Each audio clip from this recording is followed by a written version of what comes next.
Chapter 41:39. They looked at Du Fan and Lung Shuang in front of them in shock. After being stunned for a while, they suddenly regained their senses and shouted, "How dare you kill an elder of the black market? You guys, how dare you?" The old man who had been pushed back stood aside with an ashen face. His hands under his sleeves were tightly clenched into fists, and his heart was filled with anger. In front of so many people, he had been pushed back by a member of the younger generation.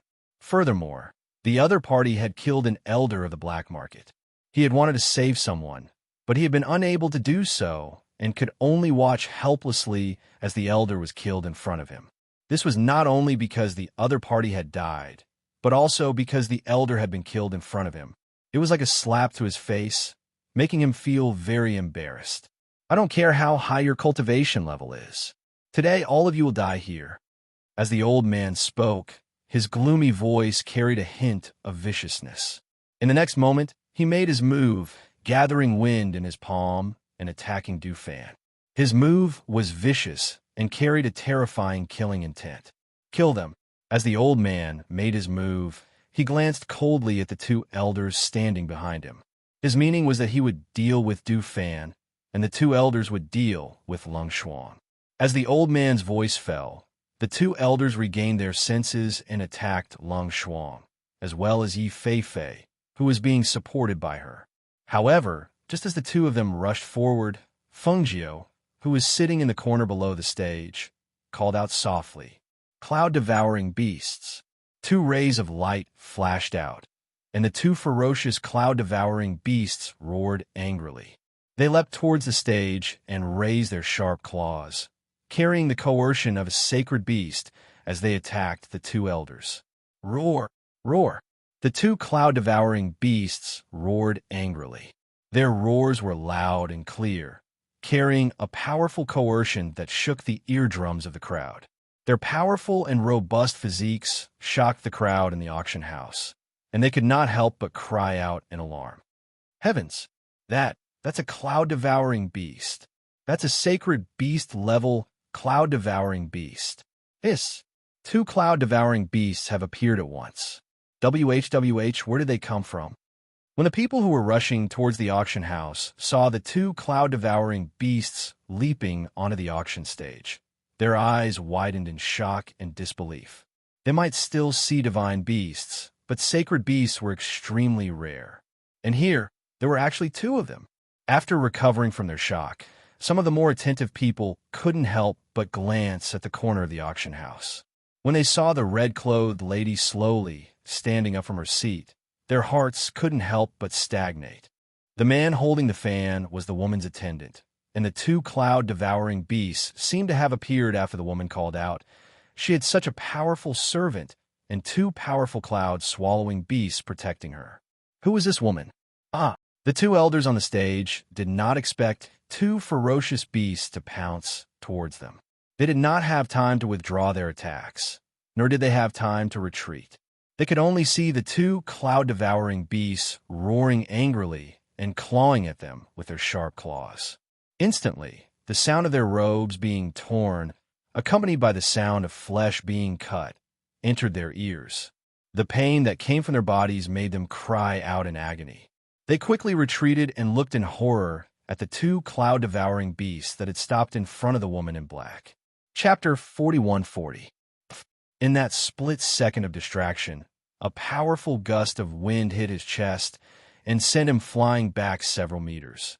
He snapped back to his senses and saw that the man holding the fan was staring at him coldly. The man's eyes were filled with contempt and indifference.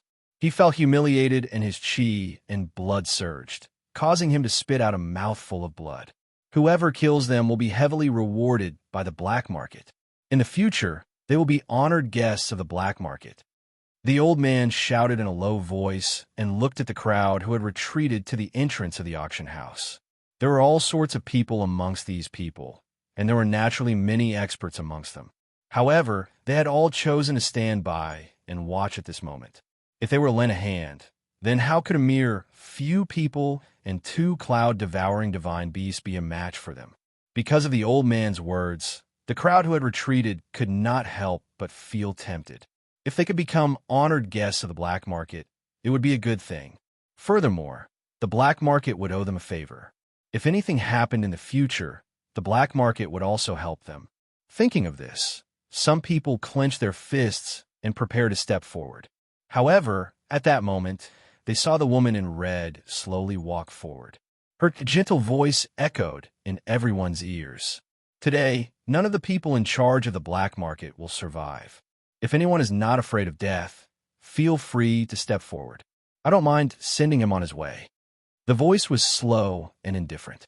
It was so calm that there was no fluctuation in it. It was as if she was just saying the most ordinary words. However, it was this woman in red's slow words that made those who wanted to take a step forward stop in their tracks. For some reason, when the voice was heard, it was so gentle, but it exploded in their hearts like thunder. They trembled with fear and did not dare to take the risk. "Who are you people?" the old man shouted in a low voice. Feng Jiu walked to the front. Lung Shuang carried the unconscious Yi Feifei and leaped down to Feng Jiu's side. Looking at Yi Feifei's limp hand, Feng Jiu reached out and touched it. Her eyes turned cold. Her hand had been twisted and broken, and even the bones had been displaced. This kind of twist was not as simple as breaking the bones. If she had not grasped the technique well during the treatment, and the bones were not connected properly, her hand might have been slightly twisted because of the bones in the future, and her flexibility would not be as natural as before. "How dare you touch my people without knowing who we are?" Feng Jiu's voice had turned cold.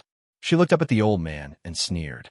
She said word by word, "The price for touching my people is death." Just as Feng Jiu finished speaking, Du Fan attacked the old man. Not to mention that his master had already given the order to kill. Even if he hadn't, he would still kill these people. Du Fan's attack changed, and he released his spiritual energy and pressure.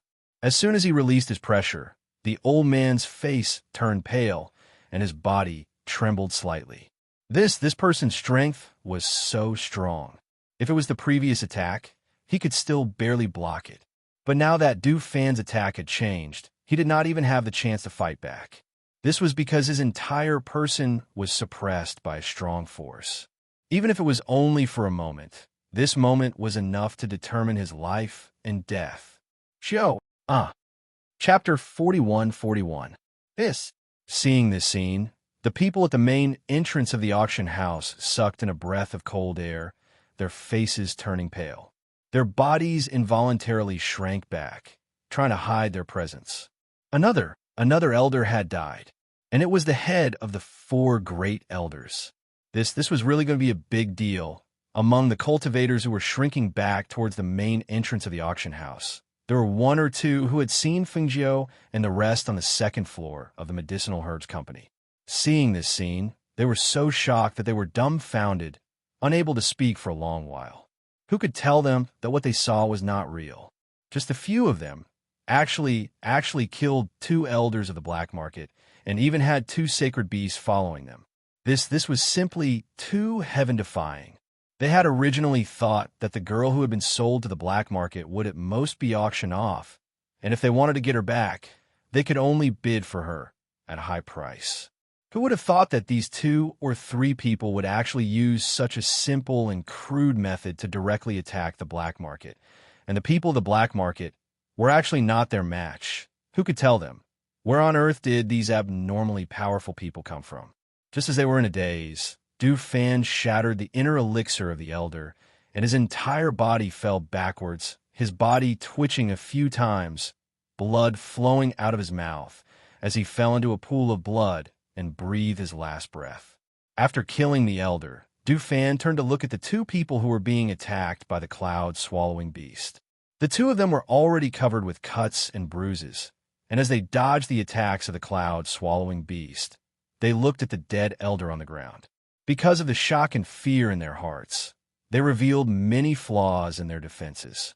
Hence, the cloud-swallowing beast raised its sharp claws and tore off one of the people's arms. Hiss! A shrill sound rang out, and the thick smell of blood filled the air. One of them screamed, his face pale as he gritted his teeth and fled backwards.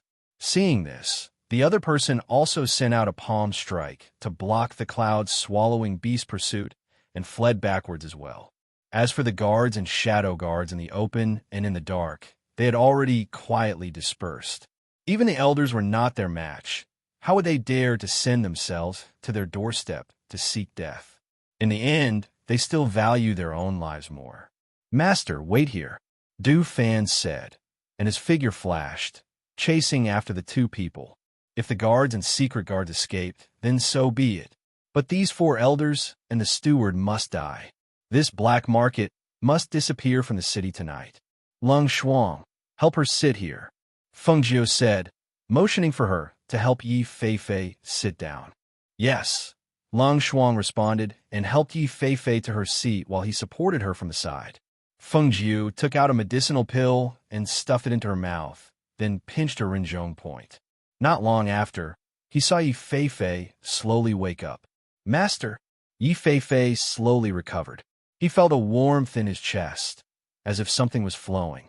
It was very comfortable. The pain also disappeared. However, when he woke up, the pain in his arm gradually became clearer. Chapter 41-42. Wrapping the cloth around her neck and holding her arms in front of her chest, he said, "That's all for now. Don't move it." "Thank you, Master." Yi Feifei looked at Feng Jiu and lowered her head, saying softly, "Master, I've caused trouble for you." Feng Jiu smiled, not minding it. "I can go anywhere, but I can't avoid trouble. Today's matter is just a small matter. In the future, when you follow me for a long time, you will know that sometimes, even if we don't look for trouble, trouble will come knocking on our door." While they were talking in front, the cultivators who had retreated to the door were dumbfounded. They were actually chatting here? Didn't they see the bloody corpses on the stage? Didn't they see the 2 cloud-swallowing beasts sitting on the stage, eyeing them covetously? Not long after, Du Fan came back, holding one of the elders in his hand. But at this time, he was covered in injuries and his face was pale. He brought him in front of Feng Jiu, saying, "Master, I'll keep this person. I plan to let him bring us to open the black market storehouse." Feng Jiu raised her eyebrows, saying, "You go with him." Feng Jiu indicated that she did not plan to go herself. "Yes," Du Fan replied. Seeing that she did not object, he left with the elder. A black market that was about to disappear, they naturally had to take the things inside, otherwise, wouldn't it be convenient for others? Those who heard their words all looked at each other. Some were tempted, but the moment they thought about it, they dismissed it. These few people were very strong. If they did not make a move, they would be fine, but once they made a move, they could kill the other party. Such opponents were too scary. They did not dare to take the risk, especially when they did not even know their origins. After Du Fan left, Feng Jiu looked around, seeing that the guards and shadow guards had already fled, and those who came to participate in the auction had retreated to the main door. She raised her eyebrows and glanced at them, saying, "Why aren't you leaving? What are you standing there for?" Hearing this, they were stunned and somewhat in disbelief. We can leave?" Feng Jiu smiled and said, "I don't care who you are. Since you are not my enemy and did not oppose me, you can naturally leave." She paused and looked at the surprised expressions on their faces. She smiled and said, "However, you should know what you can say and what you can't say." Hearing this, everyone was shocked and immediately replied, we know. Let's go." She glanced at them indifferently before withdrawing her gaze. With a wave of her sleeve, the 2 cloud-swallowing beasts returned to her space. Seeing this, those people let out sighs of relief. They looked at each other. Then one of them took out a sword and slashed the door open. As soon as the door was opened, everyone rushed out and left the place. After waiting for about half an hour, Du Fan returned, looking at Feng Jiu and the rest, saying, "Master, I took everything in their storeroom and also killed that person." None of the people in this black market were good people who knew how many people who were sold here had died in their hands or were sold by them. Such people, even if they died 100 times, it would not be enough. "Let's go," Feng Jiu said, standing up. Chapter 41-43. Yi Feifei glanced at him and nodded. "Yes, I can." She had injured her hand, not her leg. Furthermore, her master had bandaged it and given her an elixir, so it would not be a problem for her to walk back. I'll support you, Lung Shuang said as he supported her from the side. Thank you. Yi Feifei thanked her as she spoke. She used her strength to support her and followed her master out. They returned to the inn under the cover of the night. After entering the inn, they asked the waiter to bring hot water. Feng Jiu asked Lung Shuang to cut off Yi Feifei's sleeve. Because her arm was broken, if she took off her clothes, she would definitely twist her arm again. Therefore, cutting off her sleeve was the most appropriate choice. This, Yi Feifei gasped. Because the bandages that secured her arm were untied, her arm hung down. She broke out in a cold sweat from the pain. Your arm is swollen. Lung Shuang frowned when he saw that Yi Feifei's arm was unbelievably red and swollen. The bone was twisted and shifted. It was not treated in time, so it is natural that it is red and swollen. Feng Jiu rolled up her sleeve as he spoke. He looked at Lung Shuang and then at Yi Feifei. Finally, he said, I need to help you reconnect the bone. Lung Shuang alone is not enough. We need Du Fan to come in and help. Yi Feifei was stunned. She gritted her teeth and said, Okay. If Feng Jiu had been alone, she would not have thought much of exposing her arm. However, since it was Yi Feifei, it was better to let her know first so that she would not feel uncomfortable. I'll call him. As Lung Shuang spoke, she walked out and called Du Fan, who was outside. Not long after, the two of them walked in. When Du Fan saw that Yi Feifei was sitting on the chair, her dress was still intact, but one of her arms was exposed without any concealment. The woman's snow-white skin was reflected in his eyes, causing his eyes to flicker slightly. He looked down and saw that her arm was unbelievably red and swollen. He gathered his thoughts and walked forward. Master, what do you need me to do? I need to reconnect Feifei's bone. Stand behind her and hold her upper arm with both hands to prevent her from twisting and struggling from the pain, Feng Jiu said and motioned for him to come forward. Yes. Du Fan responded and walked to stand behind Yi Feifei. Since he had to hold her upper arm with both hands, he had to hold her in his arms. Therefore, he reached out and wrapped his arms around her entire body. He held her upper arm with both hands. The man sent assaulted Yi Feifei's nose, causing her ears to turn red. She felt her entire body heating up, and her whole body was uncomfortable, especially when her bare arms were hugged by his hands. She couldn't help but lower her eyes. She told herself over and over in her heart that Du Fan was helping her with the bone setting. Even if he hugged her like this, it was no big deal. Feng Jiu nodded when he saw that Yi Feifei's posture was correct. He carefully lifted Yi Feifei's arm and said to Lung Shuang, Hold her here. Yes. Lung Shuang stepped forward and held Yi Feifei's hand as instructed, keeping it straight. Yi Feifei could not help but feel nervous when they held her entire arm. She could not help but grit her teeth when she felt the pain in her arm. She tried her best not to move. Chapter 41-44. Yi Feifei's face grew paler and paler. She didn't make a sound. She only clenched her teeth, afraid that she would cry out if she let go of her hand. Yi Feifei's face grew paler and paler. She didn't make a sound. She only clenched her teeth, afraid that she would cry out if she let go. Because of the fracture of her arm, in addition to the dislocation of the bone, her arm was also red and swollen due to the bleeding and coagulated blood. Feng Jiu helped her set the bone back and carefully touched the bone. After making sure that the bone had been set in its original position, he held her hand with one hand and pulled it slightly to straighten and level her hand. Lung Shuang, hold here and don't move. Don't pull your arm. Just hold it like this and keep it flat. Feng Jiu instructed and let Lung Shuang take over her hand. Lung Shuang responded and did as she said. He watched as his master carefully touched Yi Feifei's arm. Then, he gathered spiritual power in his palm and spread the blood away from her arm. Du Fan looked at Yi Feifei and saw that she was clenching her teeth so hard that her lips were bleeding, but she did not make a sound. However, her other hand was tightly gripping the corner of her clothes. Because she was trying to control herself, the veins on her hand were bulging. It was obvious how much pain she was enduring. Feng Jiu applied the ointment that he had prepared on the side onto Yi Feifei's arm. Then, he used a bamboo board to fix her arm and bandaged it carefully. He did not raise his head and said, "I'll fix this arm for you. Don't move it, in case it moves again." He did not hear any sound for a while. He raised his head and saw that she had fainted from the pain. Her small face was pale. He said to Du Fan, "Carry her to the bed. Be careful, don't hurt her hand." "Okay." Du Fan responded and watched as Feng Jiu finished bandaging her arm. Then, he carefully carried Yi Feifei to the bed. Feng Jiu walked to the table, wrote a prescription, and handed it to Lung Shuang. "Go buy 3 sets of medicine and boil it for her, one at a time." "Yes," Lung Shuang replied. He took the prescription and walked out. After being busy for most of the night, Feng Jiu let out a sigh of relief.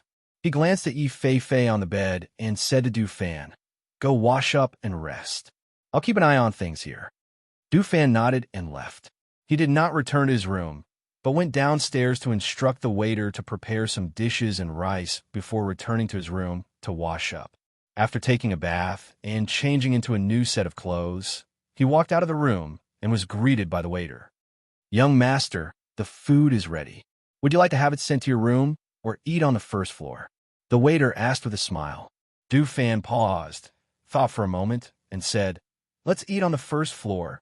Wait for us to go downstairs before serving the food, so it won't get cold." As he spoke, he walked to Feng Jiu's room and knocked on the door. "Master." Feng Jiu opened the door and looked at Du Fan, asking, "What's wrong?" "You haven't had dinner yet. I had the waiter prepare the food on the first floor."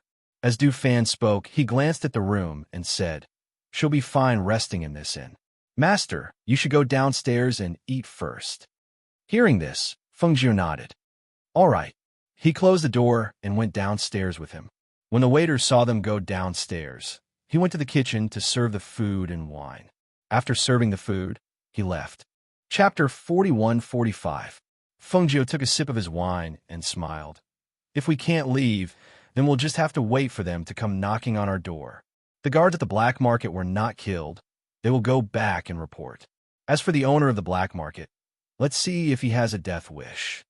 She paused for a moment, then said to Du Fan, "Did you ask the kitchen to prepare something for Feifei to eat? She should wake up in the middle of the night. She will need to drink her medicine later, so we have to let her eat something." "Yes, I asked the waiter to ask the kitchen to prepare some porridge," Du Fan replied. Feng Jiu smiled. "You're so careful. You know what to do even without me telling you."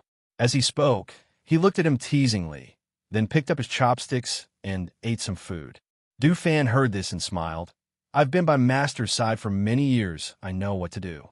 With just one look, he knew what his master's teasing gaze meant. It seemed that his master liked to watch a good show.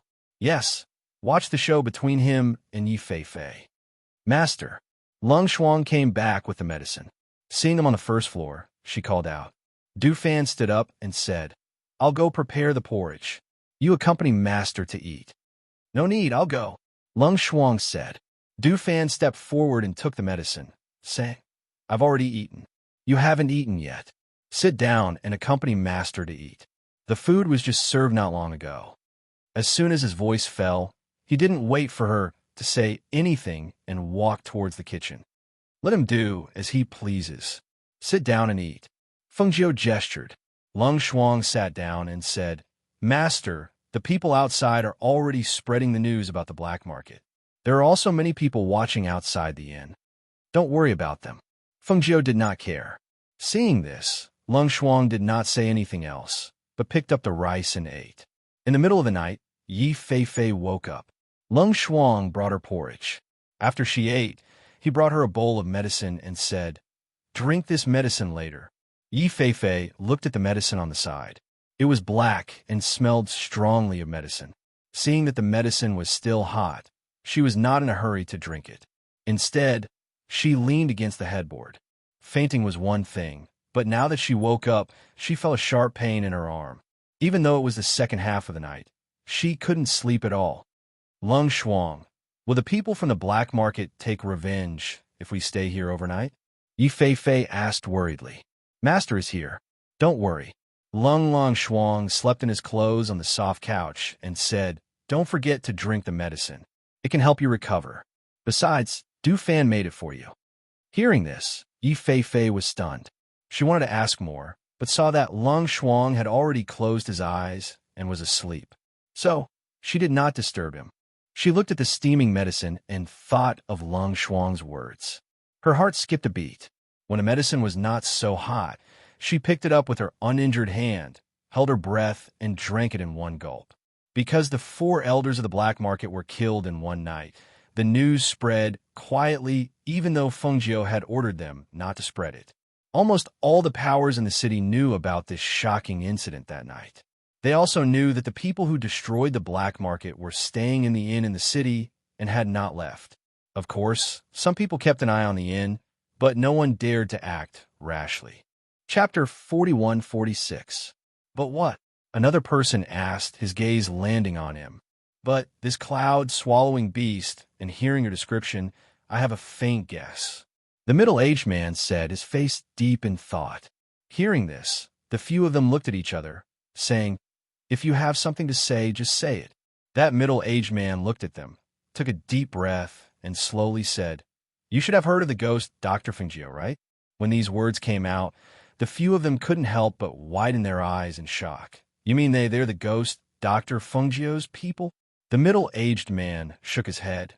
"No, but after hearing what you said, I feel that the ghost Dr. Fengjiu is here, and he's the master of those people you mentioned, the beautiful woman in red." Hiss! The few of them sucked in a breath of cold air. Today, a few of their old friends were sitting down and discussing, guessing that these people might be aristocratic figures from some place. But they didn't expect to hear him say that the person who destroyed the black market was the ghost Dr. Fengjiu's people. This can't be right. Our place is considered a more remote town. Why would the ghost Dr. Fengjiu come here? Moreover, there aren't many people by his side, just 2 or 3 people. And that little girl who was caught by the black market is also very weak. There's no way she could be the ghost Dr. Fengjiu's people. They were shocked and found it inconceivable. That legendary figure, that person who caused such a huge commotion in this world, actually came to their city. They knew that the ruler of this world was one of the generals under the ghost Dr. Fengjiu. That kind of person, in their eyes, was too high to reach, too far to reach, so it was impossible for him to appear in front of them. It was also because of this, when they heard that the ghost Dr. Fengjiu was here, their first reaction was disbelief. This was really too hard to believe. If it wasn't for them, who do you think would be able to destroy those people from the black market with just a few people? Who would have the guts to stay in an inn in the city as if nothing had happened after destroying the black market? The middle-aged man glanced at them and sighed. Fortunately, you didn't get involved in this matter at that time. Hearing this, the few of them were shocked. Some of them had wanted to step out and help after hearing the conditions offered by the black market elder, but now they were scared. A chill rose from the soles of their feet and went straight to their hearts, making them shiver involuntarily. The air seemed to have frozen, and there was no sound or movement for a long time. They sat there quietly, trying to calm their emotions. After a while, someone asked, "Do you think the owner of the black market has guessed their identities?" Hearing this, they paused, looked at each other, and said, "It's possible. They've probably guessed it, so there's no movement. Otherwise, how could it be so quiet at this time, and nothing has happened?" The middle-aged man said, "The black market's power is quite big, but if the ghost Dr. Fengjiu wants to destroy it, it's really a simple matter." The few of them talked and waited until dawn to see if there was any movement in the city. Chapter 41-47. The owner of the black market, who had brought the guests and the gifts, looked uneasy and nervous. When he heard the news, he had ordered his men to investigate their backgrounds. He did not expect them to be the ghost Dr. Fengjiu himself. He pondered for an entire night before deciding to make a personal trip to the inn to ask for forgiveness. When he arrived at the entrance of the inn, he personally asked, "Have the guests here woken up?" The innkeeper was a little flustered when he saw such a large group of guests. However, he calmed down when he heard the owner's question. The other party addressed the guests upstairs as distinguished guests, so they shouldn't make things difficult for them. Therefore, after a while, he said respectfully, "Those guests went to bed very late last night, So they haven't woken up yet. The owner of the black market paused and said, "All right then, I will wait here for them to wake up." As he spoke, he gestured for his men to wait outside while he led a middle-aged man into the inn and sat down in a corner. The innkeeper did not dare to be negligent. He hurriedly served them tea before retreating. The commotion downstairs did not alarm Fengjiu and rest. Only Lung Shuang had woken up early to help Yi Fei brew medicine. He saw the owner of the black market sitting on the first floor. When the innkeeper saw Lung Shuang, he went over to the owner of the black market and said, "This lady works for the lady in red."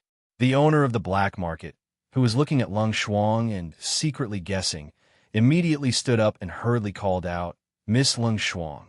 Lung Shuang stopped in his tracks and looked at the middle-aged man who was walking over. The owner of the black market cupped his hands and said, "I am Chu Xiong, the owner of the black market. When I found out that one of my subordinates had offended you, I am here to apologize." Hearing this, Lung Shuang glanced at him and said, "My master hasn't woken up yet." With that, she walked towards the kitchen. Chu Xiong paused and looked at the innkeeper beside him. He asked, "Why is she in the kitchen?" This young lady was brewing medicine for another young lady upstairs. When that young lady came back, she was injured quite badly. Her hand was twisted and displaced. The shopkeeper said softly. Chu Xiong paused. Thinking of what his subordinates had done, he sighed helplessly. He had heard that the ghost Dr. Fengjiu was extremely protective of his own people. His subordinate had broken her hand and injured her. He was afraid that she would not let it go so easily. Thinking about how the black market storehouse had been emptied, he smiled bitterly to himself. This time, not only did many of his subordinates die, the treasures in the storehouse were also taken away. This was a double loss. If it was someone else, he would definitely take it back. However, this person was the ghost Dr. Fengjiu, so he could only swallow this loss. He returned to the table in the corner and sat down to wait. When it was close to noon, he saw a woman in red come down from the second floor while yawning. Looking at the beautiful woman in red, he immediately stood up nervously. Was this the ghost Dr. Fengjiu? Was this the legendary ghost Dr. Fengjiu? She was truly, indescribably beautiful and peerless. The moment he saw her, he realized that the most attractive thing about her was not her beautiful face, but the noble aura that emanated from her body. The noble aura that she exuded from her every movement carried a hint of casualness and laziness. It was inexplicably hard for people to shift their gazes away. Chapter 41-48. He bowed deeply, raising his hands high before slowly kneeling down. His forehead rested on his hands, and he did not get up. Fengjiu had just woken up, and even though she had washed up, her face was still sleepy.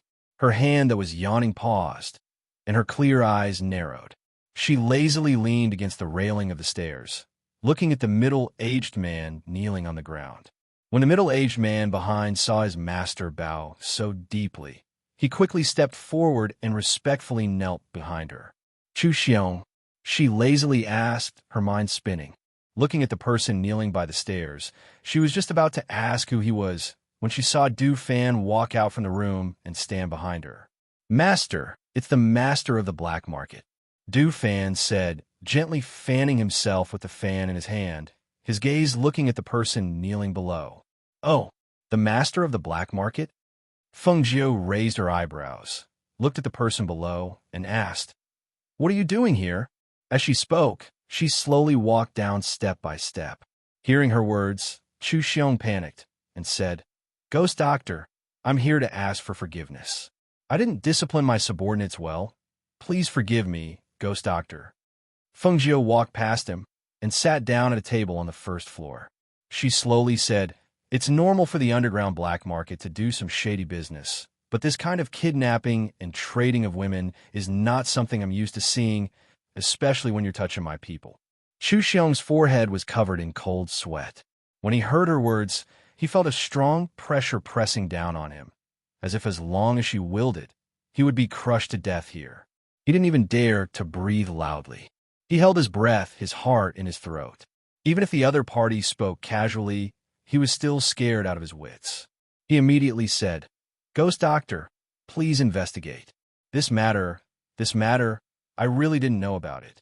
In the future, I will discipline my subordinates well, and they won't do it again.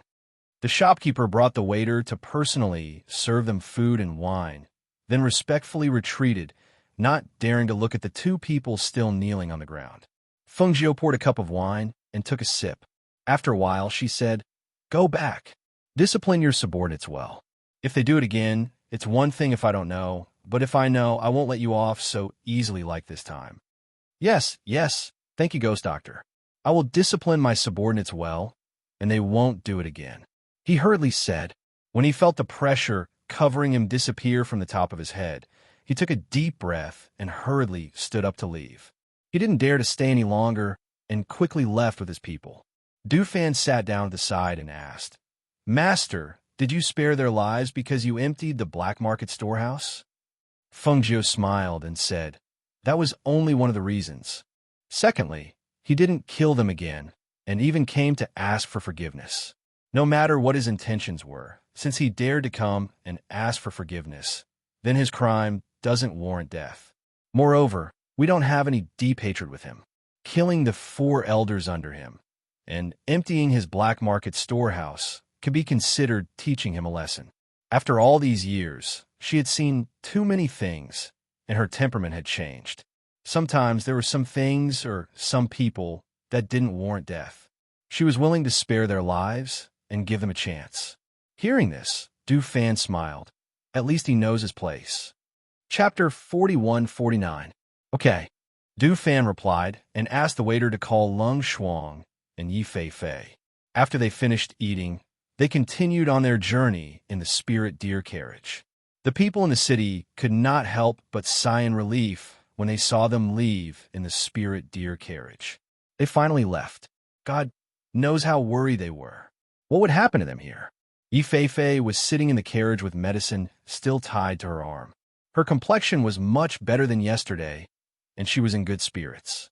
Feng Jiu sat by the window with one hand on the window and looked at the scenery outside. He said, "It's been some time since we left. I wonder how the 2 little guys are doing. Do they miss me?" Long Shuang heard and said, "The 2 little masters are under the care of the Yama Lord. They will be fine.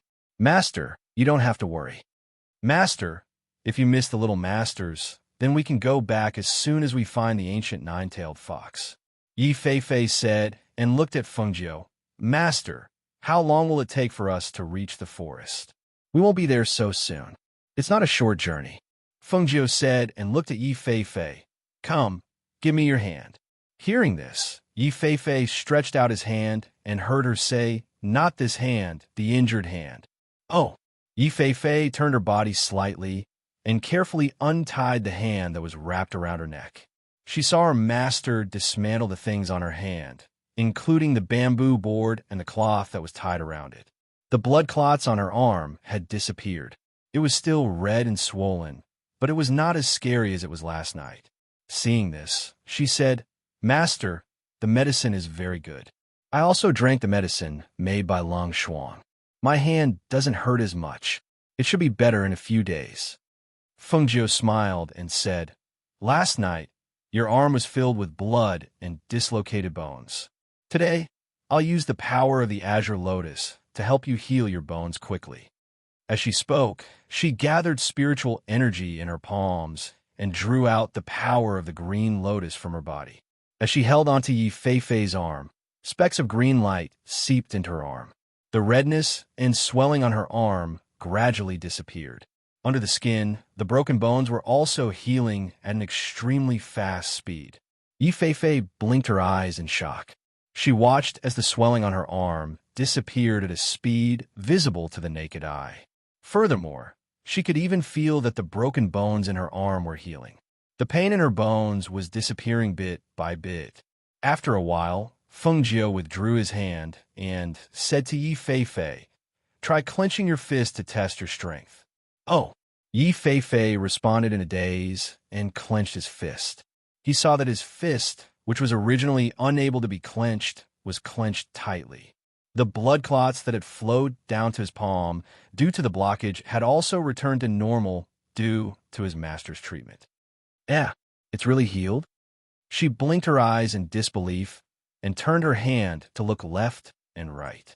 Finally, she said happily, Master, it's really healed. My hand is really healed. The power of the Azure Lotus can even heal internal injuries. It's just broken bones. As long as the blood clots are dealt with and the bones are fixed, the power of the Azure Lotus can naturally heal them. Feng Jiu smiled and looked at her and said, You are the weakest. This time, when you go to the Azure Demon Forest, you must step up your training. Chapter 4150. Seeing her full of confidence, Feng Jiu smiled and took out a book and handed it to her. There's a set of body movements in this book. You should memorize it first and then practice it. In the future, even if you can't beat them, you can escape first. Thank you, Master. Yi Feifei said happily and took the book with both hands and started to read. Long Shuang looked at her sleeveless hand and then looked at Yi Feifei. Seeing that she seemed to have forgotten about it, he asked, Do you want to change your clothes first? Yi Feifei froze for a moment and followed Long Shuang's gaze. Only then did he remember that because her hand was injured, this half of her sleeve was torn. Now that her hand had recovered, naturally, she could put on her clothes. So he smiled embarrassedly. I forgot for a moment. Well, I'll change it now.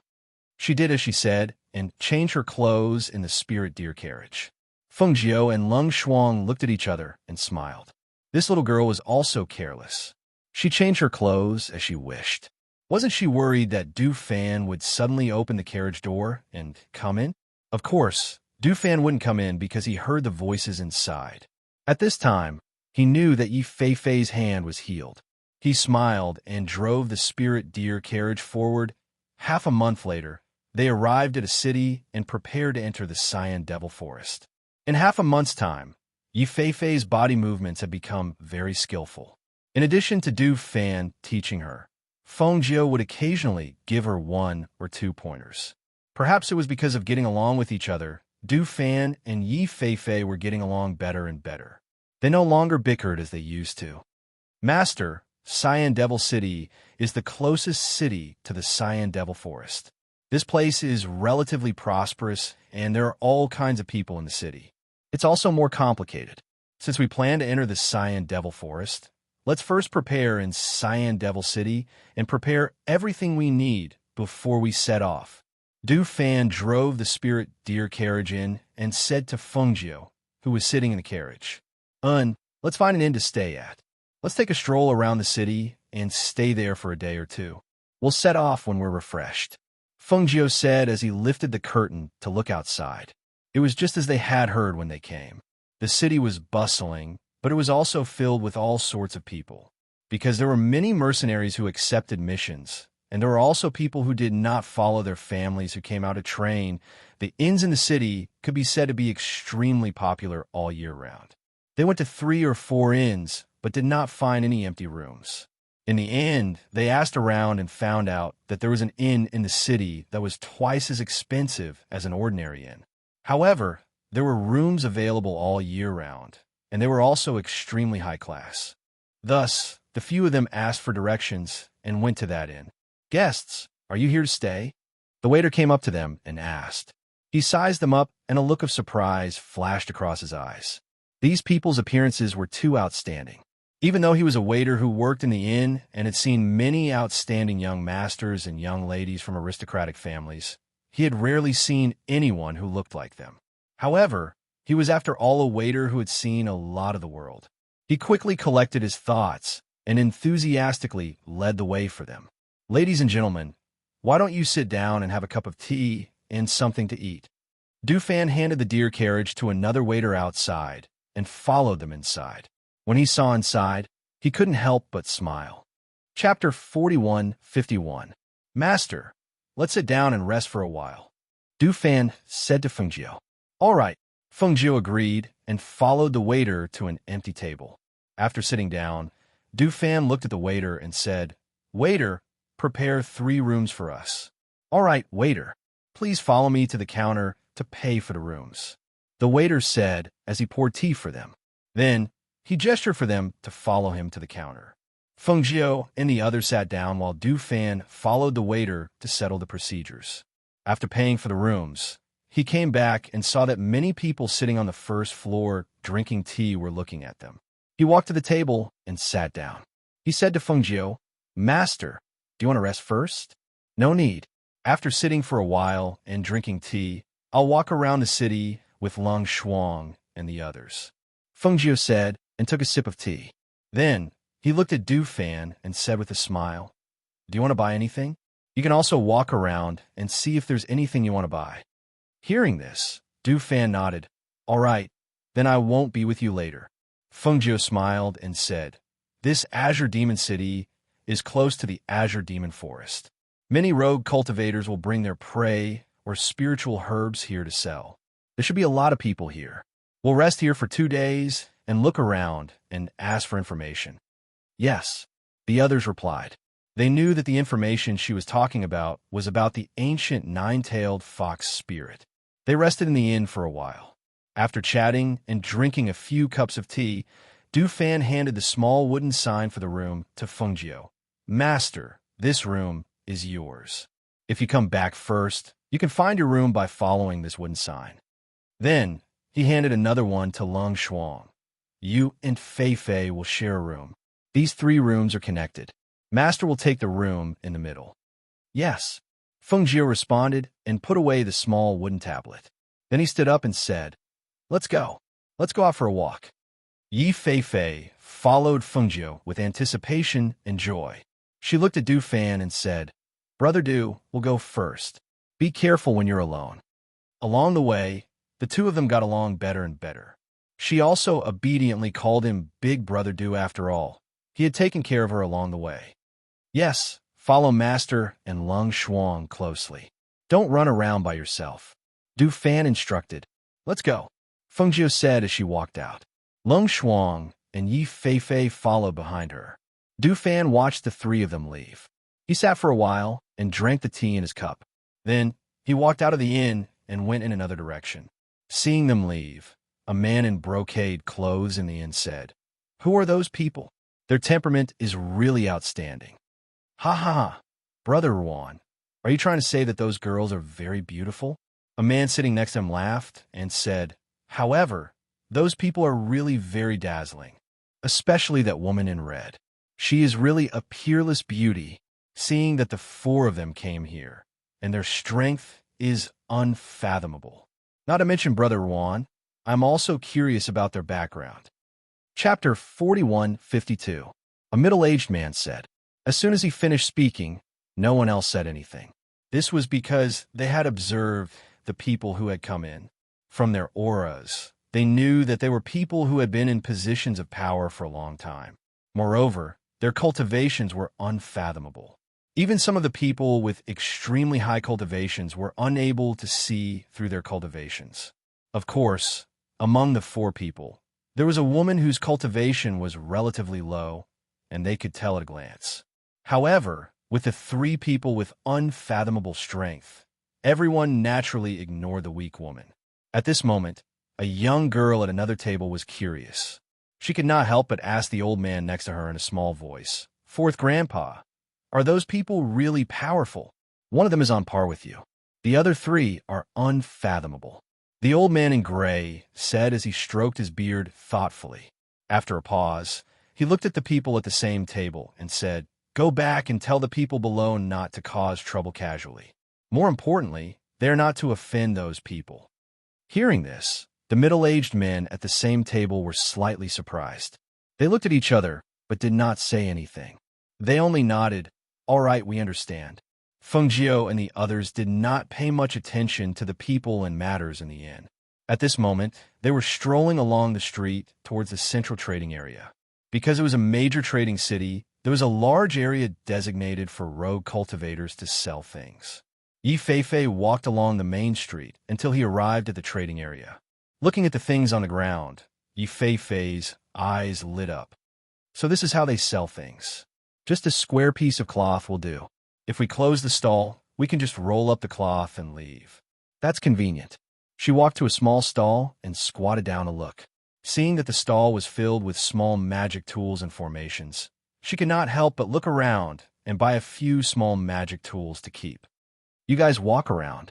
I'll go see if there are any medicinal herbs, Feng Jiu said, gesturing for Lung Shuang and Yi Feifei to go together. Master, where can we find you later? Yi Feifei hurriedly asked. Feng Jiu looked around and pointed at a tea stall not far away. If you don't see me, just wait for me there. They followed her hand and nodded. Okay. Watching her leave, Yi Feifei pulled Lung Shuang to another stall selling daggers and said, Lung Shuang, can you help me see which dagger is good? I want to buy one for self-defense. Lung Shuang squatted down to take a look and said, Nothing much. Her words were straightforward, but the rogue cultivator selling daggers was displeased. Miss, you're wrong. The daggers in my stall are all good daggers that can cut through iron like mud, and they were all refined by me. How are they not good? It's a good knife, but it's not up to my standards. Lung Shuang's voice was calm and indifferent. She glanced at Yi Feifei and said, Let's look at the others. Oh, okay. When Yi Feifei heard her say that it was not good, she did not look anymore. Instead, she put down the dagger and stood up to leave with her. Chapter 41:53. From his point of view, the coldness wasn't just an aura, but more of a murderous intent. He didn't dare to provoke such a person. Lung Shuang and Yi Feifei walked forward together. Looking at the stalls around them, Lung Shuang said, It's hard to find a good dagger in a place like this. It's okay. If we find something good, we'll buy it. If not, then forget it. Yi Feifei smiled and asked Sister Lung Shuang, Is there anything you want to buy? Lung Shuang shook his head. No, I want to buy anything interesting. Even if I don't need it, I'll just keep it. Yi Feifei said with a smile. So I'm very happy to be here. There are many things sold here that I've never seen before. As she was speaking, she suddenly stopped in her tracks and looked at a cage placed on a stall not far away. Inside the cage were a dozen mice the size of an egg. Seeing that she stopped, Lung Shuang followed her gaze and saw that in addition to the gray little spirit mouse, there was also a white little spirit mouse. There were about 15 or 16 of them, all of which were the size of eggs. That's a mouse, Lung Shuang said with a frown. Even if it was a spirit mouse, it was still a mouse in her eyes. Hearing this, Yi Feifei couldn't help but chuckle. It's not a mouse, it's a spirit mouse. Come, let's go take a look. As he said this, he pulled her forward. Miss, do you want to buy a spirit mouse? This is a spirit mouse from the Azure Devil Forest. Although it's small now, it'll grow bigger after a while. When that time comes, it can burrow into the ground or... Before the cultivator finished speaking, Yi Feifei pointed at the white one and said, Take this white one out for me to see. Ha, miss, you have good taste. This is the only white spirit mouse in my nest. As the cultivator spoke, he took out the white little spirit mouse and tied its feet with a rope before handing it to Yi Feifei. Miss, look, tying it up like this won't let it escape. Although this spirit mouse is small, its reaction is very sensitive and its movements are very fast. If we don't pay attention, we won't let it escape. Will it bite? Yi Feifei asked. Looking at the squeaking little spirit mouse, he did not reach out to take it. No, it won't bite. It's a vegetarian and doesn't eat meat. The cultivator chuckled. Hearing this, Yi Feifei felt relieved and took it. Then let me touch it. She held the little thing in one hand and gently stroked its head with the other. Its smooth fur was not prickly at all. On the contrary, it was soft and very comfortable. That was fun. Yi Feifei couldn't help but smile. However, at this moment, the little spirit mouse suddenly bit Yi Feifei's finger. Yi Feifei felt the pain and flung the little spirit mouse away. She looked down and saw that her finger was bleeding. She couldn't help but stare at the cultivator. Didn't you say it doesn't bite? Why did it bite me? I don't know. This spirit mouse is a vegetarian and doesn't eat meat. The cultivator was also stunned for a moment, because his hand was still holding the rope that tied the spirit mouse. When Yi Feifei was startled and threw the little spirit mouse away, his hand also pulled it back. It landed in the palm of his hand, and he stuffed it back into the cage. Chapter 41:54. Squeak, squeak, squeak. Squeak, squeak, squeak. The little spirit mouse squeaked while Yi Feifei stared at it blankly.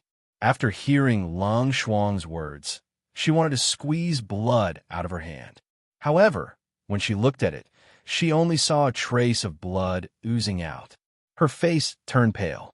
After a while, she said to the cultivator, "How much is this white spirit mouse?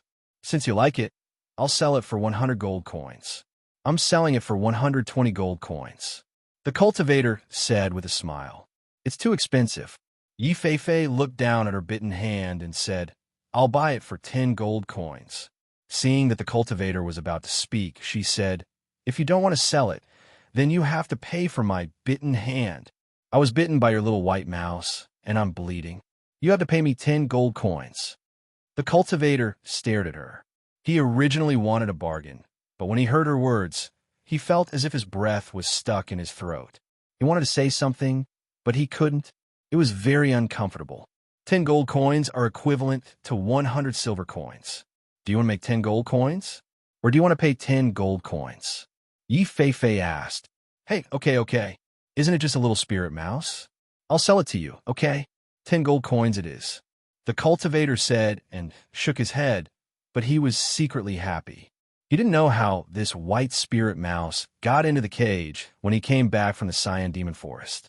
At that time, it was injured, but it recovered after a few days of rest. Anyway, it was free.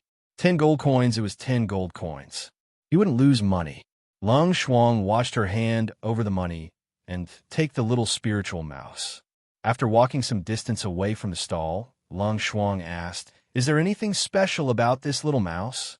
Yi Feifei stared at the little spirit mouse in her hand with a strange expression. Then she looked up at Lang Shuang and said, "I heard it talking to me. It asked me to save it." Hearing this, Lang Shuang glanced at the little spiritual mouse and said, "There's nothing special about this little mouse. It's just an ordinary spiritual mouse." Just as he was about to shift his gaze away, his footsteps involuntarily paused. His gaze once again landed on the little spirit mouse as he said, "That's not right." What's wrong?" Yi Feifei asked. The little spirit mouse was in her palm. It was soft, small, and very cute. The color of its eyes has changed. Lang Shuang stared at the little white mouse and said, "It was no different from other spirit mice before, but now one of its eyes is blue and the other is gold." It seems to be true." As Yi Feifei spoke, he asked curiously, "Why are its eyes like this?" "I don't know." Lang Shuang withdrew his gaze and said, "Put it away first and ask mistress later. Perhaps she will know." Therefore, Yi Feifei stuffed the little spirit mouse into her arms and said with a smile, "Sister Lang Shuang, let's go ahead and have a look." On this side, the two continued to walk around. On the other side, Fengjiu was squatting in front of a stall looking at the seeds. She looked and said, "Are these all spiritual medicine seeds?" Chapter 4155. The cultivator took out a small pouch and poured out more than a dozen seeds. He grinned and said, "Miss, these are not ordinary seeds. These seeds can only be found by chance. In the entire city, I'm the only one who has more than a dozen top-quality spirit medicine seeds." Fengjiu took a look and saw that the seeds were the size of soybeans. They were a mix of several different colors. It was clear that they were mixed together. She picked up a black seed and looked at it. She asked, "What kind of seed is this?" I don't know what kind of seed this is, but I've asked around. This is the seed of a top-grade spiritual medicine. Look, each seed has a spiritual aura wrapped around it. This is something that the other seeds don't have. If it wasn't for the fact that I can see that you're a knowledgeable person, I wouldn't have taken these seeds out. Surnamed Li. Are you trying to trick people with those useless seeds again? A man wearing a brocade robe walked over with a fan in his hand. Although he was talking to the cultivator, his eyes were fixed on Fengjiu, but he pretended to be reserved. After glancing at Fengjiu, he coughed and said, "Miss, don't listen to his bragging. No matter who buys these seeds, they won't be able to live. He can only trick people like you who come from out of town. Everyone in the city knows that his seeds are a scam." The cultivator's expression changed. He wanted to curse at the man in brocade, but he didn't dare to offend him due to the power behind him. He could only awkwardly smile and say, "Young Master Wang, you can't say that. I obtained this seed from the depths of the azure demon forest. Is indeed a good thing. This isn't a lie, right? Feng Jiu glanced at the man and gently turned the seed in his hand. He didn't say anything, but he seemed to be deep in thought. No one knew what he was thinking. Miss, if you want seeds, you can come with me to my family's shop. You can have any kind of seeds you want there. They are definitely better than the ones you see on the street. Also, I won't take Mrs. Money. I just want to be friends with Mississippi, the brocade-robed man said with a smile. He held a fan and bowed to Feng Jiu, his eyes still fixed on her body. Feng Jiu didn't look at him and only asked the cultivator, "How much are these seeds?" The cultivator originally wanted to ask for an exorbitant price, but after being interrupted by the man in brocade robe, he couldn't ask for a high price, but he also couldn't ask for a low price. Thus, he smiled and said, "If Miss likes them, then just give me whatever you want." Hearing this, Feng Jiu and put the seeds back into the cultivator's hand. "And these seeds over here, give me a pack of each of them." Okay. The cultivator suddenly smiled and gave her the seeds. She handed him a small pouch of money. He reached out and took it. It was heavy and heavy. He couldn't help but open it slightly to take a look. Seeing that it was full of shiny gold coins, he smiled happily and narrowed his eyes. Chapter 4156. Thank you. Feng Jiu smiled. After receiving the item, she put it into her space. She stood up and gently brushed her skirt as she prepared to leave. Who knew that the man in embroidered clothes was still standing there, waiting for her? "Miss, my surname is Wang. How should I address you?" The man in embroidered clothes asked, trying his best to maintain the appearance of an elegant young master. He felt that the woman in red in front of him had an extraordinary temperament. She should be a descendant of an aristocratic family like him, so he didn't act too presumptuously. "I still want to walk around. Don't follow me and block my way," Feng Jiu said lightly and walked forward. When the man in embroidered clothes heard this, he quickly said, "Then let me lead the way for Miss. My Wang clan is the head of the 8 great clans in Azure Demon City. I am familiar with the city." Hearing this, Feng Jiu raised her eyebrows. The head of the 8 great clans? When young Master Wang saw that she finally looked at him, he immediately puffed out his chest and fanned himself with the fan in his hand. With a proud face, he slightly raised his chin and said, "That's right, my Wang clan is the head of the 8 great clans in Azure Demon City. Everyone in the city knows me." "All right, I haven't introduced myself. My surname is Wang, and my name is Wang Yu. I am a son of the Wang clan. Everyone in the city calls me Lord." Feng Jiu nodded as the corners of her lips curled up into a smile. A light flashed in her clear eyes as she looked at him and asked with a smile, "In that case, if we were to ask about the matters of Azure Demon City, young master, you should be the most knowledgeable about them." His eyes flickered slightly when he saw the smile on the woman's lips, but he quickly returned to his senses. He said complacently, "Of course, my ancestors have lived in Azure Demon City for generations. Let alone Azure Demon City. I even know where you can't go in Azure Demon Forest and where there are powerful, ferocious beasts." Hearing this, Feng Jiu smiled and said, "Then let's find a place to sit. I have some things I want to ask Lord Yu." Okay. Shall we go to the tea house in front?" He pointed to a tea house not far away. "Okay," Feng Jiu said, and followed him to the tea house. They walked to the tea house, followed by 2 attendants of the Wang family. The street was bustling with activity, but she still heard a woman's cries and cries for help in the alley ahead on the left. She was about to go and have a look when she heard Wang Yu give an order to the people behind her. "Go to the alley in front and see what's going on." He gestured for the attendants behind him to take a look. Yes, one of the attendants quickly walked towards the alley and came back not long after. "Young master, the 3rd young master of the Zheng family has taken a fancy to a girl who sells medicine and is trying to force her to marry him." The attendant stepped forward and whispered in Wang Yu's ear. Hearing this, Wang Yu's face darkened and she scolded, "It's that Zheng boy again. Let's go and have a look." She strode forward, but after taking 2 steps, she seemed to remember that Feng Jiu was behind her, so she turned back and said with a smile, "Miss, wait for me here. I'll go and deal with someone. I'll be back soon." How about you wait for me at the tea house? Feng Jiu smiled and said, It doesn't matter. I'll go with you. Chapter 41:57. When they arrived at the alley, they saw a man dressed in luxurious clothes standing at the side. Two attendants were pulling a young girl. The young girl had a delicate and pretty appearance. At that moment, she was panicking and scared. Her helpless appearance and her tears added to her pitiful appearance, causing others to feel pity for her. There were also a few cultivators who had set up stalls in the alley. However, all of them had an indifferent look on their faces. They only watched and did not try to persuade or help. The medicinal herbs on the ground were scattered all over the ground. Some of them had been trampled to pieces. A bamboo basket was thrown into the corner, and some medicinal herbs were hanging on the side of the basket. No, don't pull me. I don't want to go. I don't want to go. The girl cried and begged. However, with her weak strength, she could not break free from the two attendants. Let go of the girl. A sonorous and powerful shout came from the entrance of the alley, which stunned everyone in the alley and made them look in the direction of the sound. Feng Jiu followed behind Wang Yu. Hearing his shout, a smile flashed across his eyes. It was really interesting. Oh, I was wondering who it was. It turned out to be Master Yu. What? You also like this girl? I'm sorry you're late. I like her, and I'm going to take her back to the mansion.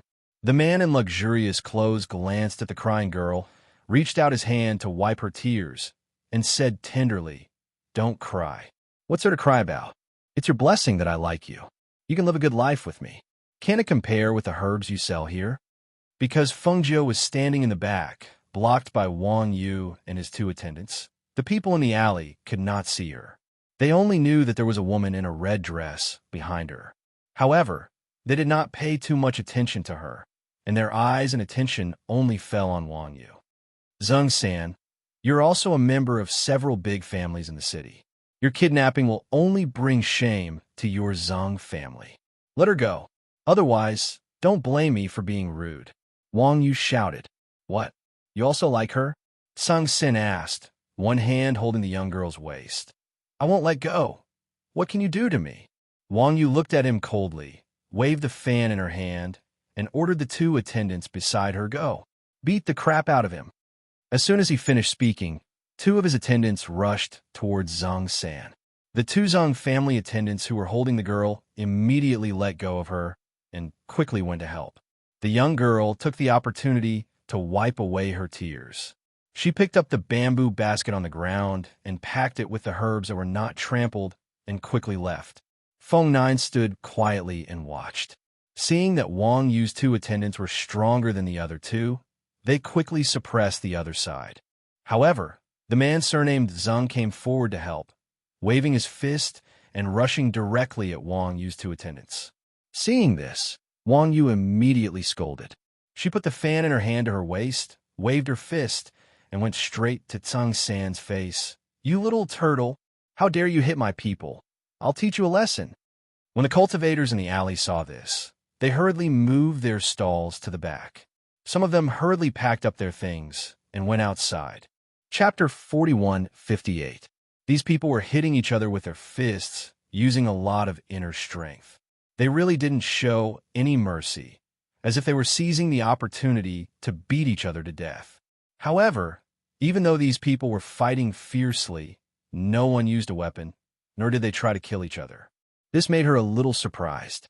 Bang, bang. Hiss. Wang Yu, you bastard. How dare you beat your master Zhang? I'm not beating you, you bastard. I've been wanting to beat you for a long time. If I don't beat you until you look for your teeth on the ground, I'm not surnamed Wang. Wang Yu waved her fists with all her strength. Her punches were aimed at the opponent's face. The force of her punches was loud, and it was painful to listen to. My teeth. Bastard. I'm not done with you. Hiss. How dare you hit my face? I'll let you hit my face. I'll let you hit my face. Bang, bang, bang. Feng Jiu watched from the side. She saw that the two young masters in embroidered clothes were in a mess from the fight. Even the jade crowns on their heads were messed up. There was also that Zhang San. His face was swollen like a pig's head. Young master, it's okay, don't hit, don't hit. Seeing this, The Wang family's attendants were afraid that they would beat him to death, and hurriedly came forward to pull their young master away. Master Zeng, how are you? The two attendants of the Zeng family did not care about the fight anymore, and hurriedly came forward to help him up. Get out! I'm going to kill that bastard! Zeng San roared, and with this roar, two of his teeth fell down, and his voice was also leaking air. He suddenly stiffened, touched his mouth, and looked at the teeth on the ground. For a moment, he was unable to restrain his anger. Bastard! I'll kill you! Master Zeng, don't hit. The two attendants hurriedly held him down. It hurts. How is my eye? Is it swollen? Wang Yu snorted, glanced at him, and touched his left eye to ask the attendant beside him. No, it's not swollen, just a little bruised, the attendant said in a soft voice. He lowered his head and did not dare to look at his messy appearance after being pulled. Young Master Yu, are you all right? Feng Jiu asked with a smile. It's nothing. As he spoke, he turned his head around. When he saw Feng Jiu, he seemed to have thought of something. He hurriedly lowered his head to tidy up his robes. Then he realized that the jade crown on his head was crooked. He hurriedly tried to straighten it, but when he tried to straighten it, it became crooked again. Third Master, let's go.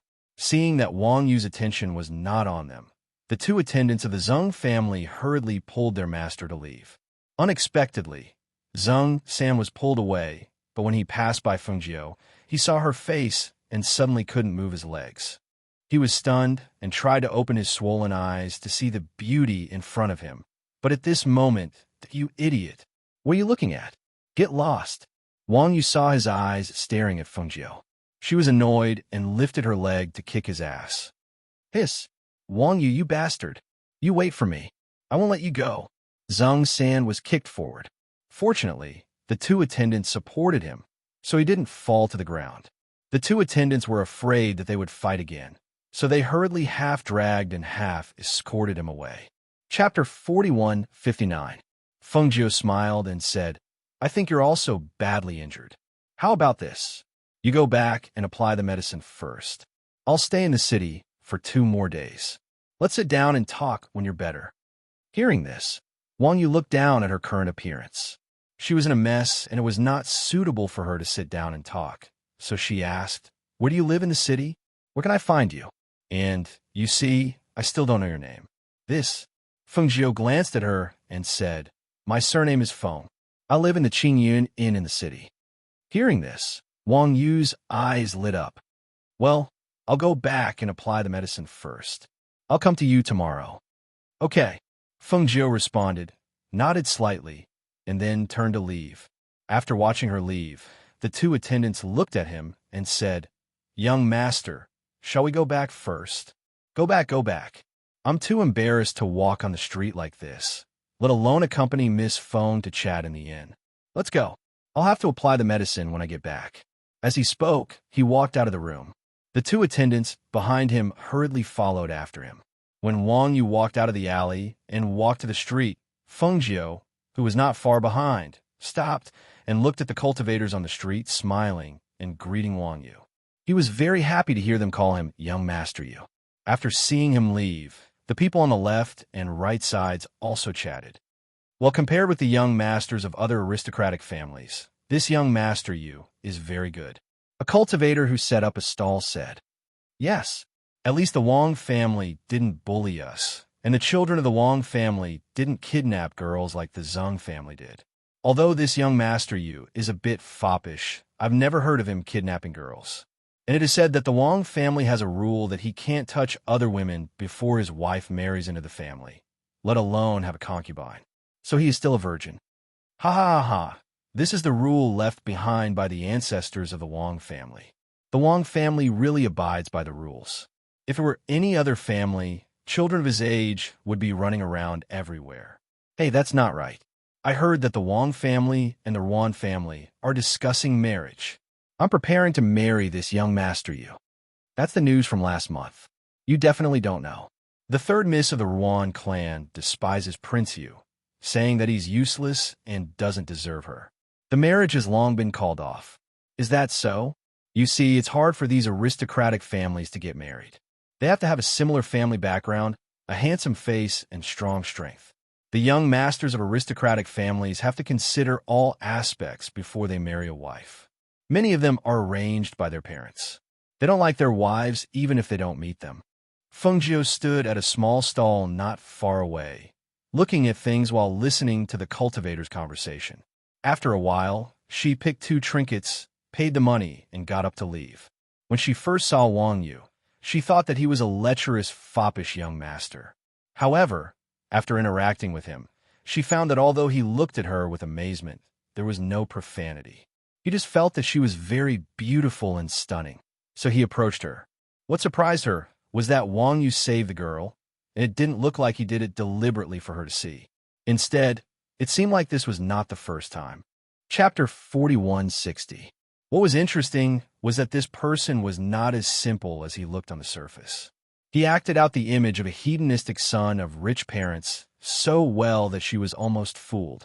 However, if one observed carefully, they would know that this person was not as playboy and lustful as he looked on the surface. As a young master of a large family, if he was not spoiled, he would not be such an idiot. She wanted to ask him about the ancient 9-tailed fox spirit, but it seemed that she would have to do it another day. She smiled and put away her thoughts. She looked around to see if there was anything else that caught her eye. Du Fan did not go to the market. Instead, he asked around and went to the mercenary guild in the city. He felt that if he wanted to find out about the 9-tailed fox spirit, only the mercenaries who ran into the Cyan Devil Forest would know about it. When he arrived at the entrance of the mercenary guild, he saw a few mercenaries gathered outside. They were either sitting or standing in groups of 3 to 5, chatting. When they saw a stranger, they looked at him. "Young master, this is the mercenary guild. Did you come to the wrong place?" A burly man with a strong waist and a strong back said with a smile. He was drinking from a bottle of wine in his hand. "I'm looking for the mercenary guild. I didn't come to the wrong place." Du Fan replied with a smile. His steps were light and slow, and he walked forward with the appearance of an elegant young master. The burly man drank another mouthful of wine and wiped his mouth with his sleeve. He said to Du Fan, "Young master, are you here to issue a mission? We can accept any mission. The price can be negotiated." "No." Du Fan shook his head and stepped into the guild hall. When the woman at the counter saw Du Fan, she thought that he was here to issue a mission. She stood up and asked with a smile, "Young master, how can I help you? Is your president here?" Du Fan asked. He tapped on the counter lightly with one hand and looked inside. Hearing this, the woman was startled and asked, "May I know your name? Why are you looking for our president?" Du Fan smiled and said, "Give me a piece of paper and a pen." "Yes." The woman responded and took a pen and paper from the counter for him. Then, she stood there and looked at him. However, she saw him glance at her with a faint smile. She couldn't help but blush.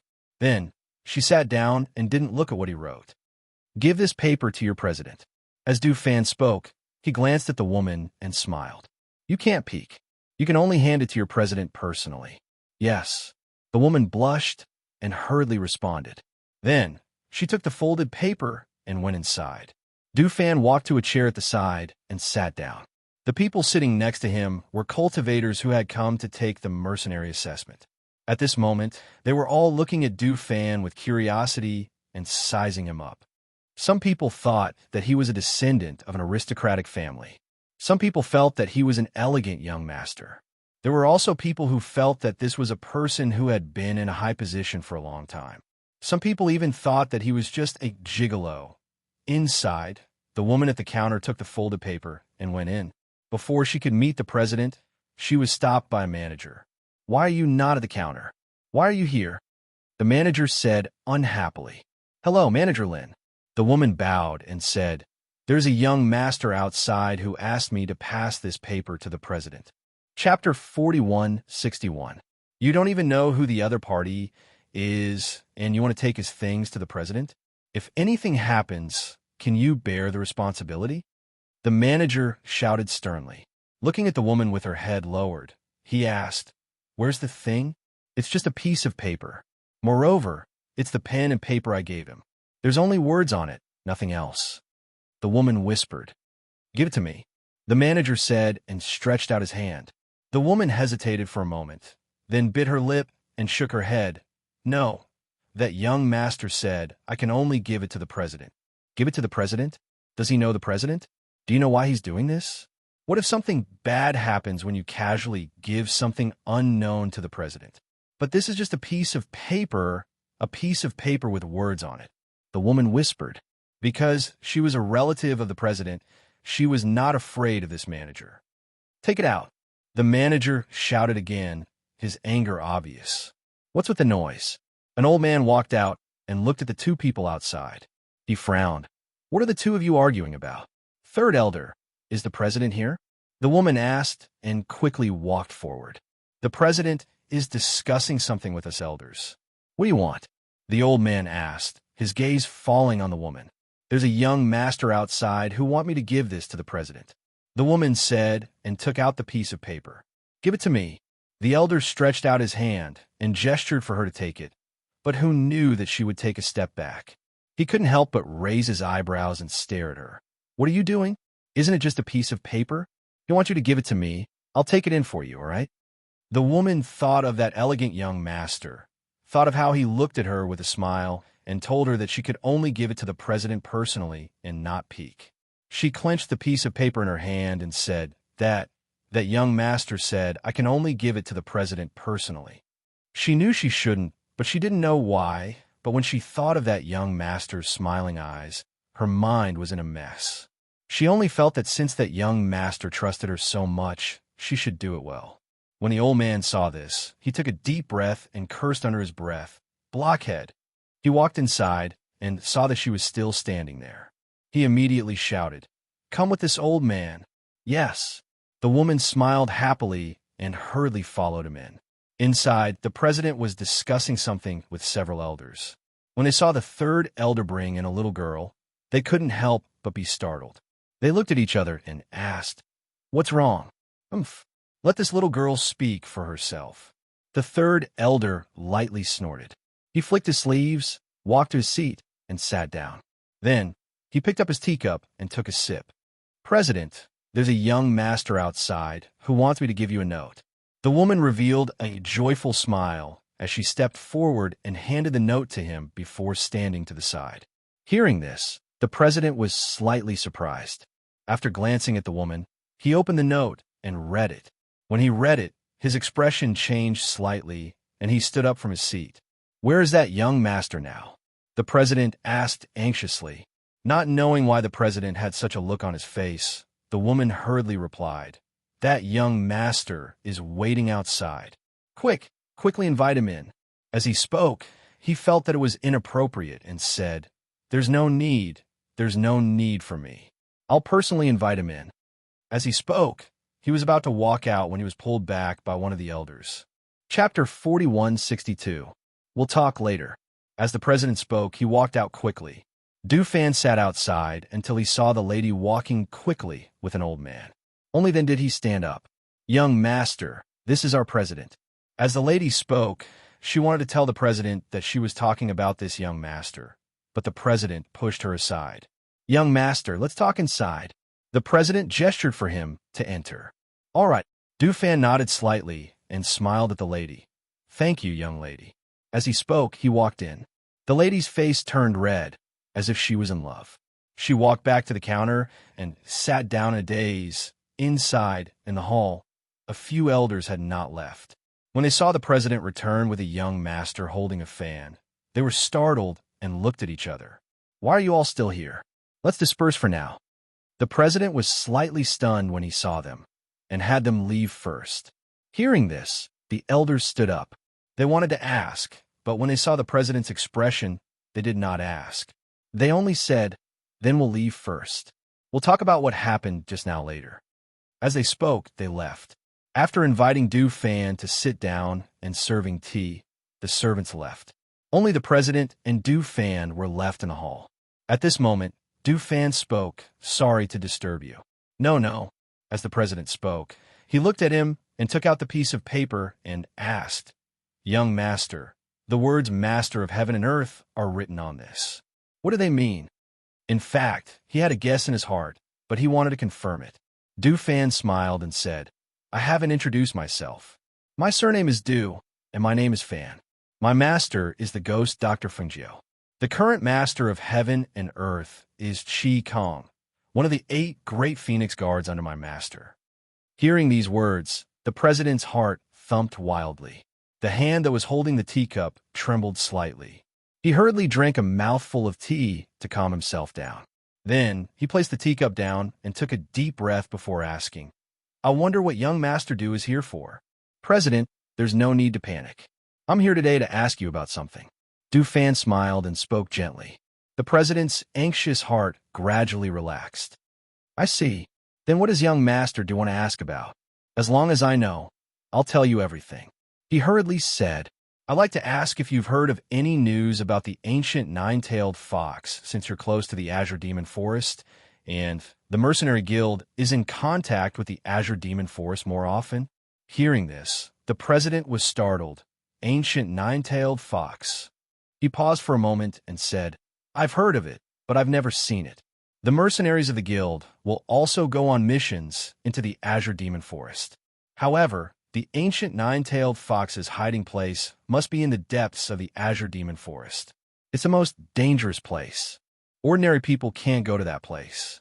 Therefore, we've only heard of the ancient nine-tailed fox appearing in the Azure Demon Forest. However, we don't know where it appeared and whether it's still there."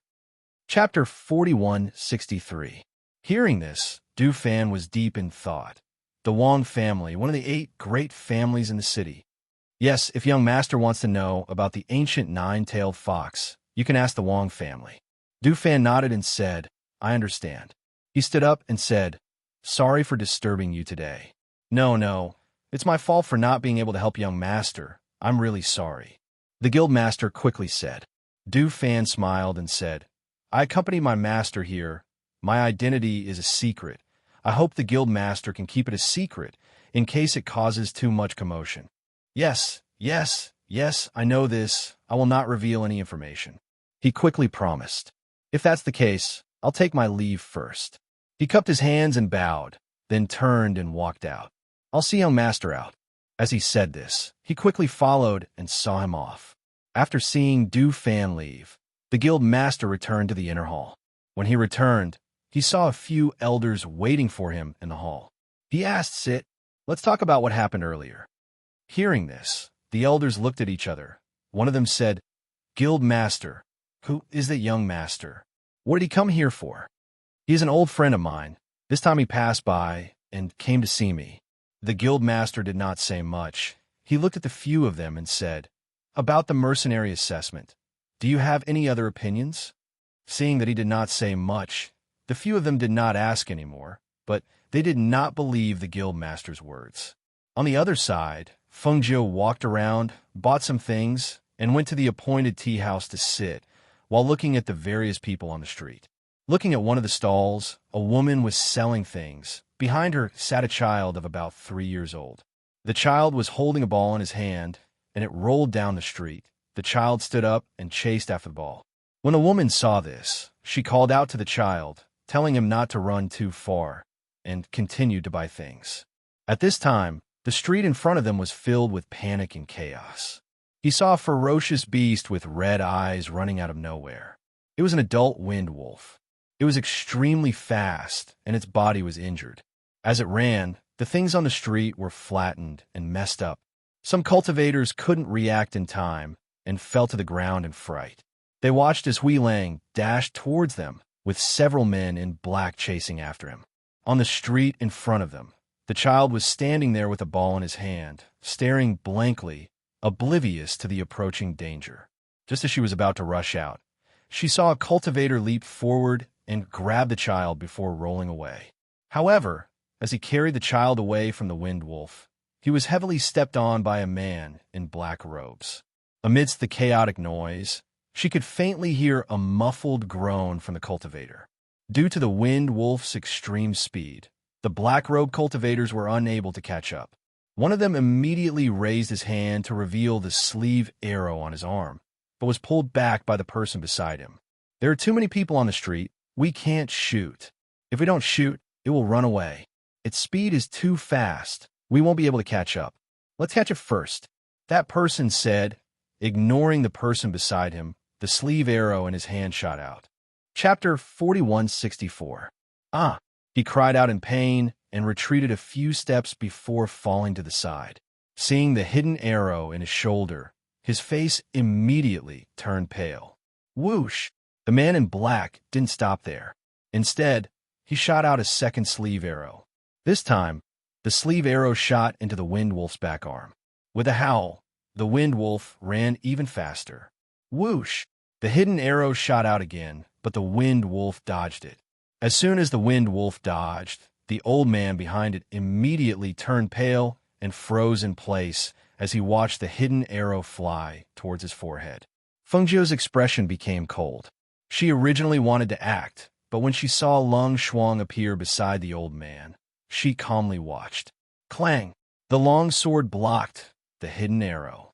Before the hidden arrow fell to the ground, Long Shuang swatted it with his sword and attacked the person who shot the hidden arrow. The other person was rushing forward and didn't expect the hidden arrow to return. For a moment, he couldn't dodge and could only watch as the hidden arrow sank into his arm. Immediately, he raised his hand and was about to release a fourth hidden arrow when he sucked in a cold breath and dropped his arm in pain. Oh! In front of them, the wildly running Wind Wolf collapsed in a pool of blood. In front of the Wind Wolf stood Du Fan with a folding fan in his hand. He glanced at the twitching Wind Wolf on the ground and then looked forward. He saw Long Shuang and Yi Feifei, as well as his master sitting in a nearby tea house. He walked forward and came to Long Shuang and Yi Feifei's side, asking, "Are you all right?" "We're fine," the two replied. Yi Feifei looked at him and said with some surprise, "Big brother Du, why are you here?" "I walked around the city and thought I'd come here to take a look. I didn't expect to run into an out-of-control Wind Wolf," he said simply and gestured. "Master is in front. Let's go." "Yes," the two of them replied and followed him forward. However, they had only taken a few steps when they were stopped by a few cultivators in black robes. "What are you doing?" Du Fan asked, looking at them. "You hurt me." The cultivator with the injured arm didn't look at Du Fan. Instead, he stared at Long Shuang with cold eyes. "Which eye of yours saw it?" Yi Feifei snorted and looked at that person. "I only saw you using a sleeve arrow to hurt people. You're courting death." That person shouted darkly as he raised his hand to slap Yi Feifei's face. Seeing this, Du Fan's eyes flashed with coldness. He pulled Yi Feifei behind him with one hand and lifted his leg to kick Du Fan, sending him flying more than 10 meters away. Cha-cha-cha-cha. That person was kicked back, but he didn't fly off the ground. Instead, his body rubbed against the ground. Because of the force of the kick, after a few meters, a bloody mark was left on the ground. "Hiss!" That person screamed in pain. He felt a burning sensation on his back, and the pain was unbearable. Several cultivators in black robes were shocked. Two of them quickly went over to help him up. When they looked at him, they saw that the clothes on his back had been torn, revealing a blood-stained back. It was a ghastly sight. That person was helped up, but he couldn't even stand. He spat out a mouthful of blood, which splattered all over the ground. He opened his mouth and wanted to say something, but in the end, he couldn't take it and fainted. Chapter 4165. To the side, Long Shuang said indifferently, "Du Fan's kick, even if he doesn't die, he'll be crippled. That kick didn't just injure his back, it also injured his internal organs. If he didn't have the best medicine to treat it, he would be crippled." The fan in Du Fan's hand opened with a schwa sound. He gently fanned himself and said helplessly, "I didn't want to be so violent. It's just that this person is courting death. He can't blame me." As he spoke, he strode forward. "I don't know who these people are, but they're too arrogant. They used a hidden arrow in front of so many people." As Yi Feifei said this, she saw that one of the cultivators still had a hidden arrow in his shoulder. She quickly walked forward. "I'll help you pull it out." "This." No need." That person's face was pale, as if he was frightened. Or perhaps it was because he saw the power of Du Fan's kick, but when he saw the girl come forward to help him pull out the hidden arrow, the man holding the fan glanced at him, and he suddenly felt panic and fear. "Why don't you go to the clinic and get someone to help you pull out the arrow, clean up the wound, and bandage it. Yi Fei saw the fear on the other's face and didn't force him. He only told him to hurry to the clinic. Yes, thank you, Mississippi. That person quickly got up and went to the clinic. As for the men in black, they had already taken the corpse of the Wind Wolf and its unconscious comrade and quickly left. The three people arrived at Fengjiu's place and called out, "Master." Fengjiu's gaze fell on the cultivator, who couldn't stand up after returning the child to the woman. She said to Du Fan, "Take that person to the clinic. Just go back to the inn later." Du Fan was slightly startled. He followed her gaze and saw a cultivator slowly moving to the corner with a painful expression. He responded, "Yes." As he spoke, he walked out. "Master, look, I bought a pet." Yi Fei took out the little spirit mouse from his bosom and put it on the table. Fengjiu glanced at it and raised her eyebrows slightly. "This is not an ordinary spirit mouse." She looked at her and asked, "Where did you buy it?" Hearing his master say that it was not an ordinary spirit mouse, Yi Fei was very happy and said, "I bought it from a cultivator who is selling spirit pets. This little spirit mouse bit me, and I found that its intelligence was higher than ordinary spirit mice, so I bought it. Your spirit mouse has one gold and one blue eye. It looks like a treasure-hunting spirit mouse." Fengjiu smiled and glanced at the little spirit mouse that had curled up into a ball. She had an ancient aura around her, so the little spirit mouse did not dare to get close to her. Treasure-hunting spirit mouse? Does Master mean that this is a spirit mouse that can find treasures? Yi Fei asked in surprise. "When I go back, I'll look through the 100 Beast book and see if it's true." As she said this, her voice paused, and she said with a smile, "However, it's most likely correct." "That's great." She couldn't hide her joy and smiled. Lung Shuang watched from the side and also revealed a smile. Speaking of which, Yi Fei's luck seemed to have always been very good. "Let's go. Let's return to the inn." She stood up and paid the bill before leaving with them to return to the inn. On the other side, the black-clothed cultivators who had returned to the Spirit Beast arena reported the matter to their master. After that, they stood to the side and waited for their master's orders. Chapter 4166. Hearing this, the few of them looked at each other and agreed. Just as they were about to leave, they were called back. "Wait a moment." They stopped and looked at their master, asking, "Master, do you have any other orders? Have someone treat his injuries and let him leave. I don't need people who have no sense of propriety here," he said in a deep voice, his face expressionless and cold. Hearing this, the few of them were startled, but they didn't dare to say anything and quickly left. After they left, an old man standing to the side opened his mouth. "Master, should we send someone to inquire about the origins of those people?" "No need." He raised his hand and said, "This matter was done inappropriately by our people. The other party taught them a lesson, but if we ask about their origins, they will think that we want to take revenge on them." His voice paused, and he stood up and walked slowly. From her description, those people are not ordinary people. There is no need to offend those people for an insignificant person. "Yes," the old man replied. "This is also good. We won't get into trouble. Go and make some arrangements. Give the people who were frightened and injured on the street some compensation and deal with the matter properly. Don't let people talk about it. Also, go and knock on the people below to make them behave. If something like this happens again, they won't be let off easily." The middle-aged man said in a deep voice, "Okay, I will go now," the old man said and left first. The middle-aged man walked outside with his hands behind his back. Looking at the ferocious beasts in the cages of the Spirit Beast field, he thought of the wind wolf that was provoked and ran away. A dark light flashed in his eyes. That wind wolf speed was one of the best among these ferocious beasts, and its strength wasn't weak either. However, it was killed by a young man with a fan in his hand in one move. From this, it could be seen how strong he was. Even if he hadn't seen such a person face to face, he knew that he couldn't make an enemy out of him. Du Fan returned to the inn after making arrangements for the man.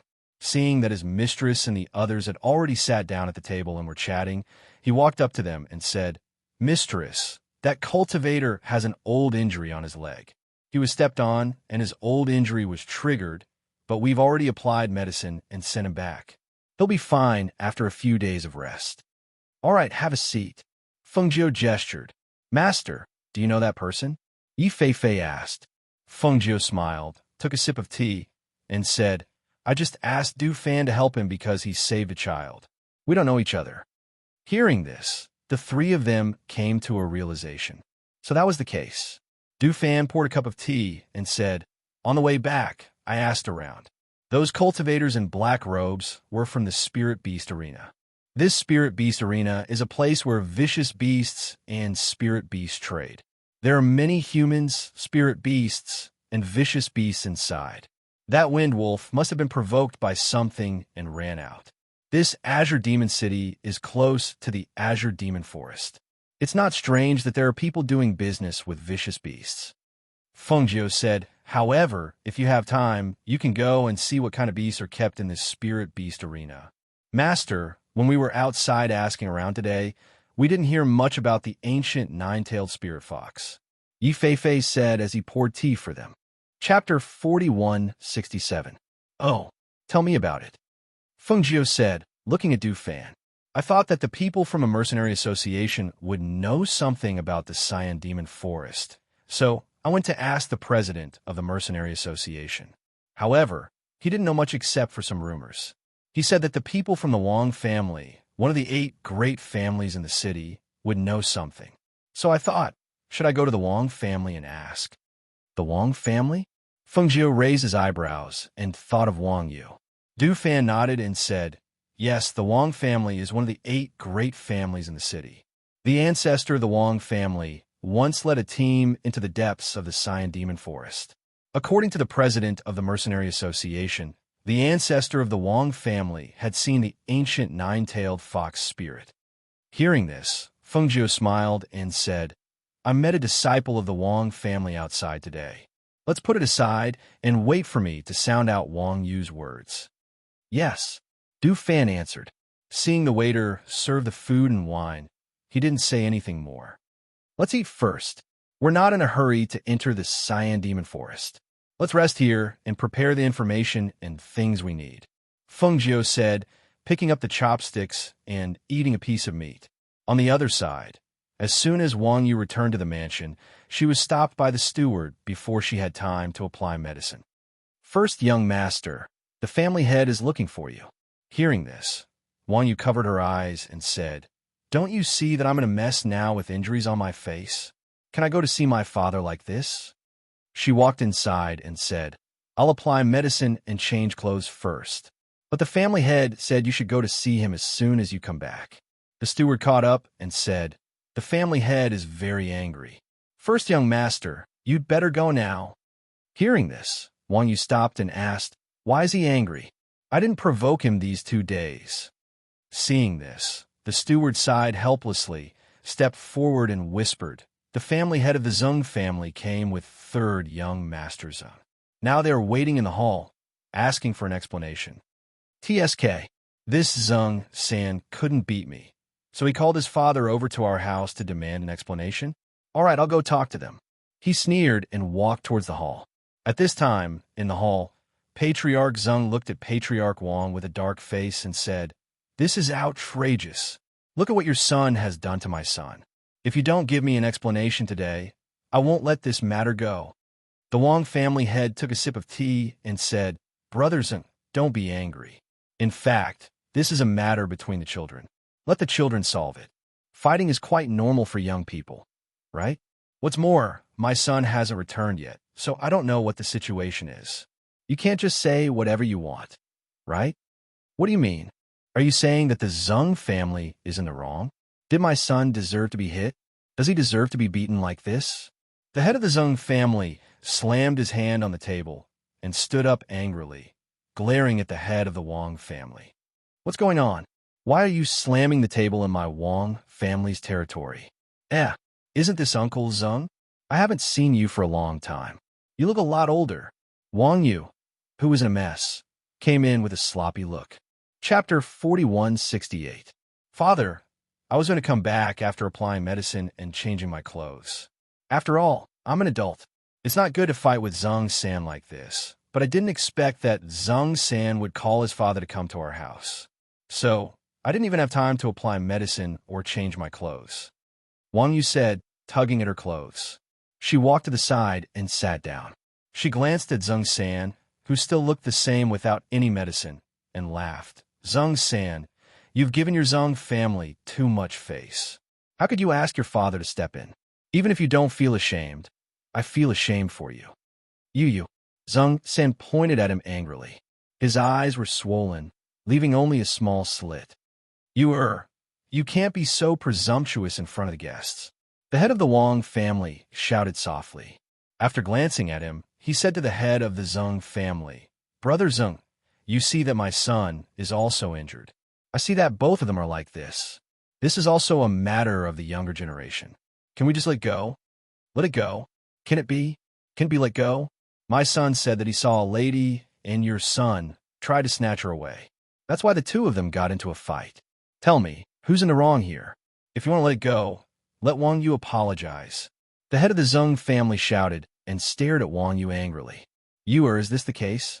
You and Zheng San fought for a girl? The head of the Wang family asked with a frown. Of course not, father. It's not like that. Wang Yu said, and then said to the head of the Zheng family, Uncle Zheng, this is the case. I was going to have tea with a friend. Who knew that Zheng San wanted to take a girl away by force in the alley? The girl cried and begged to go home and let him let her go, but Zheng San still wanted to take her away by force. As he said this, he grinned, and this grin pulled at the wounds on his face, and he couldn't help but cry out, You all know me. I can't stand this kind of bullying of the weak, so I went up to ask Zheng San to let that girl go. In any case, we are also the young masters of aristocratic families, right? Isn't it easy to get a girl? You can't rob her like this. If this were to spread, our clan would lose all face. Well, I was thinking that Uncle Zheng and our family are old family friends. If I didn't run into this matter, it would have been fine. But since I ran into it, of course I can't let Zheng San ruin Uncle Zheng's reputation like this, right? I didn't want people to say that Uncle Zheng didn't teach his son well, so I tried to persuade him. Who would have thought that he wouldn't listen and started to hit me? In order to defend himself, I could only fight back. Now, I was injured all over. He really didn't know how to appreciate good intentions. It's hard to be a good person these days. Listening to him talking alone, Zheng San was so angry that he glared at him. Although things were like what he said, it was not entirely like that. But Wang Yu, this little bastard, was just pretending. He was so angry that he could not speak. She heard Wang Yu say that she had lost all her face and said that she had not taught her son well. The face of the head of the Zheng family was extremely ugly. With a dark face, he stared at Wang Yu for a long time and then looked at his son. He asked in a calm voice, Why is what he said different from what you said? Didn't you promise me again and again that it was he who started it first and wanted to take the girl away from you? Father, he is lying. Chapter 41:69. As soon as he finished speaking, he glared angrily at the two guards beside him and asked, Tell me honestly, is it really like what he said it is? If you lie again, I'll break your legs. The two guards were shocked and quickly knelt down. Yes, it was young master who said that. We were just idiots. He was enraged.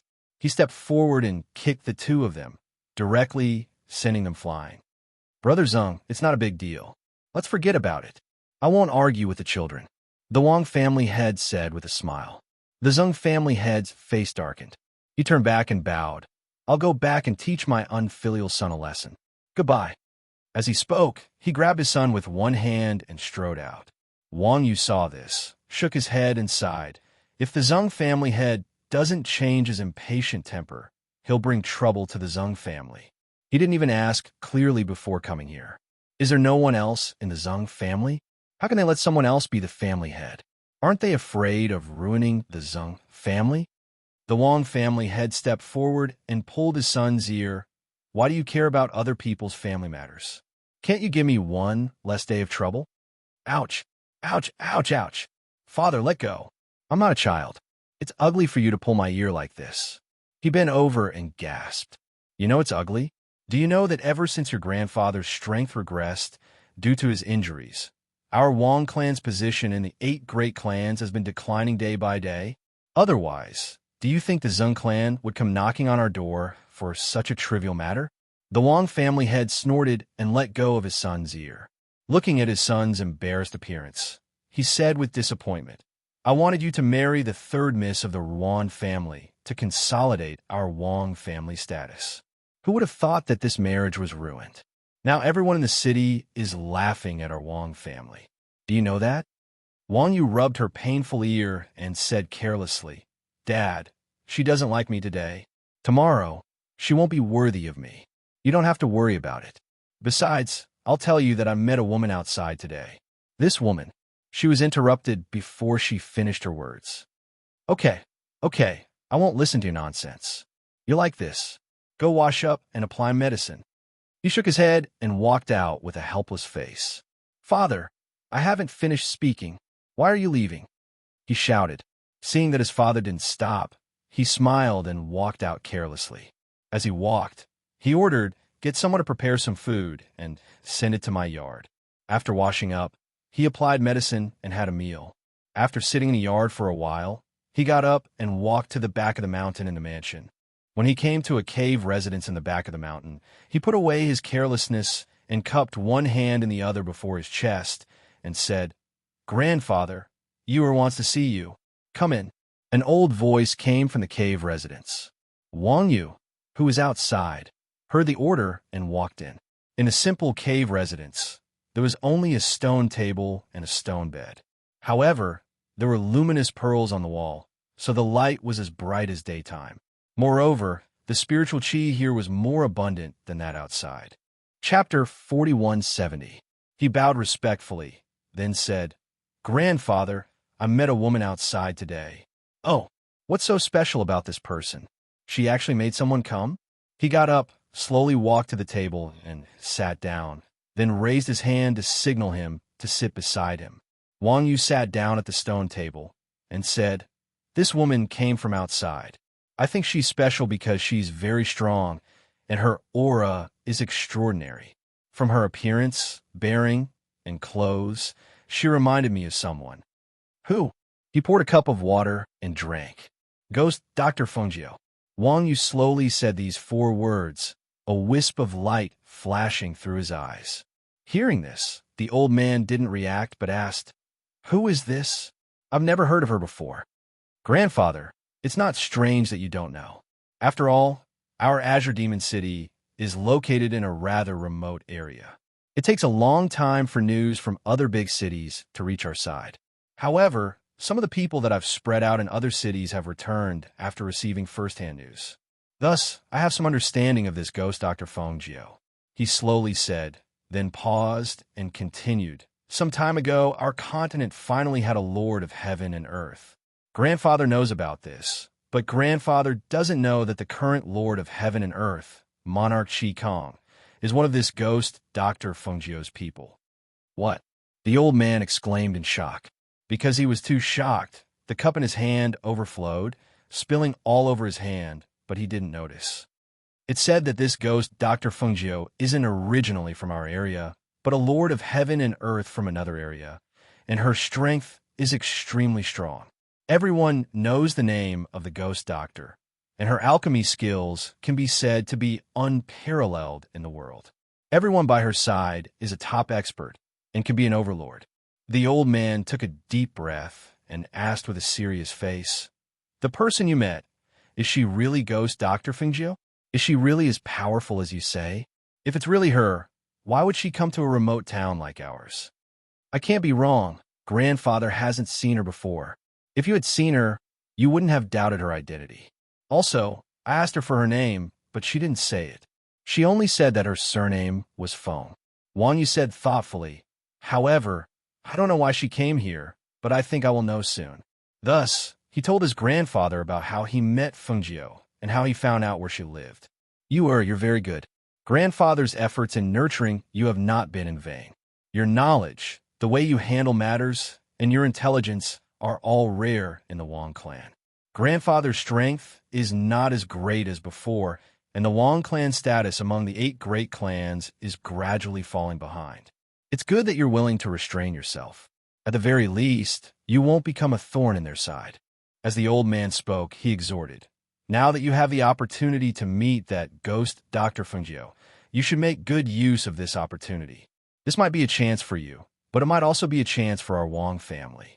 However, with ghost Dr. Fungio's strength, I'm afraid that she has already seen through your disguise. Rather than being suspected and exposed, why don't you reveal yourself first?" Chapter 41:71. "Well, just do what you want," the old man said, pouring another cup of water, and said, "I'm old, so I'll have to rely on you. You can decide some things by yourself, and you don't have to ask for instructions."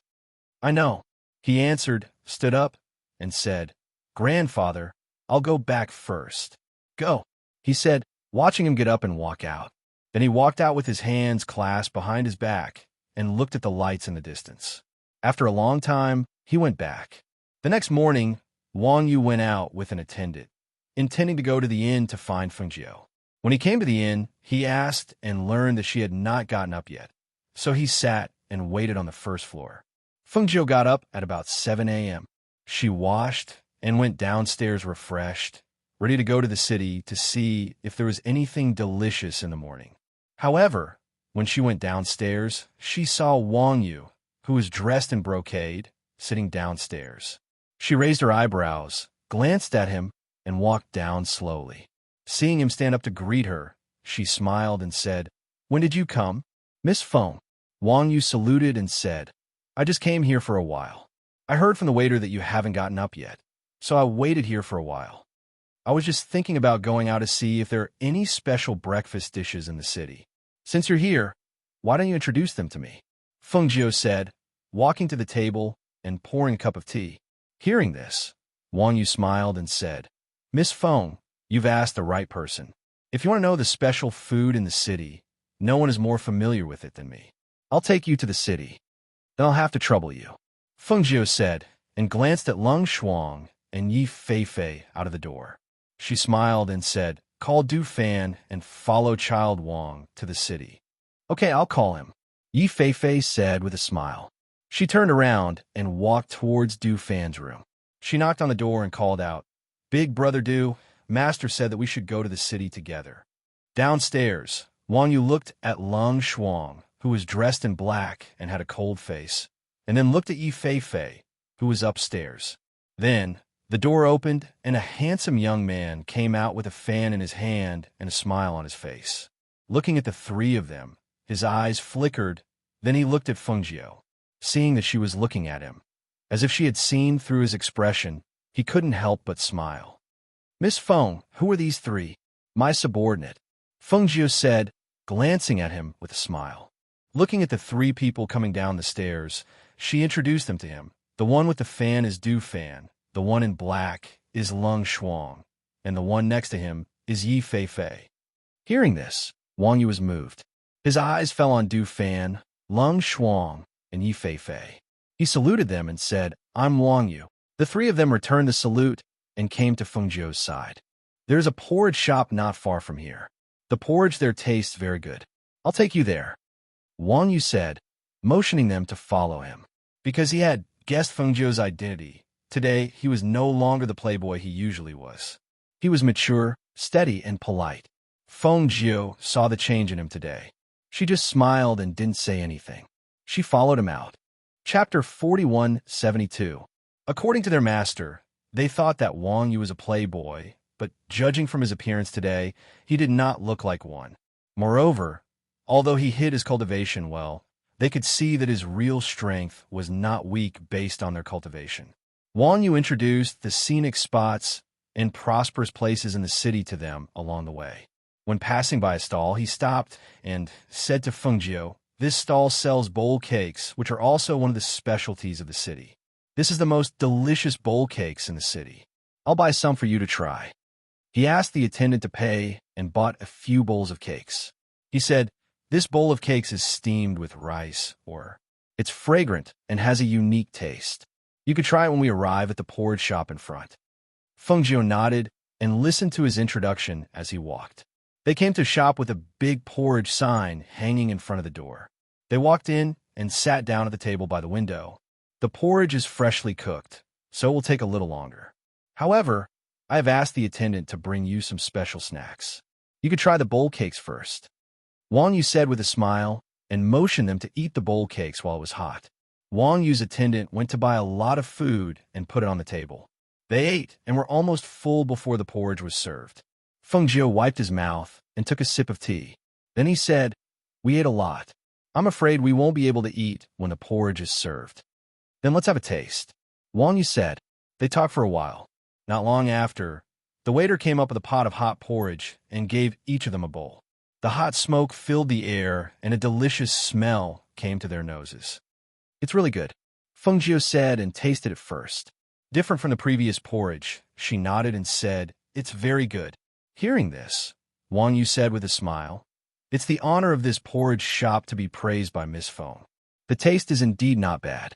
The porridge is very thick, and the taste is also very delicious," Du Fan also said. He was originally 70% full, but in the end, he still ate 2 small bowls. Seeing them eating happily, Wang Yu was also happy. After they finished eating, she took them out for a walk to digest the food until they came to an ornamental pavilion. They sat on the 3rd floor of the viewing pavilion. The independent pavilion was very quiet. They could see the surrounding and the distant scenery at a glance. This place was excellent for both chatting and admiring the scenery. Feng Jiu looked at the surrounding scenery and then smiled. His eyes fell on Wang Yu, and he said, "Young Master Yu, you are like 2 different people today compared to yesterday." Hearing this, Wang Yu said apologetically, "I didn't mean to deceive Miss Feng, but in the aristocratic families, playboys are the least enviable." As he spoke, he stood up and bowed to Feng Jiu. "I apologize to Miss Feng here. Please forgive me for offending you yesterday." "It doesn't matter." Feng Jiu waved her hand and smiled carelessly. She said slowly, "But today I have something to ask you." "Oh, what does Miss Feng want to know?" Wang Yu asked and sat down at the table. "I want to know about the ancient 9-fox spirit fox. I heard that your Wang family has met it in the Cyan Demon Forest?" Feng Jiu asked directly. Chapter 4173. If there is anyone in this city who knows about the ancient 9-tailed fox, it is only my Wang family. However, it was my grandfather who entered the Cyan Devil Forest. I once heard him say that he saw an ancient 9-tailed fox in the depths of the Cyan Devil Forest. As he spoke, he poured more tea for Feng Nine and also for himself. He continued, "Back then, in order to enter the Cyan Demon Forest to pick an extremely rare spiritual medicine, they did not hesitate to risk their lives and enter the depths of the forest. When they were attacked by ferocious beasts and had nowhere to go, a snow-white little 9-tailed spiritual fox appeared. I heard from my grandfather that the little 9-tailed spiritual fox jumped onto a big tree and roared a few times on the branch. The surrounding ferocious beasts that attacked them were scared and fled in all directions. It was also because they met the 9-tailed spiritual fox that my grandfather and the others survived." Hearing this, Feng Jiu seemed to be thinking about something. He rubbed the teacup with one hand, and no one knew what he was thinking. "Does it really have 9 tails?" Du Fan asked. "Yes, an ordinary spiritual fox has only 1 tail, but that spiritual fox has 9 tails. Therefore, my grandfather believed that it was the ancient 9-tailed fox. Moreover, even the extremely ferocious, ominous beasts at the divine beast level were afraid of it. Except for the ancient 9-tailed fox, there is nothing else." Wang Yu said affirmatively. "The Cyan Devil Forest is so big that it is not easy to find the ancient 9-tailed fox in the depths." Feng Jiu said, looking at Wang Yu, and asked, "Did your grandfather have a map when he went in?" Wang Yu paused and said, "I don't know. I have to go back and ask my grandfather. Moreover, that was 10 years ago." Then, she looked at Feng Jiu and asked, "Do you want to catch the ancient 9-tailed fox?" "Yes." Feng Jiu smiled and said, "I heard that the ancient 9-tailed fox appeared in the Cyan Devil Forest, so I want to catch it for my daughter as a contract beast." Listening to her casual and confident words, Wang Yu could not help but say, "But as far as I know, the ancient 9-tailed spirit fox comes and goes like a ghost. For so many years, except for my grandfather, no one else has seen it. After so many years, I don't know if the ancient 9-tailed spirit fox is still there." Didn't you say that your grandfather met a little spirit fox back then? It's only been 10 years, so he might not be an adult. I think he should still be in the Azure Devil Forest, Feng Jiu said as he looked into the distance. Seeing this, Wang Yu said, "Why don't you come back to the Wang family with me? I'll have my grandfather meet you." As he spoke, he thought for a moment and said, "How about this? Aren't you going to stay in the city for a few days? Why don't you stay in my Wang family? If you want peace and quiet, I can set aside a quiet courtyard for you to stay in. No one will disturb you." Hearing this, Feng Jiu raised his eyebrows slightly, and a faint light flashed in her clear eyes. She looked at him and asked with a chuckle, "When did you guess our identity?"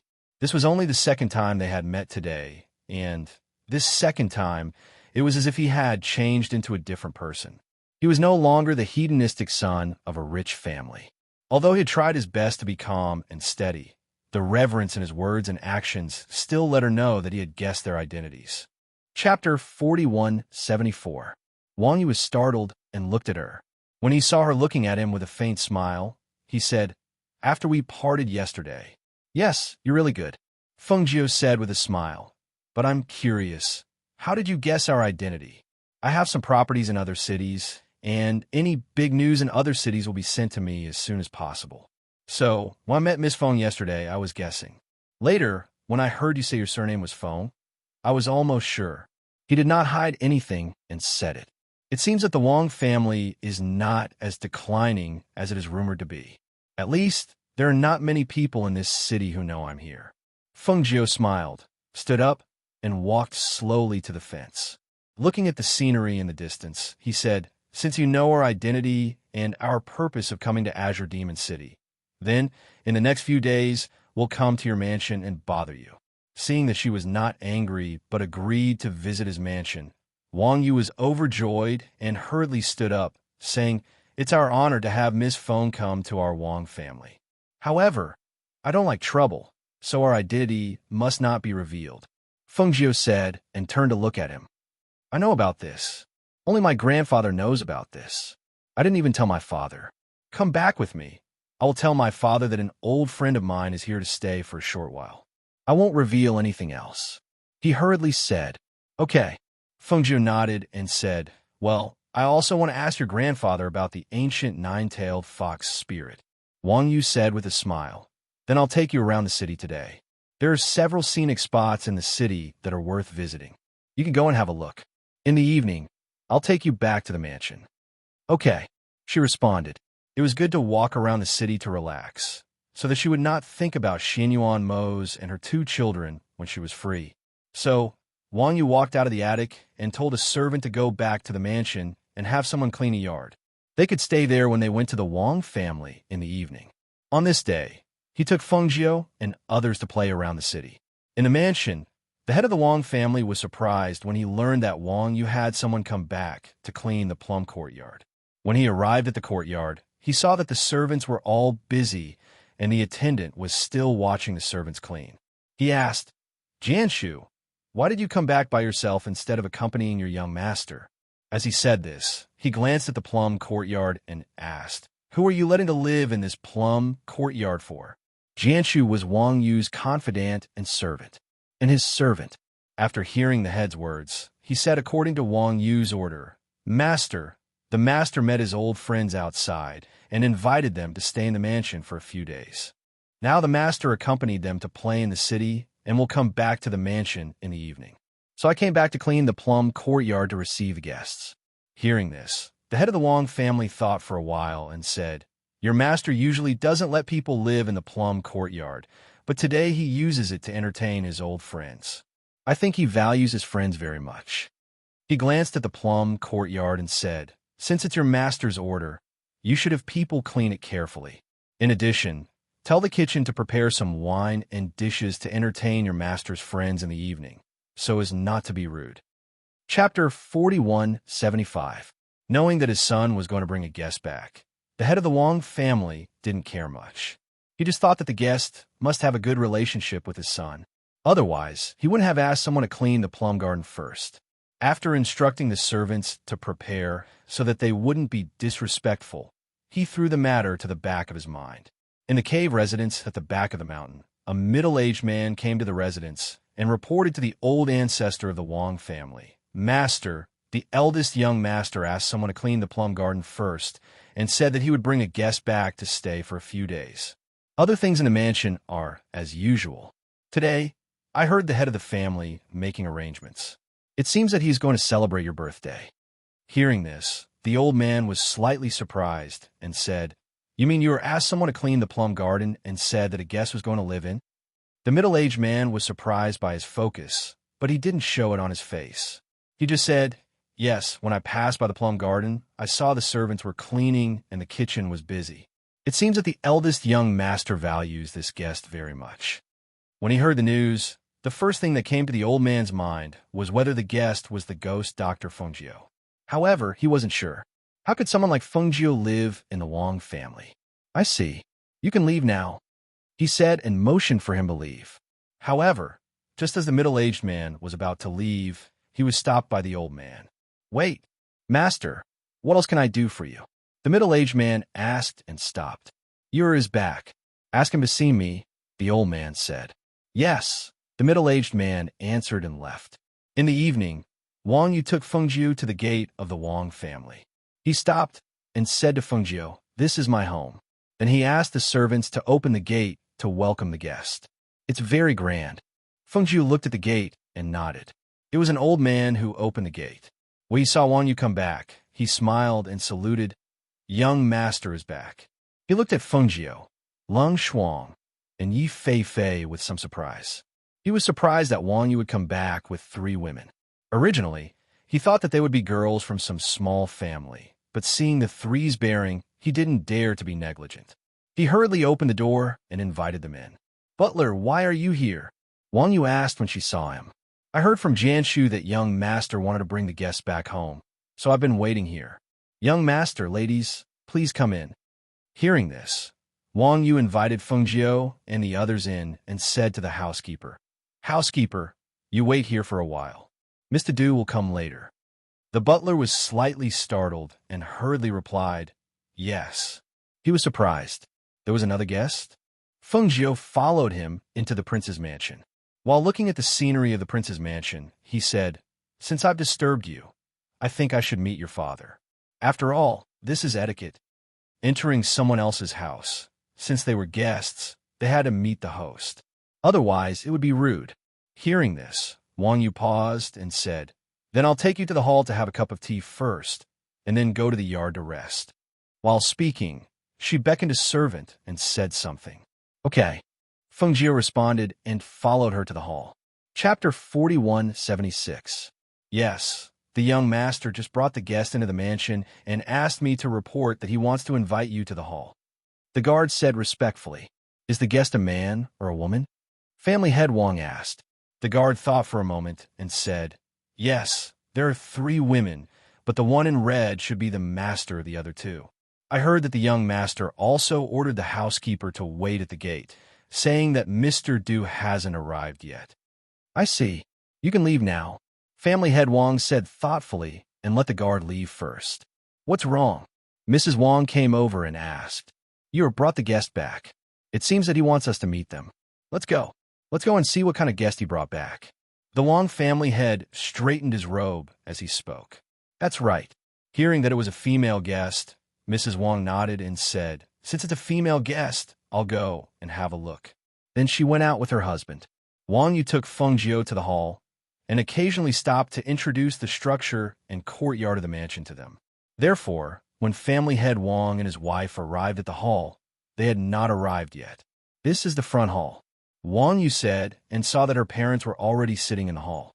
She said to Fengjiu, "My father and mother are in the hall. Let me introduce you." Then she led her into the hall. "Father, mother." Wang Yu first bowed to the 2 of them, then smiled and said, "Let me introduce you. This is a friend of mine, surnamed Feng." Then she introduced Feng Ix's parents to them. "Greetings, family head Wang and Mrs. Wang." Fengjiu bowed to them. "Miss Feng, you don't have to be so polite. Please sit down." Wang Yu and his wife quickly said and invited her to sit down. Looking at the beautiful woman in red with extraordinary temperament, the couple could not help but look at each other and feel slightly surprised. They did not expect that there was such a beautiful woman in the world. Moreover, she knew their son. Although he was their son, they also knew that their son was just a hedonistic son. They usually had some friends, but they had never seen such an outstanding person like the one in front of them. The red-clothed woman's actions were natural and unrestrained, and her every movement revealed a sense of laziness and casualness. She did not have the slightest restraint or timidity of a woman. Instead, she had a noble aura that was formed from the heavens. Even as the family head and madam, they could not put on any airs in front of this woman. They were even a little nervous and restrained. It was as if the person sitting in front of them was not a young woman, but a noble powerhouse. As the woman in red sat down, the two women behind her also stood behind her. The woman in black was dressed in tight clothes and had a cold expression.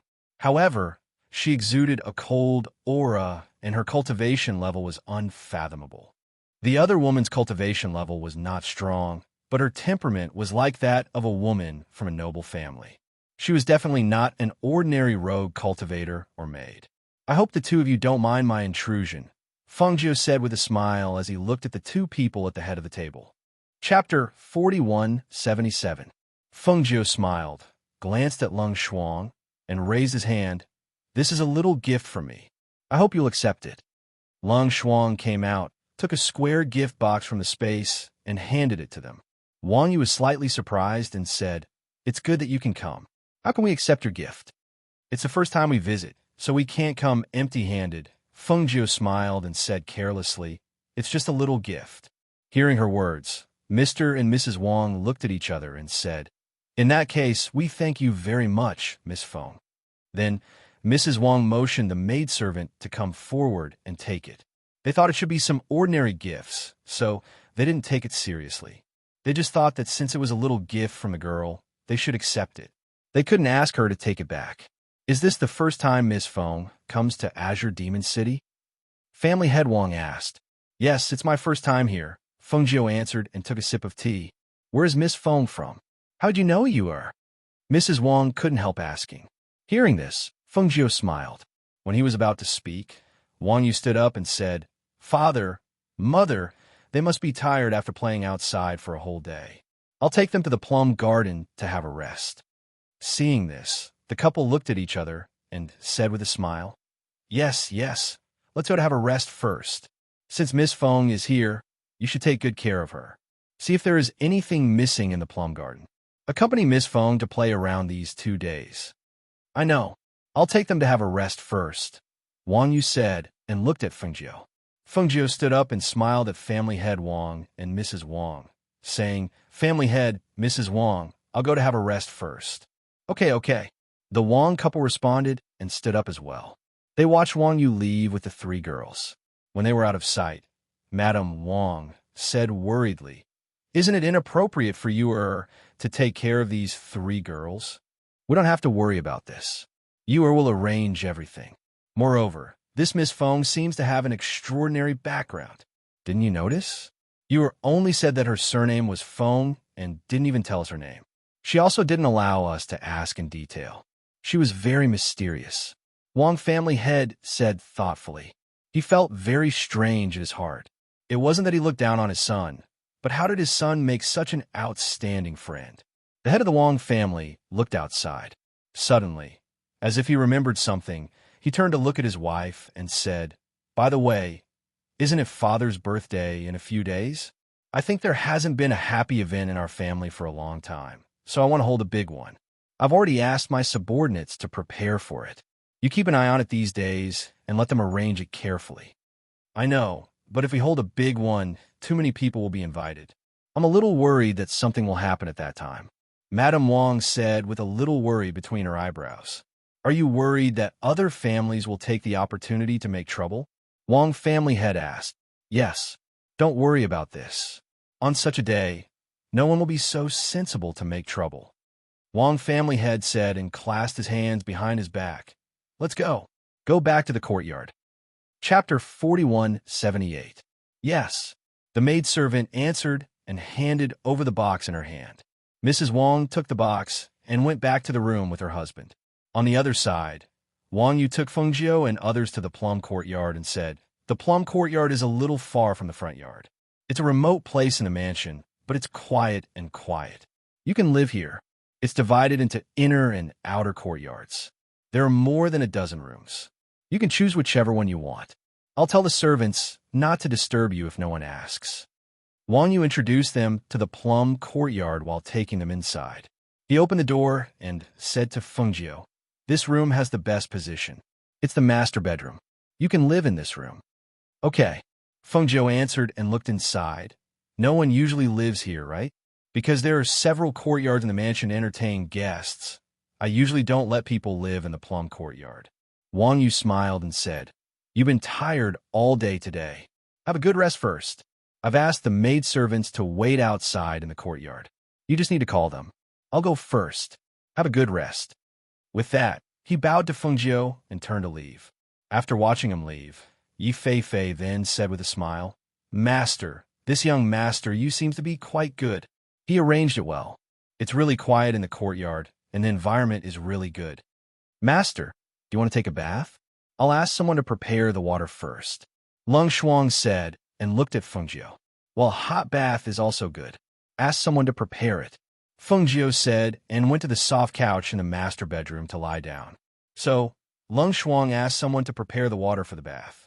At this time, Du Fan came with the housekeeper. "Young Master Du, this is the plum courtyard. You have a good rest. I'll leave first." The housekeeper said and left after bowing. "Is the spirit deer carriage settled?" Lung Shuang asked. "Well, it's in the Wang family. The housekeeper arranged it himself. Don't worry," Du Fan said and looked at the courtyard, showing a smile.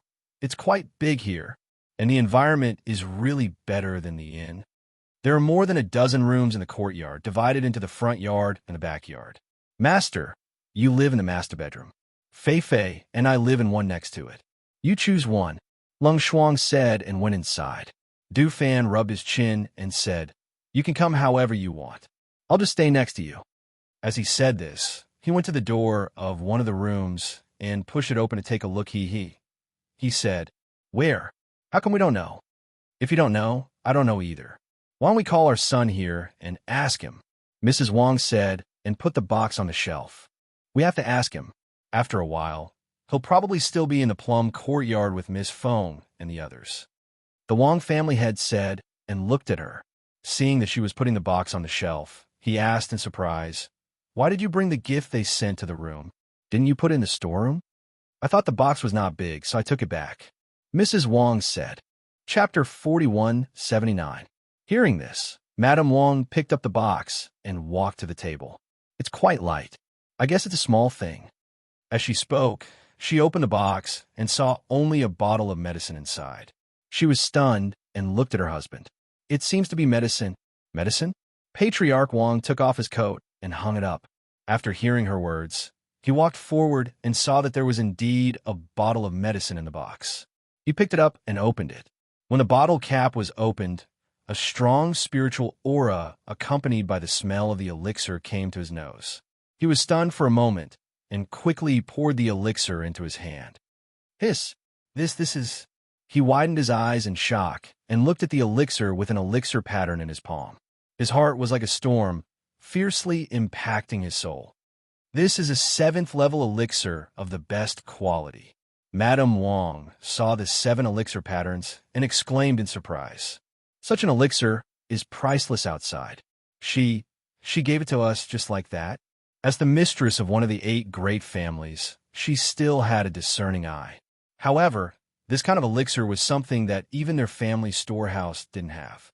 How could Miss Feng just casually give it away? She couldn't help but look at her husband, who hadn't recovered yet, and said hesitantly, Could it be that she took it by mistake?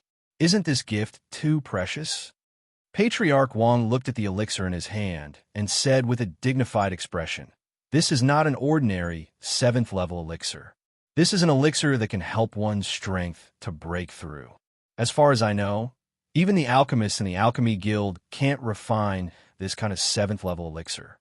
As he spoke, he carefully put the elixir back into the bottle and said, "Ask someone to call you or here."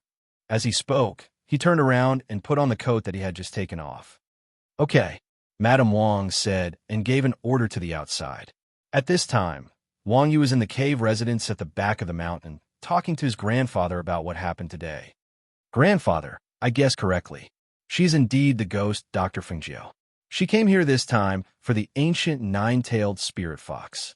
I don't know much about it, so I invited her here. I'll arrange for you to meet her tomorrow. Ancient nine-tailed spiritual fox. He pondered for a moment before saying, I didn't expect you to come for the ancient nine-tailed spiritual fox. He paused for a moment and said, I got it. Take good care of them. I'll pay them a visit tomorrow.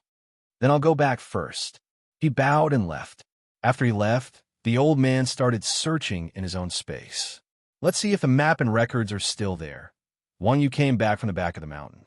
She was about to visit her parents when she saw the housekeeper hurriedly looking for her. Young master, I've finally found you. The head of the family wants you to make a trip to the main courtyard, the housekeeper said as he wiped the sweat from his forehead. He looked around the mansion, but couldn't find her, so he thought that she might have gone to the back of the mountain. As he was about to go to the back of the mountain, he saw her. Wang Yu smiled and opened the fan in her hand. She gently fanned herself and said, I'm going there.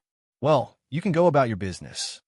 As she spoke, she walked to the main courtyard. Chapter 4180. Seeing him coming, family head Wang glanced at the guards in the city and said, You can all leave. Yes, sir. The guard responded and left the room. Come in with me. Family head Wang said and stepped into the room with his hands behind his back. Mrs. Wang followed him in. Wang Yu touched his chin and thought for a while. He closed his fan and followed them in. When he entered the room, he saw that they looked a little dignified. He asked, Father, Mother, what's wrong? What is the background of this friend of yours? The Wang family head asked directly. Hearing this, Wang Yu grinned and said, Father, she's just staying with us for a few days and will leave in 2 days. Why do you want to find out her background? Who is Miss Feng? Do you know what she gave us as a greeting gift in the hall? Madame Wang asked as she pulled him to the side to greet her. What did she give you? Wang Yu asked curiously. She gave us a 7th-level top-grade elixir. Family head Wang said and took out the medicine bottle and put it on the table. A 7th-level top-grade elixir? Wang Yu was also surprised. Seeing his father take out an exquisite medicine bottle, he took it, opened it, and poured out the contents. After taking a look, he couldn't help but be stunned. This is not an ordinary 7th-level best-grade pill. This pill is Cloud-Breaking Pill, which can help you break through your cultivation. Yes, this gift is too expensive. 7th-level elixirs are hard to find on the market, let alone the Cloud-Breaking Elixir. Holding this elixir, I feel a little uneasy. He sighed softly, looked at Wang Yu, and said, Tell me honestly, who is this Miss Feng? Why did she give us such a treasure? And should we accept this elixir or return it to her? The main reason was that the gift was too expensive, and they knew nothing about her. If she just came to stay for 2 days and gave him such a valuable elixir, even if he was tempted, he would not dare to accept it. Listening to his words, Wang Yu knew what he was thinking. He pondered for a while and said, Father, since she gave it to you, just accept it. As for her identity and background, forgive me for not being able to tell you. I can only say that she is a very honorable person. During these days in the mansion, we only need to receive her with all our hearts. Don't ask about anything else, and don't care about it. Hearing this, family head Wang and his wife looked at each other. Since he said so, they said, We know. Father, keep this pill. Don't let anyone know about it. I'll discuss the matter of the pill with grandfather later. Let's see which of you is the best choice for our Wang clan. I'll go back first. Well, don't worry. We know that. The Wang family head said as he put the pills into his space. After watching him leave, he suddenly seemed to react. He looked at his wife and said strangely, Madam, didn't you seem to have changed into a different person just now? Why did he give people a feeling of steadiness and wisdom? Am I hallucinating? Hearing this, Mrs. Wang was also stunned. She said doubtfully, He seems to be a different person. He is a little different from usual. Hearing this, family head Wang looked outside thoughtfully. No one knew what he was thinking, and he did not speak for a long time. Chapter 4181. Old Master returned to the courtyard early this morning. Old Master has been cultivating in the back of the mountain for nearly 10 years. When I heard that Master was holding a 100th birthday celebration for Old Master, I also hoped that Old Master could come out of the cave residence in the back of the mountain and stay in a mansion for a few days. After all, there are many people outside who are saying that our Wong family is declining day by day because Old Master's strength has regressed and he doesn't have much life left. Now, that Old Master has returned to the courtyard, and his complexion is very good. If people outside know, they will definitely not say that. A servant girl said softly, her words carrying unconcealable joy and excitement. Do you want to die? How dare you talk about Old Master in the mansion? Hurry up and shut up. Don't let the masters hear, or you will be severely punished. Another servant girl, who was slightly older, said nervously. She looked around and saw that no one was around, then patted her chest and sighed in relief. The young servant girl stuck out her tongue and said, I don't mean anything else. I'm just too happy. This is the first time I've seen Old Master since I entered the mansion. He looks even younger than my grandfather. I can't tell that he is 100 years old. That's right, Old Master's cultivation is there. Naturally, no ordinary person can compare to him. As the older servant girl said, she pulled her and said, Let's go to the front yard and see if there's anything we can help with. Servants like us shouldn't talk too much about the master's matters. As the two walked further and further away, Fengjiu, who was sitting on the tree and enjoying the scenery, stretched and took out a spiritual fruit to eat. Her legs were propped up on the tree branch, and one hand was behind her head. Her whole body could be said to be half lying on the tree. She looked around and saw all the courtyards of the prince's mansion clearly. She saw and heard the busy figures of the servants and the whispers of the occasional conversation. After finishing the fruit, she squinted her eyes and half lay on the tree, enjoying the gentle breeze of the morning and feeling the fresh air between the trees. She half closed her eyes, but the green lotus chi in her body was circulating, attracting the spiritual chi of heaven and earth in the morning, as well as the vitality of the plants. After the Wong family ancestor took a bath, he wanted to take a walk around the mansion. After all, he had been cultivating in the cave at the back of the mountain for 10 years. Although he seemed familiar with the mansion, he was actually unfamiliar with it. He walked around the manor. When he passed by the trees next to the rockery, Old Master Wong stopped and suddenly looked up. When he saw the girl in red dozing off on the tree, a wise light flashed in his eyes. He asked, May I ask, is this Miss Foam? She was dressed in red and looked peerless. The woman on the tree was very recognizable. Hearing the voice, Fengjiu opened her eyes and looked down. She saw an old man slightly cupping his hands and looking at her. Thus, she jumped down from the tree and landed in front of the old man. I am. Are you the ancestor of the Wong clan? Fengjiu asked, but his tone sounded more certain. The robe of the old man in front of her was not outstanding, but the material was of high quality. Although he did not seem very strong to her, he was stronger than the rest of the people in the mansion. Therefore, other than the ancestor of the Wong clan, there was probably no one else. Hearing this, the old man smiled kindly. That's me. As he spoke, he paused and smiled. I heard you mention Miss Foam. I wanted to pay you a visit, but I didn't expect to meet you here. Chapter 4182. There's a pavilion over there. Why don't we go there and have a seat? The Wong clan ancestor pointed at a pavilion not far away. All right, Fengjiu agreed and walked with him towards the pavilion. After the two sat down in the pavilion, the old man waved his hand and a soundproof barrier was set up. He looked at Fengjiu and smiled. You has already told me, but I didn't expect to see someone like the ghost doctor in my Wong clan. If there's anything that the Wong clan has not received you well, please forgive us. No, the Wong clan is very good, Fengjiu said with a smile. I heard from you that the ghost doctor wants to inquire about the nine-tailed fox spirit. However, it's been 10 years since then. Even this old man doesn't know if the ancient nine-tailed fox spirit is still in the Azure Demon Forest. This old man is worried that he won't be able to help the ghost doctor. As he spoke, he took out an old map from the space and said, This is the map we used back then. There are markings on it. Back then, when we were in a desperate situation, we met the ancient nine-fox spirit fox. This is the place where we met it. He pointed at a place on the map and said, "This place is a canyon in the depths of the Azure Demon Forest. There are many powerful, ferocious beasts, but there are no ferocious beasts in this area. Back then, we left along this area. Later on, I guess that this area should be the territory of the ancient nine-tailed fox spirit, so no other ferocious beast dared to come close." Fengjiu looked at the place he was pointing at and said, "This place looks quite big. Yes, even if we fly on the sword, it will take a day to get out of this area. However, there are many trees there, so it's not suitable for flying. Most of the time, we have to walk. I remember that back then, we walked for 3 to 4 days with injuries."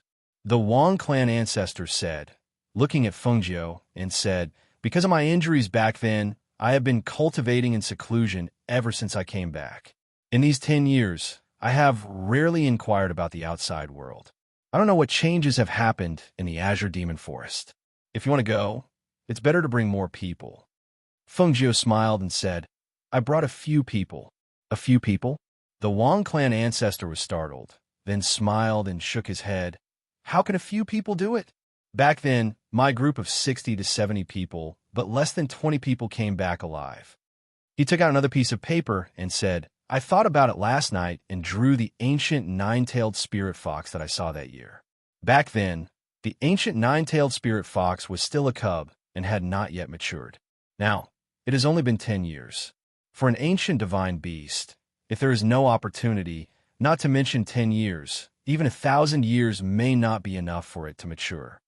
Fengjiu watched him open the paper. On the paper, the nine-tailed fox appeared vividly in front of her eyes. Looking at the nine-tailed fox, Fengjiu smiled. "This nine-tailed fox is very beautiful. The ancient nine-tailed fox spirit is an extremely beautiful divine beast. Its appearance is unforgettable." The Wang clan ancestor smiled and handed the drawing to her, saying, "This is all I know about the nine-tailed fox spirit. If you want to go, you can use my Wang clan's transmission formation to save time. You can also directly go to the transmission formation set up by the Wang clan in the Azure Demon Forest." Chapter 4183. Looking at Fengjiu, the old ancestor of the Wang family smiled and said, "It's rare for Ghost Doctor to come to Azure Demon City. Stay here for a few more days. Let you accompany you around. Besides, it's my 100th birthday in 2 days. If Ghost Doctor doesn't mind, please stay and join the fun." "Okay." Fengjiu nodded and said with a smile, "Since there's a transmitting formation in the mansion that leads directly to Azure Demon Forest, we'll stay here for 2 more days." The two chatted in the pavilion for a while. Occasionally, the servants who passed by the rockery looked at the old master and the distinguished guests brought back by the young master in the pavilion. They were surprised. Driven by curiosity, they wanted to listen to what they were talking about, but they couldn't hear their voices. They knew that there was a soundproof, bounded domain. When Wang Yu heard that his grandfather and Fengjiu were at the rockery, he came to find them. Seeing them talking happily in the pavilion, he walked up to them. At this time, the soundproof, bounded domain in the pavilion had been removed. "Grandfather, Miss Feng." He bowed and greeted the two of them. "Haha, you is here." The old master of the Wang family smiled and said, "I haven't been back for a long time, so I thought I'd take a walk around the mansion in the morning before visiting Miss Feng. I didn't expect to meet you here. Your grandfather invited me to his 100th birthday. I think I'll have to stay here for a few more days." Fengjiu smiled and looked at Wang Yu. Hearing this, Wang Yu was slightly surprised and showed a happy expression. "It's our honor that Miss Feng is willing to stay and attend my grandfather's birthday. You accompany Miss Feng to play around. You must be a good host." The old master of the Wang family stood up and smiled at Fengjiu. "Miss Feng, I'll go back first." Fengjiu also stood up and said, "Okay. Take care, old Master Wang." The old master of the Wang family nodded and then turned to leave with a smile. He couldn't help but sigh in his heart. The higher one's position is, the more extraordinary one's status is, and the more extraordinary one's cultivation is. The ghost Dr. Fengjiu was so famous, and his strength was so extraordinary, but his actions did not have a trace of arrogance. Instead, he was elegant, courteous and approachable. He was truly a rare character. After her grandfather left, Wang Yu asked, "Miss Feng, I wonder what my grandfather said can help you?" Feng Jiu smiled and said, "Old Master found the route that year and drew me a picture of the nine-tailed spirit fox overnight. These are all very useful to us. Moreover, he also said that we can use the teleportation formation in your residence." "That's good," Wang Yu said with a smile. She looked at the weather and said, "Today's weather is good. Why don't I accompany you to the suburbs to play? The Green Cloud Jade Pool, not far from Azure Demon City, is a good place to visit." "All right," Feng Jiu said and walked to the plum garden with her. He called Du Fan, Lung Shuang, and Yi Fei Fei, and then went out with Wang Yu in the carriage. There were two carriages. Du Fan and Wang Yu sat in one, and Feng Jiu and the other two sat in the other. Sitting in the carriage, Du Fan and Wang Yu naturally chatted. To Du Fan's surprise, Wang Yu was very knowledgeable. No matter what he talked about, he could talk about it. Along the way, he began to admire him a little more. Chapter 4184. Wang Yu lifted the curtain and took a look. When she saw the familiar people, she frowned and turned back to Du Fan, saying, "Brother Du, you sit for a while. I'll go down and have a look." Then she got out of the carriage and went forward. In front of her, a carriage blocked the road. In front of the carriage, several childs in brocade clothes looked askance at Wang Yu, who was coming over with their arms crossed. One of them sneered and said with a kind face, "Wang Yu, where are you going?" "Zhang San, wasn't the lesson last time enough? Today you come to provoke me again? Are you asking for a beating?" Wang Yu opened the fan in her hand and glanced at the man who spoke. Seeing that his eyes were still swollen and his face was blue and red, Wang Yu closed the fan in her hand and patted her palm gently, saying, "I don't have time to play with you today. Hurry up and tell your people to get out of the way. And you guys, don't make trouble." Then she glanced at the three people around Zhang San. Zhang San ignored her, but looked at the carriage behind her and asked, "Who's in your carriage?" Wang Yu glanced at him and said, "It's none of your business." "You."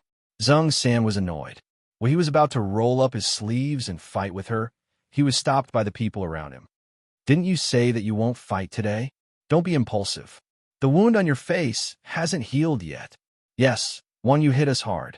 We didn't come here to fight with her today." Two men in brocade clothes next to him pulled him and said in a low voice, looking curiously at the carriage behind Wang Yu. In fact, they heard from Zhang San that there was a beauty in red living in the Wang family. When they learned that Wang Yu took the beauty out today, they wanted to follow and have a look. "I won't fight with you today." As Zhang San spoke, he waved his hand and signaled for the carriages to move to the side. He stood on the side of the carriage and stared at the two carriages, thinking that he should find an opportunity to lift the curtain and take a look to see if it was the beauty from the other day. Wang Yu saw them staring at the carriage, so she paid more attention. Today, she brought Feng Jiu out to play. She didn't want these people to cause any trouble. Thus, after boarding the carriage, he sat outside and didn't enter. Instead, he paid attention to them. When he saw the carriage pass by them, Zhang San actually took a big stride forward and was about to lift the curtain, causing his face to darken. "This idiot," he cursed in a low voice. A chi blade shot out from his hand and hit his knee. "Ouch!" Zhang San took a big step forward and directly knelt down. His knees heavily knelt on the ground, causing him to suck in a breath of cold air. Lowering his head, he saw that there was already blood faintly seeping out from his knees. Hiss! Seeing the two carriages pass by in front of their eyes and go into the distance, they immediately cursed angrily. "Wang Yu, you bastard!" Seeing that the people behind him were still standing there in a daze, he shouted at them, "What are you looking at? Hurry and help me up. Third young master, your knee is injured. Why don't you go back to the mansion and deal with it first?" One of the men in brocade clothes said. Seeing that his knee was bleeding, he couldn't help but feel pain. He knelt down heavily on the gravel without any warning. It was too painful. Chapter 4185. Driving the carriage on the road, Jianshu looked back and said to his master in the carriage, "Master, they are following us. Don't worry about them. Drive your carriage." Wang Yu said, ignoring the carriage behind them. As long as they did not make trouble, they could follow them. The carriage moved forward slowly until it reached its destination. Wang Yu and Du Fan got off the carriage first and went to the carriage behind to wait for Feng Jiu to get off. Look, up ahead is the Green Cloud Jade Pool, and this area is a place to play and enjoy the scenery. In addition, there are wild animals in the forest over there. Some people who come together can try the fun of catching wild animals in the forest and eating wild animals. Wang Yu introduced them and said, "Let's go to the green cloud pond in front. The water there is green and clear. You can go boating and fishing in the pond. If you're tired, you can also rest on the grass or in the pavilion." Feng Jiu followed him to the green cloud pond. Looking at the green cloud pond in front of them, her eyes flashed, and she said, "Where does the water in this pond come from?" She saw that the water near the green cloud pond in front of them was so clear that the bottom could be seen. Gradually, there was a layer of faint mist on the surface of the pond, which set off with the green mountains and clear waters. It looked like a fairy. Moreover, standing by the pond, she could feel that there was a fluctuation of spiritual power in the water, which could not be possessed by ordinary pond water. It is said that the water in the Green Cloud Pond is the underground water source in the Cyan Demon Forest. There has been water in the pond since I can remember.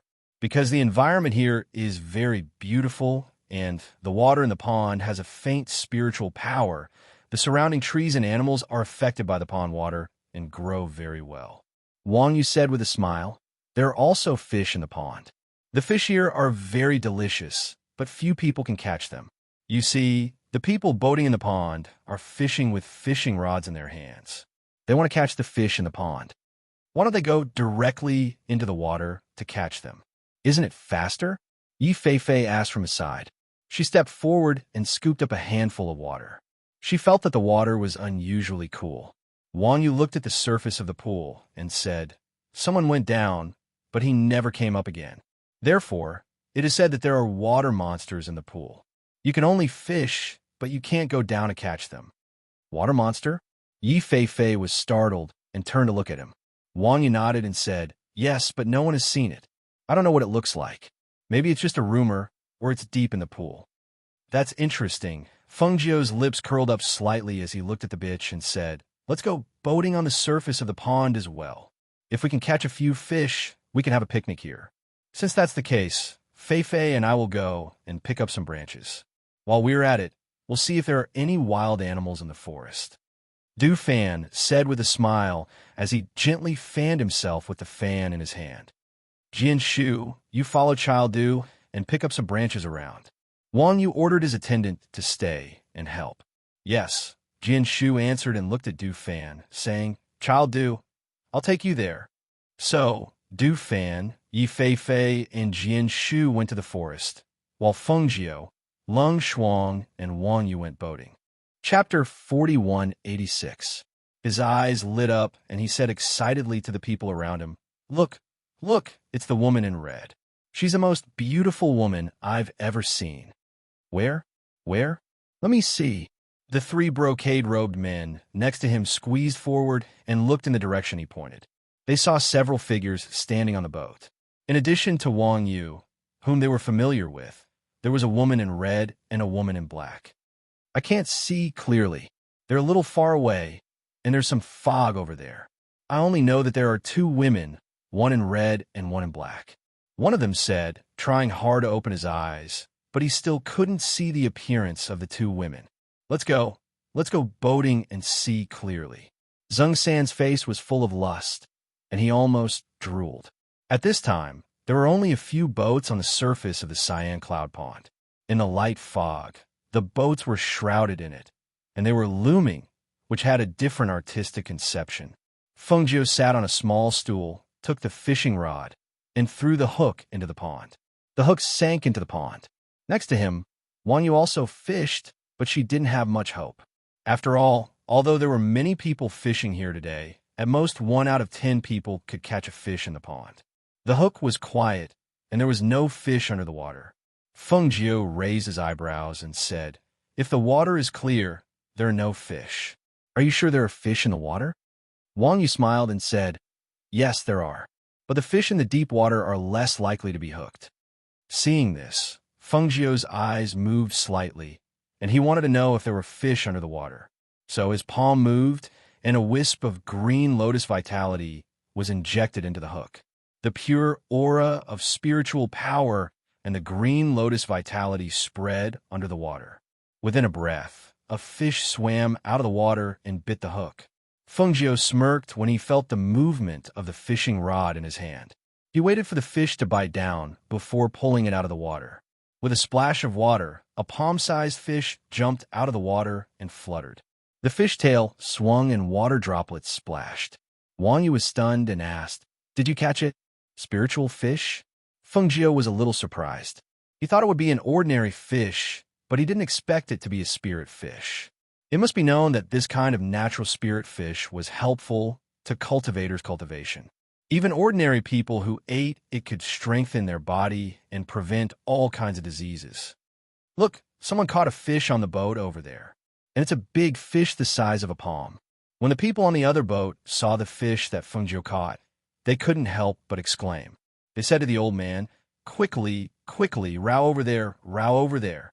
Long Shuang handed over the fish basket and put the fish in it. He saw his master studying the fish in the basket with great interest. "Tut, tut, this is a first-level spirit fish. It seems that this place is really a spirit land. I wonder how many spirit fish are there in the water?" She looked at the clear pond with bright eyes. Seeing that it was dark in the depths, she couldn't see clearly. She couldn't help but have an idea. Chapter 4187. Feng Jiu smiled and said, "This is a first-level spiritual fish is not only delicious." She stared at the pool. Her eyes moved slightly. No one knew what she was thinking. "Miss, are you selling the fish? If you sell it, I can't buy it from you at a high price." A middle-aged man sitting in a small boat asked in a loud voice, and also let the man in the boat row the boat over. "Sorry, I'm not selling it," Feng Jiu said, and said to the old man rowing the boat, "Row to a deeper place." "Inside? The fog is too heavy, it may not be safe," the old man said with some hesitation. "It doesn't matter, nothing will happen." Feng Jiu smiled. Seeing this, Wang Yu said to the old man, "Paddle over, we'll be fine." Hearing Wang Yu say so, the old man responded and rowed to the depths. As they went deeper, their figures gradually disappeared in the thick fog. How they go in? The deeper the green cloud jade pool is, the thicker the fog is, and the more dangerous it is. "Do they want to die?" A man in brocade said. Looking at Feng Jiu and the others who went in, his eyebrows wrinkled. "Let's go in too," Zhang San said, and let the man in the boat row in. "No, something will happen. We can't go in anymore. Go back. Let's go to the shore and wait." The man in brocade next to him stopped him and said to the man in the boat, "Row back to the shore. What can happen? They dare to go in. Why can't we go in?" Zhang San said with displeasure. "No means no. If something happens, we can't explain it. Yes, they are them. We are us. It is not the same. Anyway, we just want to see the beauty in red. Since she went into the depths and the fog is so heavy, we can't see clearly. It is better to go to the shore and wait." Listening to the two people, Zhang San did not say more and let the man row the boat back. The middle-aged man in the other boat watched Feng Jiu and the others go in and was slightly surprised. The old man wearing a bamboo hat next to him looked up and thoughtfully looked at the small boat in the fog. "Follow him," the old man said. Hearing this, the middle-aged man was slightly startled, but he didn't say anything. He just let the small boat row over. Feng Jiu, who was inside, saw that the fog was thicker and he could barely see beyond 3 meters. So he said, "All right, let's stop here." As she spoke, she took out a low-grade pill from her space. With a pinch of her fingers, she crushed the pill and sprinkled it into the pond beside the small boat. Long Shuang watched quietly and did not make a sound. Wang Yu was slightly surprised and asked, "Miss Feng, what are you doing?" "Fishing." She smirked and said, "Since this place is ownerless, it's a pity to leave these spiritual fish here and not catch them." "Fishing? How do we catch them?" he asked, slightly stunned. He also knew that these were spirit fish. It was not that no one wanted to come here to catch them, but even if they rowed a small boat to the depths of the pond, it would be difficult to catch them. These spirit fish hid in the depths of the pond and would not come out at all. Fengjiu chuckled. You'll know when you see it. Chapter 4188. When Wang Yu saw a large group of fish swimming up from the depths, she could not help but look at Fengjiu in a daze. She took something out of her sleeve and threw it into the pool. She only saw a silver light flashing in front of her eyes, and then it disappeared into the water. Collect, Fengjiu shouted softly. She pulled her hand and collected the net. At the same time, because of her strength, the small boat also shook violently. Fortunately, several people on the boat had cultivation, so they quickly stabilized. Be careful. Lung Shuang held the old man and waited for him to stand firm before letting him go. Thank you, Mississippi. Thank you. The old man breathed a sigh of relief. The boat shook violently, which really scared him. He knew that if he fell, he would die. At this time, Fengjiu's face overflowed with a pleasant smile. She bent over, holding the boat with one hand and holding the silver net with the other. She said to Wang Yu, who was still in a daze, "Give me a hand." "Oh, okay." Wang Yu came to her senses. When she saw that there were dozens of big fish in the silver net, she could not help but shake her mind. She hurried forward to help pull the silver net. "I'll help you row the boat back to the shore," Lung Shuang said and stood on the old man's side. He tried to keep the boat from turning over to one side and helped the old man row the boat. The fish struggled against the net, trying their best to break free. However, no matter how hard they struggled, no matter how hard they tried to bite the silver net did not show any signs of damage. This scene was seen by the middle-aged man and the old man sitting on the boat not far away. Both of them looked surprised, and the astonishment in their eyes was obvious. The man who helped them row the boat saw this and could not help but say with envy, "They caught a big net of fish. How did they do it? These fish are hidden in the depths of the pool, and they caught so many. They really made a lot of money this time." Yi Feifei and Jian Shu piled up branches in an open space on the shore. Dufan had not returned from looking for game, so they sat on the grass and waited. When they saw the boat coming back, Yi Feifei showed a happy smile. "My master is back." Jian Shu looked and saw his master bending over, holding a silver net in one hand. There were fish in it. Jian Shu could not help but widen his eyes. "Aren't they fishing? How? How did they use the net? How did they catch so many?" "Yes, they can't eat all of them." Yi Feifei frowned and said, "What's more, the fish die as soon as they leave the water. It's too wasteful." Jian Shu's mouth. Of. You can't catch it, but that doesn't mean my master can't catch it." As Fengjiu's boat approached the shore, the people on the shore surrounded them and stared at them. "Hiss, how do they cast the net? How do they catch so many fish? Isn't it impossible to cast a net in this pool? Last time, someone cast a net, but the net was bitten through. Look, the scales of these fish are glowing with a green luster. There are almost no small fish. They're all big fish that weigh more than 10 caddies. Isn't that young master you?" Chapter 4189. In the pavilion, because of the noise, the man in luxurious clothes and an elegant and beautiful woman looked at each other and walked to the shore. Because there were many people around, they didn't push forward. They just stood at the back and watched. Unexpectedly, they saw an acquaintance. When the man in luxurious clothes saw Wang Yu, he couldn't help glancing at the woman beside him and said with a smile, "Qiushua, look, I didn't expect to meet Wang Yu here." Wan Qiushua glanced at the front, and her eyes fell on Wang Yu, who was bending over. Then she looked at Fengjiu, who was in red. When she saw her beautiful face, there was a ripple in her eyes, but her voice was flat with disdain and contempt. "Wang Yu is just a playboy. I guess he is here to accompany the beauty to play." The man in luxurious clothes looked at Fengjiu, who was in red, and saw her looking down at the fish in the water. A strand of hair fell on her cheek and was pushed to her ear by her hand. At that moment, her charm and smile dazzled his eyes and made him stunned. He had seen his fair share of beauties.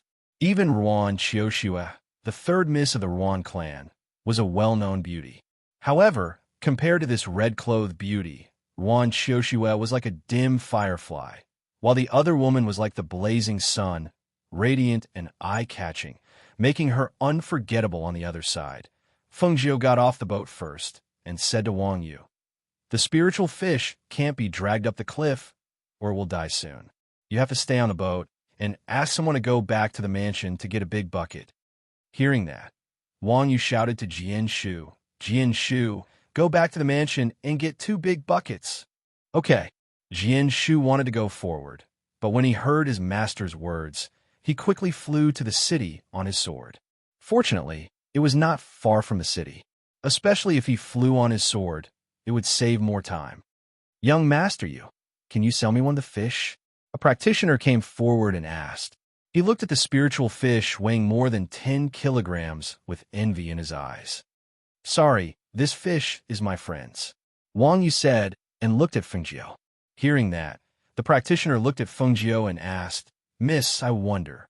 "Sorry, I'm not selling this fish." Fengjiu smiled faintly and stood on the shore. She thought that most of the spiritual fish were of the first level, and their scales should be used as medicine. Moreover, the first-level spiritual fish could only be found. Du Fan came forward with the hare and a pheasant. Looking at the net of fish, he couldn't help but laugh. "It seems like we have a great harvest. I've also hunted 2 wild animals. We won't be able to finish them today." He inwardly shook his head and smiled. This was indeed something that only his master would do. One must know that the silver net was not an ordinary net. Only his master would be willing to use such a treasure to catch fish. The man in luxurious clothes with Ruan Xiuxue kept looking at Fengjiu, as if he had forgotten that Ruan Xiuxue was beside him. He stepped forward and bowed to Fengjiu like an elegant gentleman. He smiled and introduced himself. "Miss, I'm Han Yuqing." After that, he stood up straight and looked at Fengjiu with a smile, as if he thought that she would know who he was after he said his name. Chapter 4190. Han Yuqing was taken aback, and he could not maintain the smile on his face. He looked at the people around him, who were trying to stifle their laughter, and took a deep breath to soothe his disappointment. Then he smiled and said, "It doesn't matter if we didn't know each other before. From this moment on, we know each other." Fengjiu pursed her lips and said, "I'm not interested in knowing you." Ha ha ha ha. Someone couldn't help but laugh. Looking at Han Yuqing's defeated face, they felt a sense of satisfaction. Ruan Xiuxue, who was standing at the back, saw this scene, and her expression turned ugly. She looked at Han Yuqing, then at the beautiful woman in red, and a cold light flashed in her eyes. Because she was standing at the back of the crowd, no one noticed when she moved her sleeve to reveal a silver needle between her fingers. She secretly channeled her spiritual energy and shot the needle at Fengjiu. When the silver needle was shot, a smug look flashed in her eyes, and a smile appeared on her face. However, the next moment, the smile on her face froze. The woman in red, who had been standing there, had coincidentally shifted her body at that moment, and the silver needle had missed her acupuncture point and shot into the pond behind her. Was she too lucky? She had actually dodged it.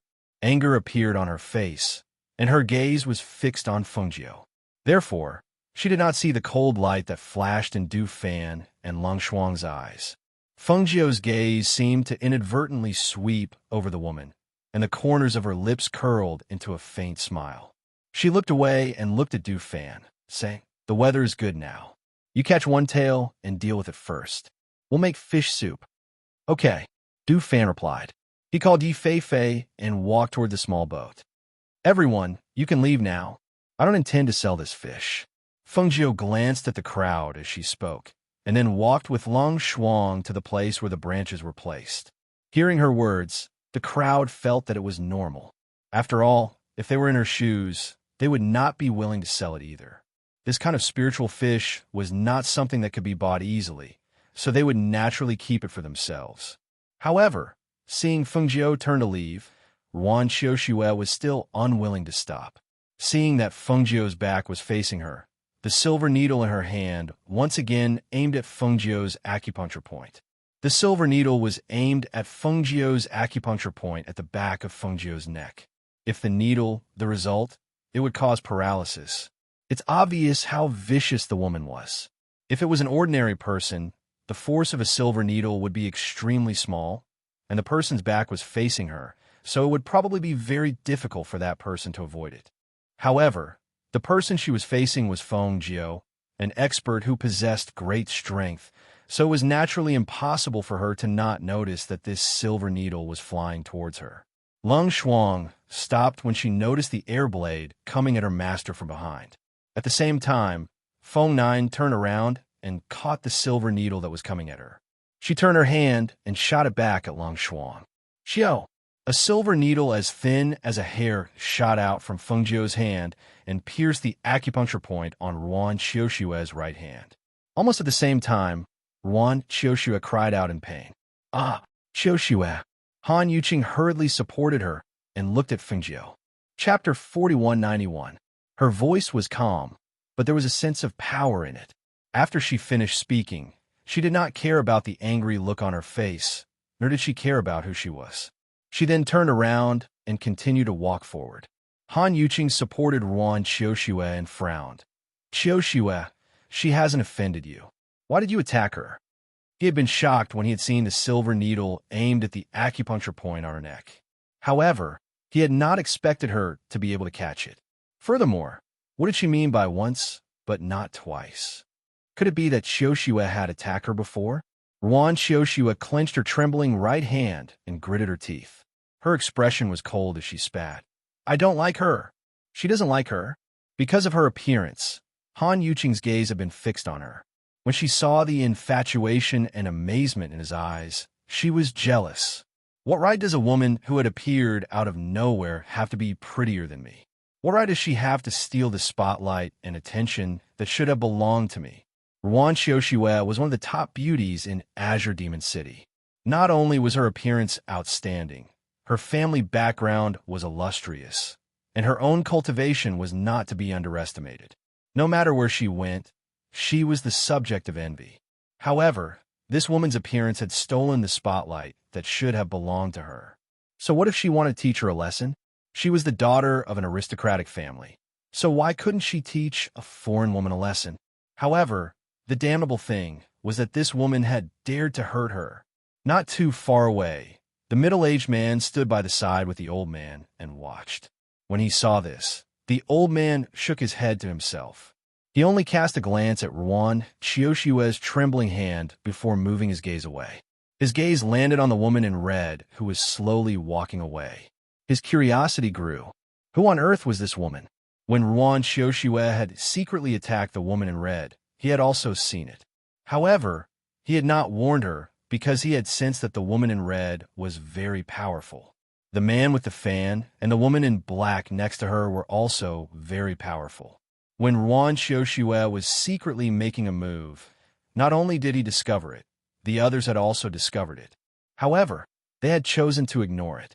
However, they had not expected that Ruan Qiushue would actually make a move against the red-clothed woman. Seeing the woman in red sitting down not far away and preparing to cook, the old man stroked his beard and said with a smile, "Get someone to catch some game and bring it back. Let's barbecue here as well." Hearing this, the middle-aged man was stunned for a moment, but he didn't say anything. He just responded and made a gesture. Not long after, two cultivators in tight clothes came in front of him. He whispered a few words and saw that the old man had already walked over to the woman in red and sat down not far from them. After giving some instructions, he also followed. Han Yuqing saw that Ruan Qiushue's hand was shaking nonstop, so he said, "Qiushue, I'll send you back first. Get a doctor to take a look at your hand." When Ruan Qiushue heard this, she could not help biting her lips. She had been bullied, but Han Yuqing had not said a word. He had even protected that woman.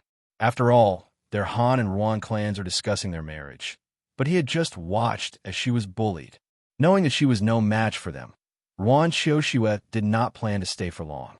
She said nothing and turned to leave. She might not be able to deal with them, but what about her family? Chapter 4192. Wang Yu, who was on the boat, looked at the scene and shook her head secretly without saying anything. Ruan Qiushue was too self-righteous to attack Feng Jiu. Soon after, Jian Shu came back with a guard, a carriage, and two large wooden buckets. They carried the 2 large wooden buckets in the carriage to the pool below.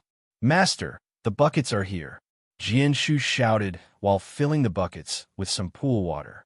"Then come and help."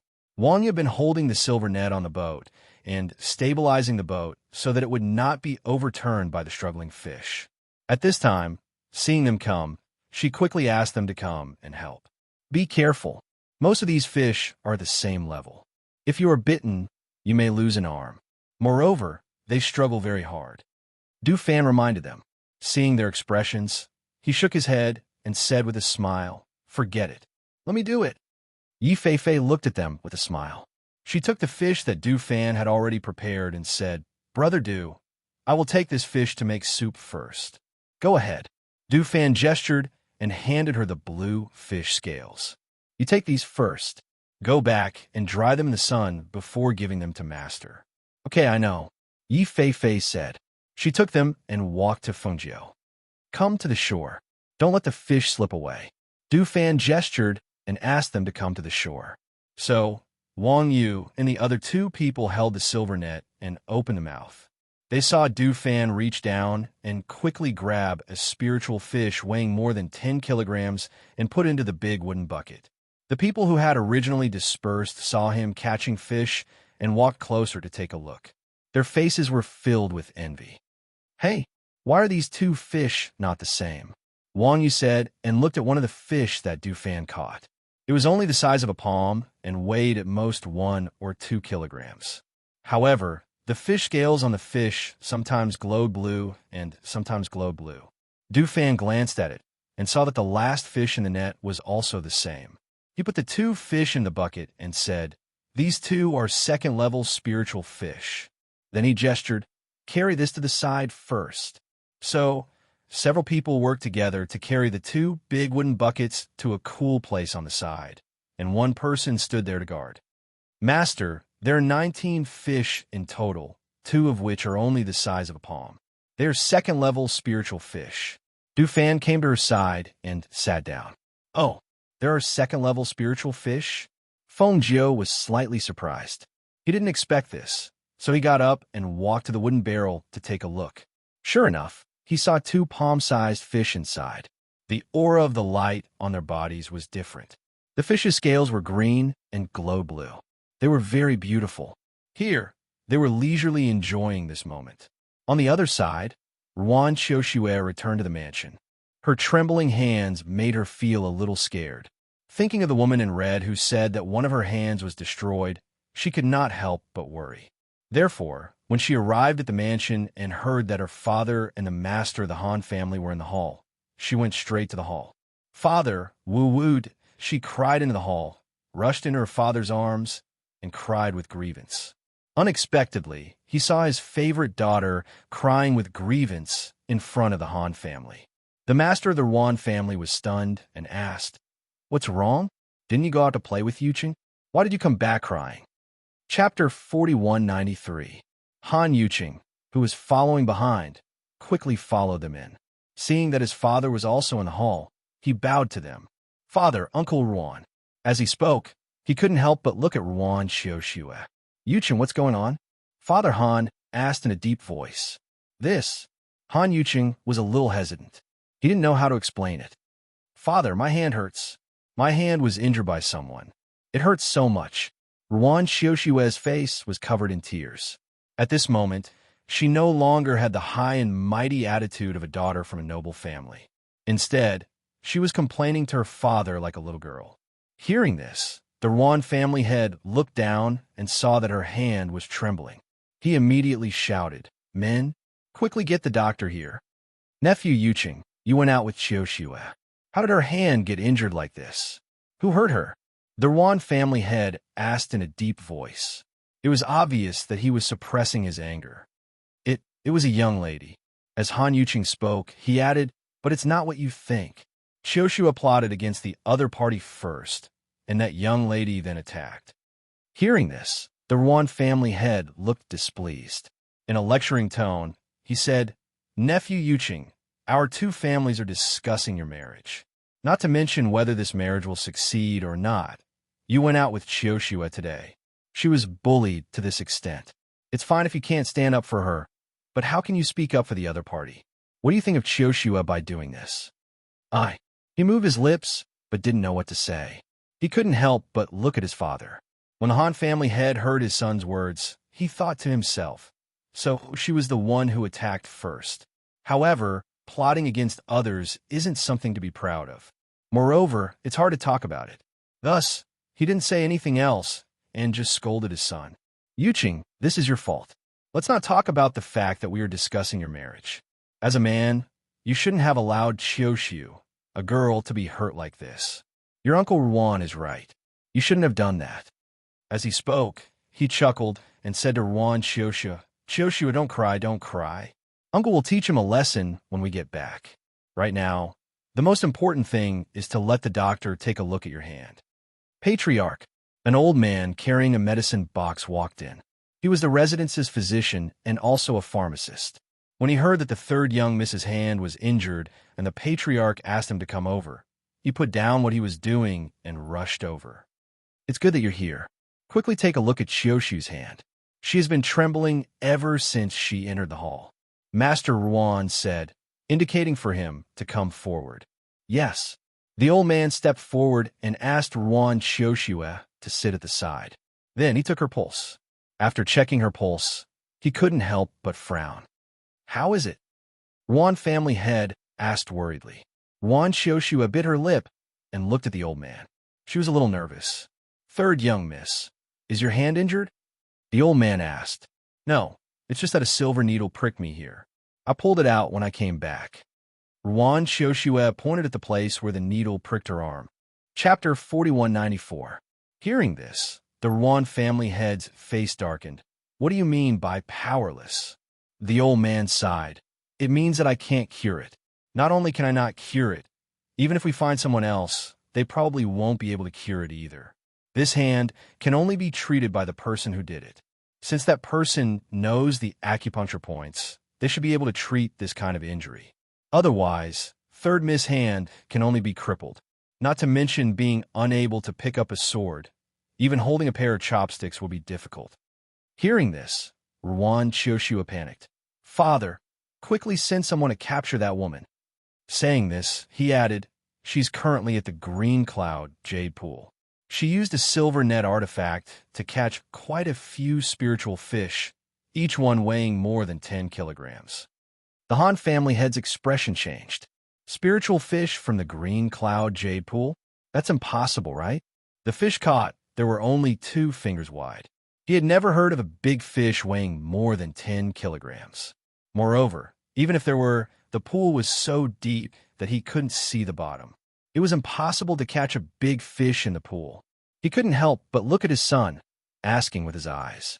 Seeing him nod slightly, he couldn't help but feel a little surprised. This was really strange. Guards, the Ruan family head shouted. Patriarch. Several guards hurried in and bowed respectfully. Father, that woman is very strong. I'm afraid that the guards in the residence are no match for her. Ruan Qiushu hurriedly said. Hearing this, he frowned and pondered. If that's the case, then I'll personally make a trip. Nephew Han, you've seen that woman before. How about you lead the way for us? As he spoke, his sharp gaze looked at Han Yuqing. He hesitated, not because he was afraid of Fengjiu and the other's strength, but because he felt pity for such a beautiful woman. He knew that if she fell into the hands of the Ruan family, the consequences would be unimaginable. Seeing him like this, Ruan Qiushu was annoyed and said, Father, there's no need for him to lead the way. I'll take you. Your head is still injured. Don't go back and forth. The Ruan family head disapproved. Hearing this, she thought for a moment, then gritted her teeth and said, that woman was dressed in red, and she was followed by a woman in black and a man holding a fan.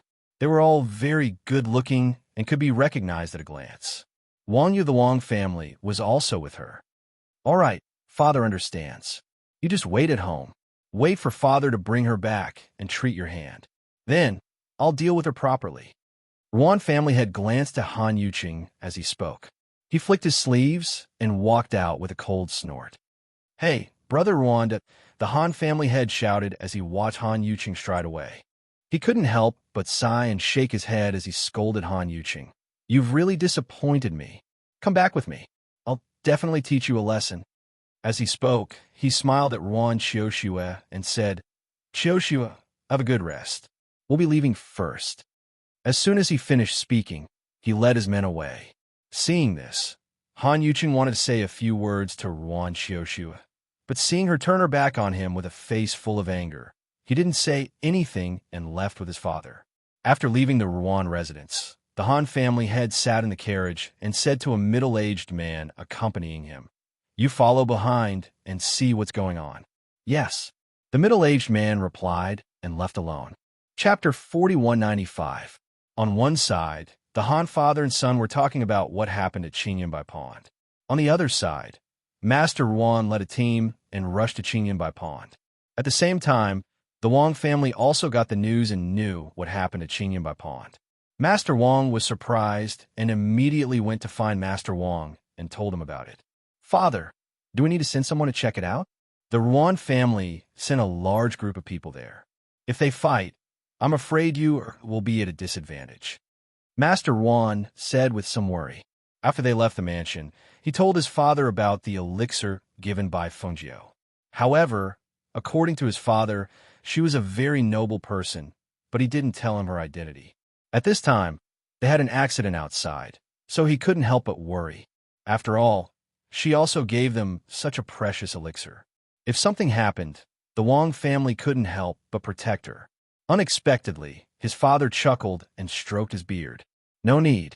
Just pretend you don't know. Don't worry about them. The Ruan family has become more and more arrogant these years. Since he wants to seek his own death, we have no reason to stop him. Hearing this, Master Wang was surprised. Father, aren't you worried about Miss Feng and Yue? Worried about what? Not to mention the little boy of the Ruan family. Even if the old man of the Ruan family comes out, he can't do anything to them. Don't worry. They'll be fine. He waved his hand and was not worried at all. On the other side of Qingyunbai Pond, Fengjiu and others were drinking fish soup. A bowl of delicious fish soup exuded a rich spiritual aura and fresh taste, but there was no fishy smell at all. When the fish soup entered their stomachs, the spiritual aura in their bodies surged. They felt refreshed, as if all the pores on their bodies were open to breathe the air. It was extremely comfortable. The people around looked and couldn't help but swallow, but they could only watch, smell the fresh smell in the air, and imagine the delicious taste. When the pot of fish soup was finished, the few of them began to eat the roasted meat. After eating and drinking to their fill, they were about to go to the pavilion to play a few games of chess when they saw a large group of people coming towards them aggressively. It's the master of the Ruan family. Wang Yu looked at those people and frowned slightly. She didn't expect that Ruan Qiushue would encourage her father to cause trouble. That group of people quickly stepped forward and surrounded them, causing the surrounding people to whisper to each other. The master of the Ruan family came forward from behind. After glancing at Wang Yu, his eyes fell on Feng Nine, who was dressed in red. He looked her up and down and scrupulously, and then he let out a harsh shout. What a vicious woman! How dare you break my daughter's hand? From a moment Feng Nine let the woman go, she knew that if the woman wanted revenge, she would definitely come here. Therefore, she did not go back to the mansion after putting the spiritual fish in a bucket. Instead, she had a picnic here and waited for the trouble to be solved. If the other party was tactful, perhaps this matter would be over. If the other party wanted to take revenge, then it would be better for them to settle it here, so as to avoid implicating the Wang clan. It was obvious that the other party had delivered themselves to her doorstep. Moreover, the moment they opened their mouths, they were making false accusations. Since that was the case, she didn't mind playing along with them. Master Ruan, it's not like that. It was Third Miss Ruan who attacked my friend first. Wang Yu came forward to explain. Chapter 4196. Hearing this, Fengjiu smiled and asked, Is this the cultivation of the aristocratic families? Or is it because you are one of the 8 aristocratic families in Azure Demon City, so you can be so unreasonable? Master Ruan narrowed his eyes, glanced at Wang Yu, and sneered in a deep voice. Do you think the Wang family can protect you? The Wang family can't protect me? Feng Jiu raised her eyebrows. As far as I know, the Wang family is also one of the 8 aristocratic families in this city. The Ruan family head raised his head and laughed loudly. His tone was arrogant as he said, "The Wang family is competing day and night. Even if they want to protect you, they can't do it." Really? Then believe it or not, I can remove your Ruan family from the list of the 8 aristocratic families in Azure Demon City in one day. Feng Jiu casually played with her fingers. Her voice was faint and casual.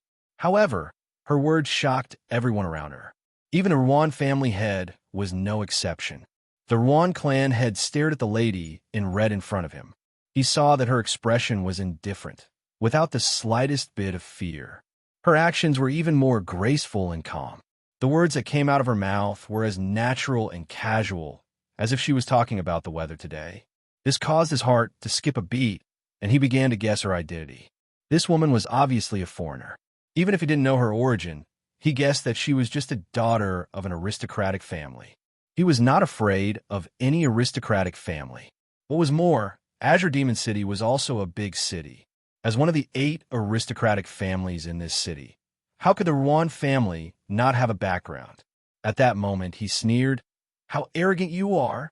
Today, no matter who you are, I will catch you and take you back to the mansion. If you cure my daughter's hand, I may spare your life. Otherwise, I will make you wish you were dead.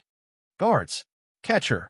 He shouted in a deep voice and raised his hand to ask the guards to come forward. "Who dares?" Wang Yu shouted and stepped forward. "Arrest Wang Yu as well." The master of the Ruan family shouted angrily. "Yes." The guard beside him immediately responded and stepped forward to seize them. At this moment, Jian Shu pulled out his sword and stood beside his young master. Lung Shuang, on the other hand, had already walked to the wooden barrel guarded by the guard of the Wang family. She watched this scene coldly. Feng Jiu looked at Master Wan with a faint smile. He was neither surprised nor angry, as if he was a bystander. Looking at this scene, he said to Du Fan beside him, "Destroy his cultivation." "All right," Du Fan replied. His figure shot out like a bolt of lightning towards the Ruan clan head. The Ruan family head hadn't even recovered from Feng Jiu's words about the person who had crippled his cultivation when he saw the man holding the fan come to his side. He grabbed his hand and kicked him, causing him to kneel down. A powerful pressure shrouded him, and at that moment, he couldn't move at all. An aura of death shrouded him. The feeling of being at the mercy of others made him panic and fear.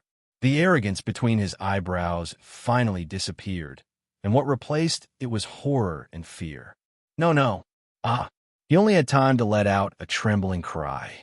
Then, he felt that all his cultivation was gone from his body. As his cultivation of spiritual power was destroyed, his whole face changed rapidly. Chapter 4197. Family Head. The guards exclaimed and quickly slashed at Du Fan with their swords. However, they were brushed away by the fan in his hand. One by one, they retreated several meters away, spilling blood from their mouths. The old man and the middle-aged man looked at this scene and could not help but gasp. They looked at Du Fan and Feng Jiu. The family head of one of the 8 great families was crippled by them. Just like that, it seemed that the Azure Demon City was going to change. Du Fan threw him away. Seeing him fall to the ground, the guards quickly went forward to help him up and shouted, "Get out!" The guards supported their family head and retreated step by step. They did not dare to follow them. Even their family head's strength was crippled. Even if they attacked together, they were no match for those people. Now it was better to send their family head back to the mansion. The members of the Han clan, who were watching from behind, saw that the Ruan clan head's cultivation had been crippled. Their hearts were in turmoil, and they could not help but quickly leave to report to their master.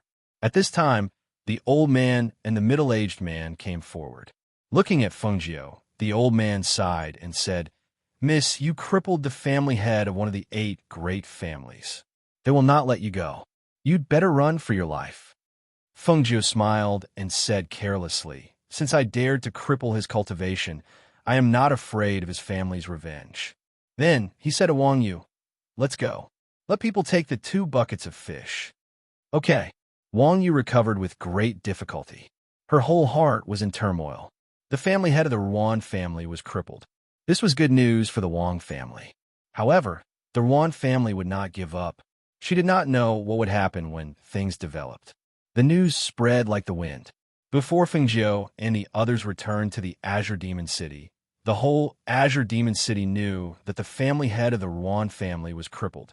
At the same time, the family head of the Ruan family, who was sent back to the Ruan family, had fainted.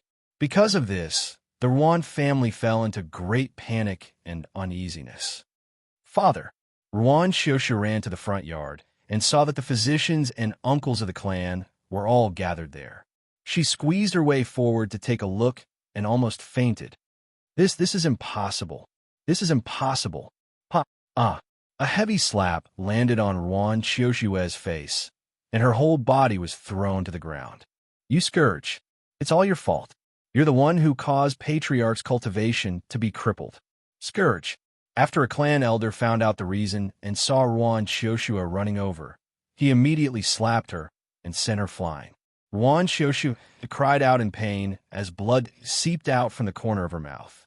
Her entire face quickly became red and swollen.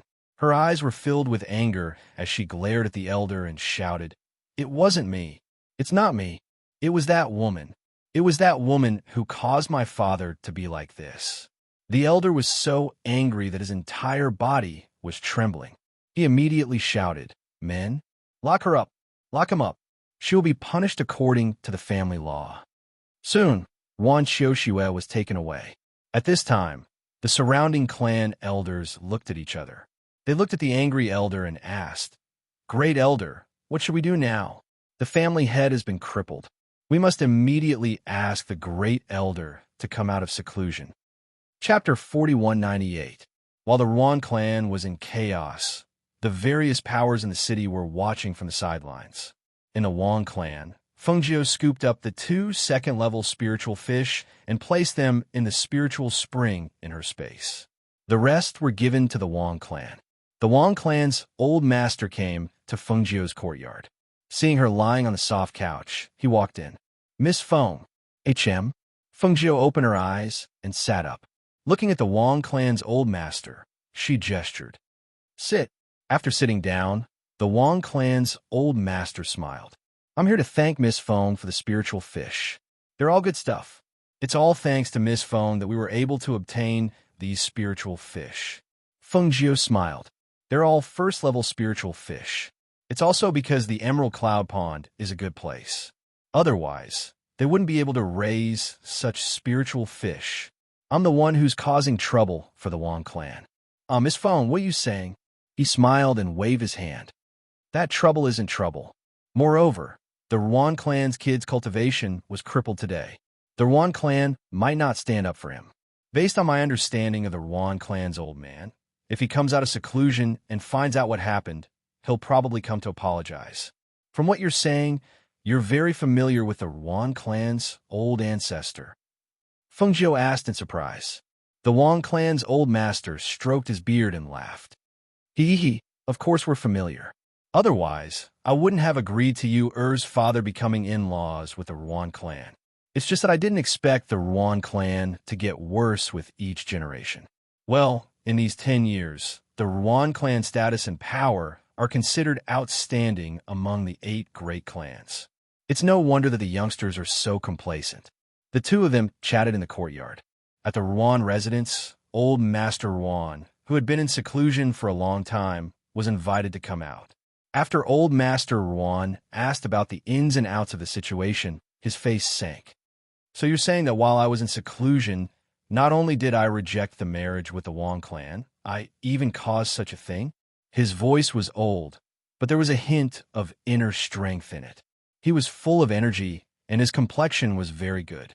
However, at this time, his whole body was emitting an imposing aura that made everyone in the hall not dare to breathe. It's like this. The head of the Wang family came to discuss the marriage of his son, Wang Yu, but Xiuxue looked down on Wang Yu and said that he was a playboy, so the marriage was called off. A middle-aged man said with a trembling voice. Under the pressure of his aura, he could only feel cold sweat seeping out his forehead. So you want to discuss the marriage with the Han family? Old Master Yuan said in a low voice. No, this matter hasn't been settled yet. The middle-aged man hurriedly said. Humph. Madame Ruan snorted heavily and said, Bring Ruan Xiuxiue here. Not long after, the locked-up Ruan Xiuxiue was brought to the hall. At this time, half of her face was swollen, and one of her hands was hanging down and trembling. She looked very embarrassed. Xiuxiue greets grandfather. She didn't even dare to breathe loudly and kowtowed in a regular manner. Chapter 4199. Hearing this, Ruan Xiuxiue, who was kneeling on the ground, suddenly raised her head in disbelief. Grandfather, no. You can't do this. I'm your biological granddaughter. Can't do this? Do you want me to keep a scourge like you who doesn't know the severity of the situation and only knows how to cause trouble for the family? Biological granddaughter? I have so many granddaughters. I don't need one more like you. He snorted coldly and glanced at her with disgust. Do you think that's all?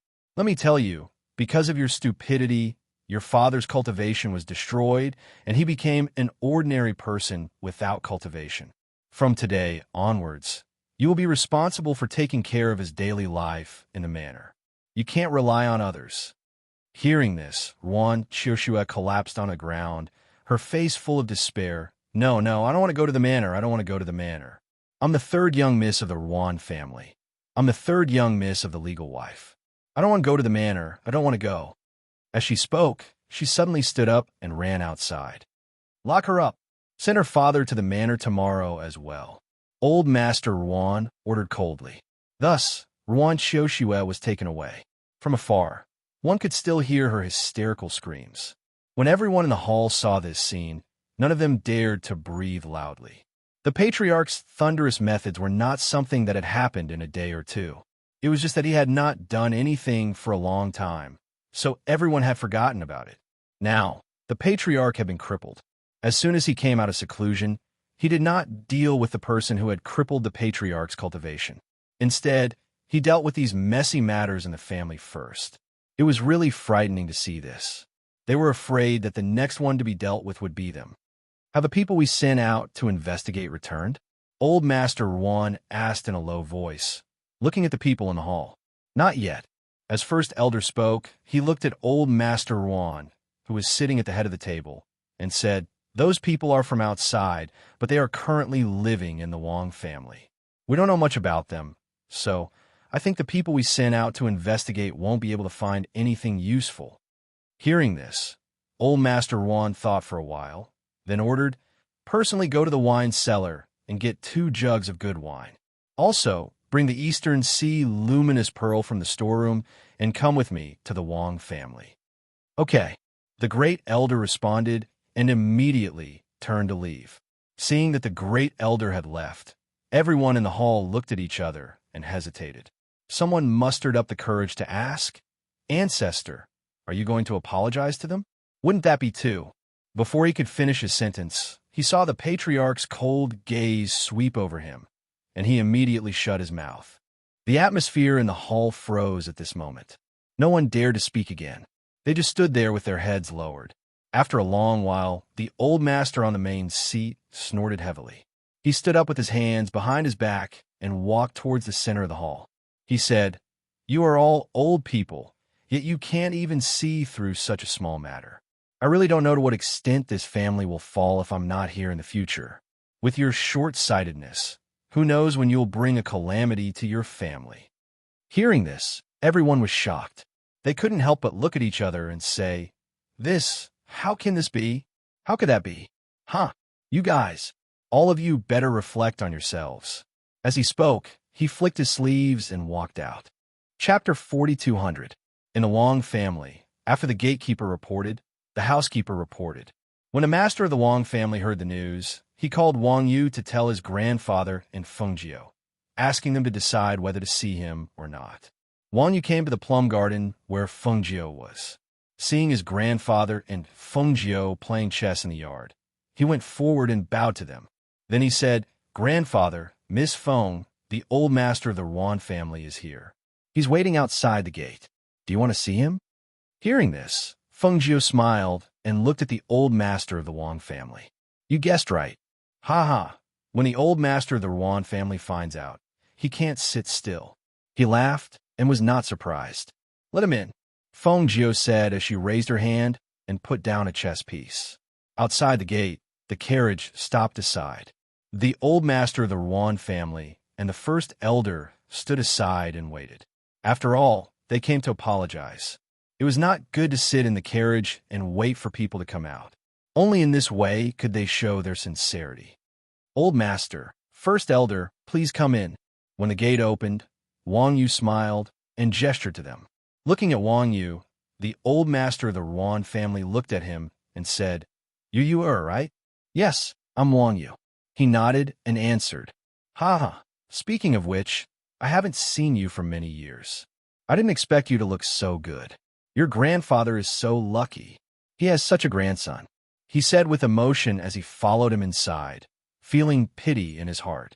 How could no one in the Ruan family like such an excellent child? They were really blind. Wang Yu smiled and did not say anything. He took him to the plum garden. Before he could say anything to his grandfather, the old master of the Ruan family walked up with a smile.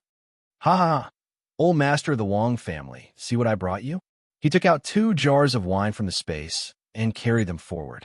He came to their table naturally and put the wine aside. Seeing the 2 jars of wine, the Wang clan's ancestors' eyes lit up. He quickly grabbed one of the jars and sniffed it. Isn't this the precious spirit wine you've stored? You're actually willing to take it out? Ha! We haven't seen each other for many years. Naturally, I can't come empty-handed to meet an old friend. He smiled, then looked at Feng Jiu and said, This must be Miss Feng. This old man came today to see my old friend and also to apologize for my unfilial grandson. This is a greeting gift for Miss Feng. Please accept it. As he spoke, he gestured for the first elder to step forward and present the gift. This is the luminous pearl of the Eastern Sea, a treasure of the residents. The great elder took out a large box from the space. After opening the lid, a bead the size of a ball appeared in front of Feng Jiu, exuding a charming luster. Because it was daytime, the light emitted by the luminous pearl was not obvious. However, such a large luminous pearl was indeed a treasure. Seeing that she didn't accept it and just looked at it, the old master of the Ruan family said, I've already ordered that father and daughter be sent to the farm tomorrow. In the future, they are not allowed to take half a step into the residence. Hearing this, Feng Jiu glanced at him, then said to Lung Shuang, Accept it. Chapter 42:01. You asked the kitchen to prepare some dishes to go with the wine. Grandfather Wang ordered. Okay. Wang Yu responded and turned to walk out. I won't drink with you. You can drink. The manor is in a mess now. I have to go back and watch them tidy up.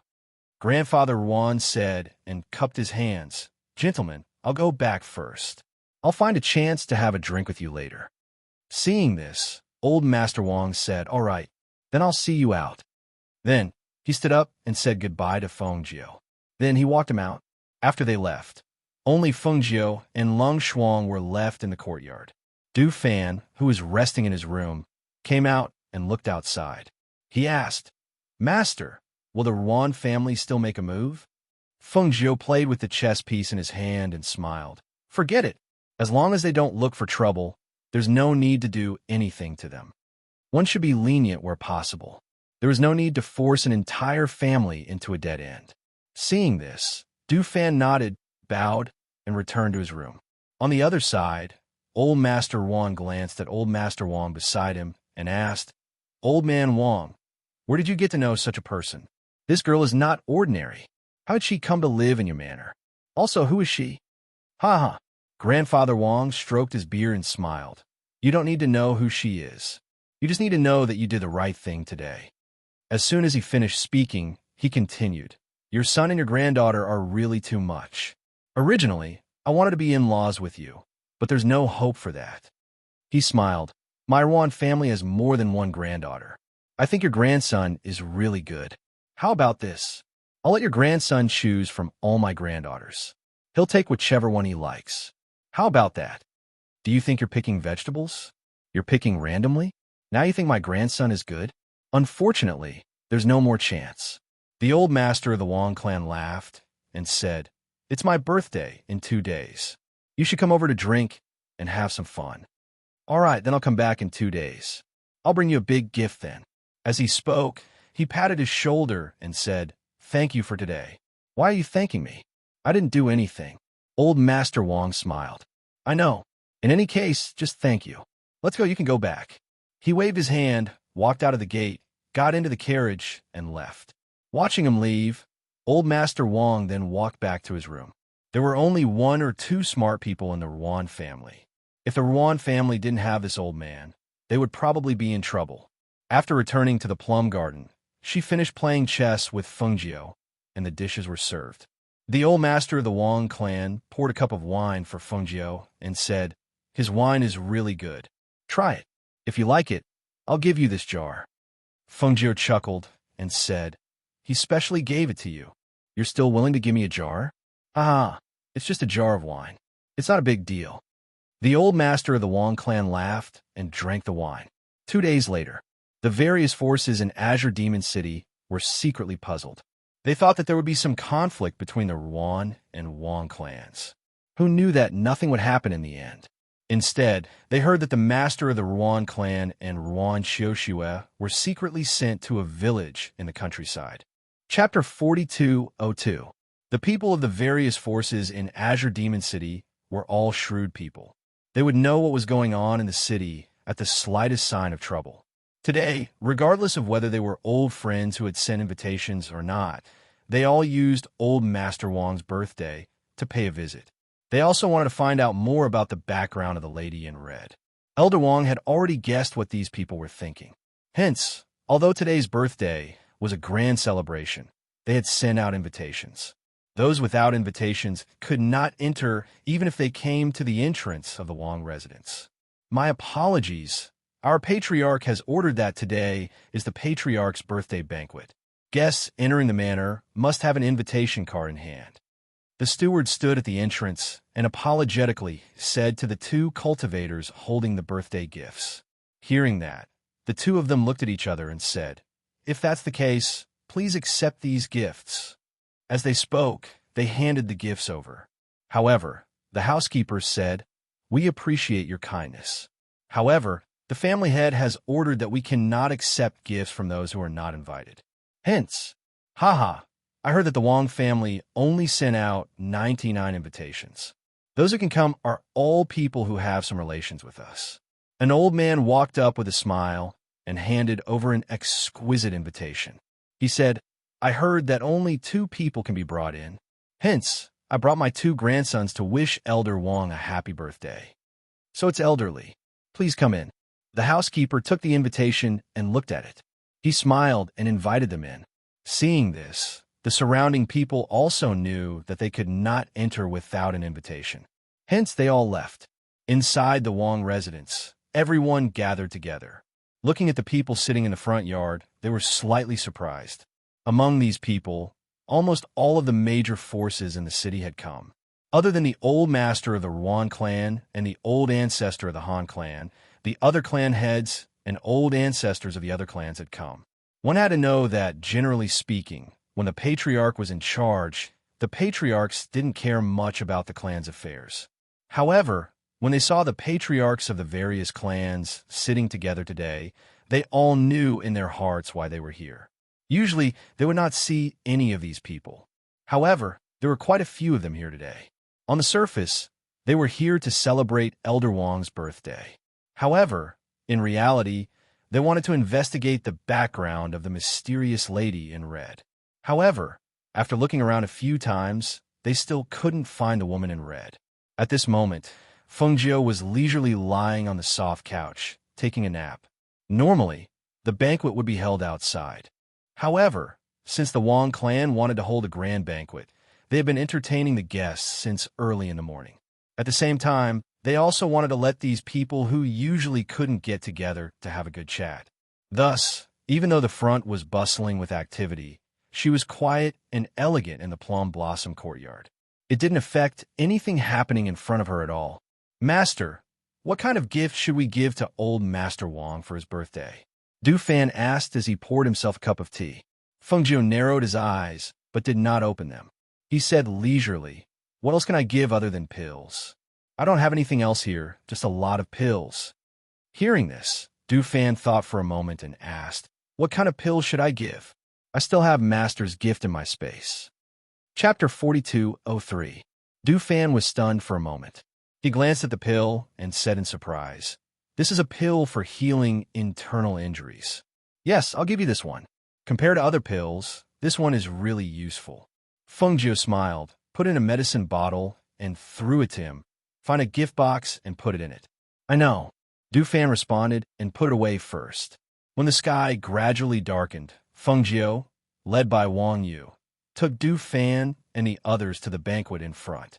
Almost as soon as she appeared, everyone's eyes fell on her, as well as Du Fan and Lung Shuang who followed her. "Ha! Miss Feng is here. Please take a seat." Old Master Wang smiled and came forward to greet her. Seeing this, everyone's expressions were even more different. "A little gift for your birthday." Feng Jiu smiled. As soon as he finished speaking, Du Fan came forward and presented a small gift box. Looking at the small box, the Wang family was a little excited. Such a small box, it was probably filled with medicinal pills. When they thought of the pill that Feng Jiu gave them that day, and then looked at the small box today, their eyes fell on the box in unison. It was not the people below who went to take the box, but the Wang family head personally took the small box and then solemnly thanked Feng Jiu. "Thank you, Miss Feng. Miss Feng, please take a seat." Feng Jiu nodded slightly and was led to sit in the front seat, while Du Fan and the others sat behind her. "Miss Feng, we meet again." Old Master Wan called with a smile. When he saw Feng Jiu looking at him, he nodded slightly. Feng Jiu returned a smile and took a sip of the wine in front of her.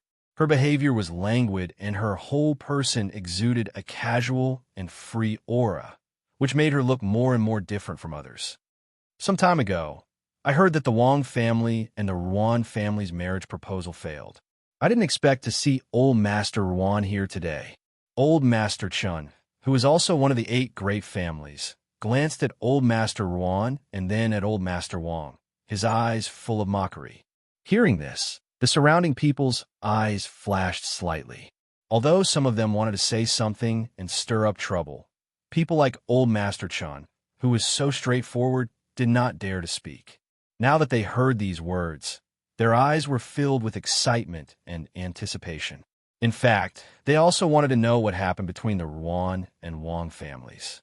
Why would the old ancestor of the Ruan clan accept an invitation and come to the Wang clan when the head of the Ruan clan was deposed and the third miss of the Ruan clan was sent away? Haha, most of the people in Azure Demon City have some sort of relationship with me. As for the people sitting here today, some of them have some sort of relationship with me, and some of them have some sort of relationship with my Wang clan. Since you're able to attend my birthday banquet, you're all not outsiders." The Wang family's ancestor paused and looked at the Chun family's ancestor. "The Ruan family's old man and I have been friends for decades. It's normal for our children not to like each other. We can't force them. After all, we can't arrange a marriage just because we like them, right? Besides, if we can't be in-laws, can we be enemies?" Chapter 42:04. Old Friend. With this toast, I wish you happiness as boundless as the East Sea and longevity as long as the South Mountain. With that, he downed the wine in one gulp. "Good." Grandfather Wang responded with a smile and also downed his cup. Then, the servant poured another cup. This time, he gestured to the people around him and said, "This toast is to all of you. Thank you for coming to my birthday banquet today. Tonight, let's drink and eat to our heart's content. We won't go home until we're drunk." Everyone stood up and raised their wine glasses. After saying some good words, they emptied the wine in their glasses. As everyone sat down, the atmosphere gradually became lively. The sounds of discussion and conversation could be heard everywhere. "Ha ha ha, miss, may I know your name?" A drunk man came to Feng Jiu and asked. Feng Jiu glanced at him indifferently and then said to Grandfather Wang, "I'll take my leave first." She did not like this kind of noisy atmosphere. Instead of sitting here, she would rather go back to the courtyard to lie down and watch the stars. drink wine, or cultivate. When the man came to Fengjiu, Grandfather Wang's heart skipped a beat. Seeing that Fengjiu was not angry, he hurriedly asked Wang Yu to take the man to the side to drink. He hurriedly went forward and said, Okay. Miss Feng, please go back and have a good rest. Okay. Fengjiu responded and then turned to walk out. Du Fan and the others naturally followed behind her. Late at night, the Wang family sent all the guests away. Today's banquet ended perfectly without any major accidents, which made them all breathe a sigh of relief. At this moment, the father and son of the Wang family and grandfather Wang finally had the chance to sit together and take out the gift Fengjiu gave them. Grandfather Wang looked at the two of them and said, "Last time it was this kind of box. It contained elixirs. Do you think it will also contain elixirs this time? If it was an elixir, it would be a precious elixir of high grade. But how did Miss Feng have so many elixirs to give away? Open it and take a look," the old master said as he walked to the side and sat down. Seeing this, the Wang family head opened the box. When he saw the bottle inside, he could not help but say, "It's really another medicinal pill." As he spoke, he poured out the medicinal pill and said, "Could it be another advancement medicinal pill? No, this is an elixir to repair the internal elixir." Wang Yu looked at the elixir rolling out of the bottle, and her eyes lit up. "That's impossible, right? That kind of thing is indescribably precious." As the head of the Wang family spoke, he saw his father, who was originally sitting down and preparing to drink tea, suddenly stand up with his hands trembling. His eyes were fixed on the pill. This pill. He reached out his trembling hand. Even when he saw the advancement pill last time, he was not as excited as he was now. "Father, what's wrong?" Wang family head asked worriedly. "This is a 7th rank Niden. It can cure my internal injury from 10 years ago," Grandfather Wang said excitedly. Hearing this, Grandfather Wang could not help but exclaim in a low voice. As soon as his voice came out, he quickly went forward and closed the door of the hall. Then he stepped forward and said, "Father, if this is the case, then our Wang family is really stable this time." Chapter 42:05. While he was excited, he couldn't help but wonder who this Miss Feng was. He couldn't help but ask again, "Father, who is Miss Feng?" The grandfather and grandson looked at each other, then told him Fengjiu's identity in a low voice at noon the next day at the transmission formation in the back mountain of the Wang family. Grandfather Wang and the others came here with Fengjiu and the others. He glanced at the formation and said to Fengjiu, "Ghost Doctor, you all stand in the formation. After I activate it, you will be sent directly to the Cyan Demon Forest. You must be very careful inside." "Okay, we know," Fengjiu responded and went into the formation with Du Fan and the others. "Take care," Grandfather Wang said, sighing in his heart. He didn't expect that the Wang family would have such an opportunity to meet Ghost Dr. Fengjiu. Wang Yu, who was standing on the side, pursed his lips and didn't say anything. Seeing that the formation was about to be activated, he stepped forward and said, "Miss Feng, let me go with you. I also want to go there to gain experience. Besides, I'm at least more familiar with everything in the Cyan Demon Forest than you all." Hearing this, Fengjiu raised his eyebrows. "You want to go with me? You know, that place may be a place of no return. Besides, if you go, I won't protect you, and I can't guarantee that you can walk out of there alive." Grandfather Wang hurriedly stopped him and said, Don't be impulsive. That place is not somewhere you can go with your current strength." He only had one son, so he naturally didn't want him to die like this. Back then, his father and the others had barely returned from the Azure Demon Forest. After returning, they had suffered extremely severe internal injuries. If it weren't for the spiritual medicine that the ghost Dr. Fengjiu had given them, they would probably be like this for the rest of their lives. Now that he heard that his son was going to go to the Cyan Demon Forest, he naturally objected. On the other hand, Old Master Wang was startled when he heard this. He seemed to be seriously considering his decision. "I know it's dangerous, but I still hope to gain experience. Don't worry, I can protect myself," Wang Yu said, worried that she wouldn't agree. Hearing this, Fengjiu smiled indifferently. "Since you've decided to go, then go. Don't regret your decision today." Wang Yu smiled and said, "I won't regret it. It was rare for him to have this opportunity to become stronger with them, so he naturally didn't want to miss it. Seeing this, the old man of the Wang family told Wang Yu some words and took out some things from his space and gave them to Wang Yu. He looked at them and then started the formation. The group of people disappeared along with the light emitted by the array. When they looked again, they had already disappeared into the array. Cyan Demon Forest, ah! Yi Fei exclaimed. She felt that her whole body was sucked out by a force.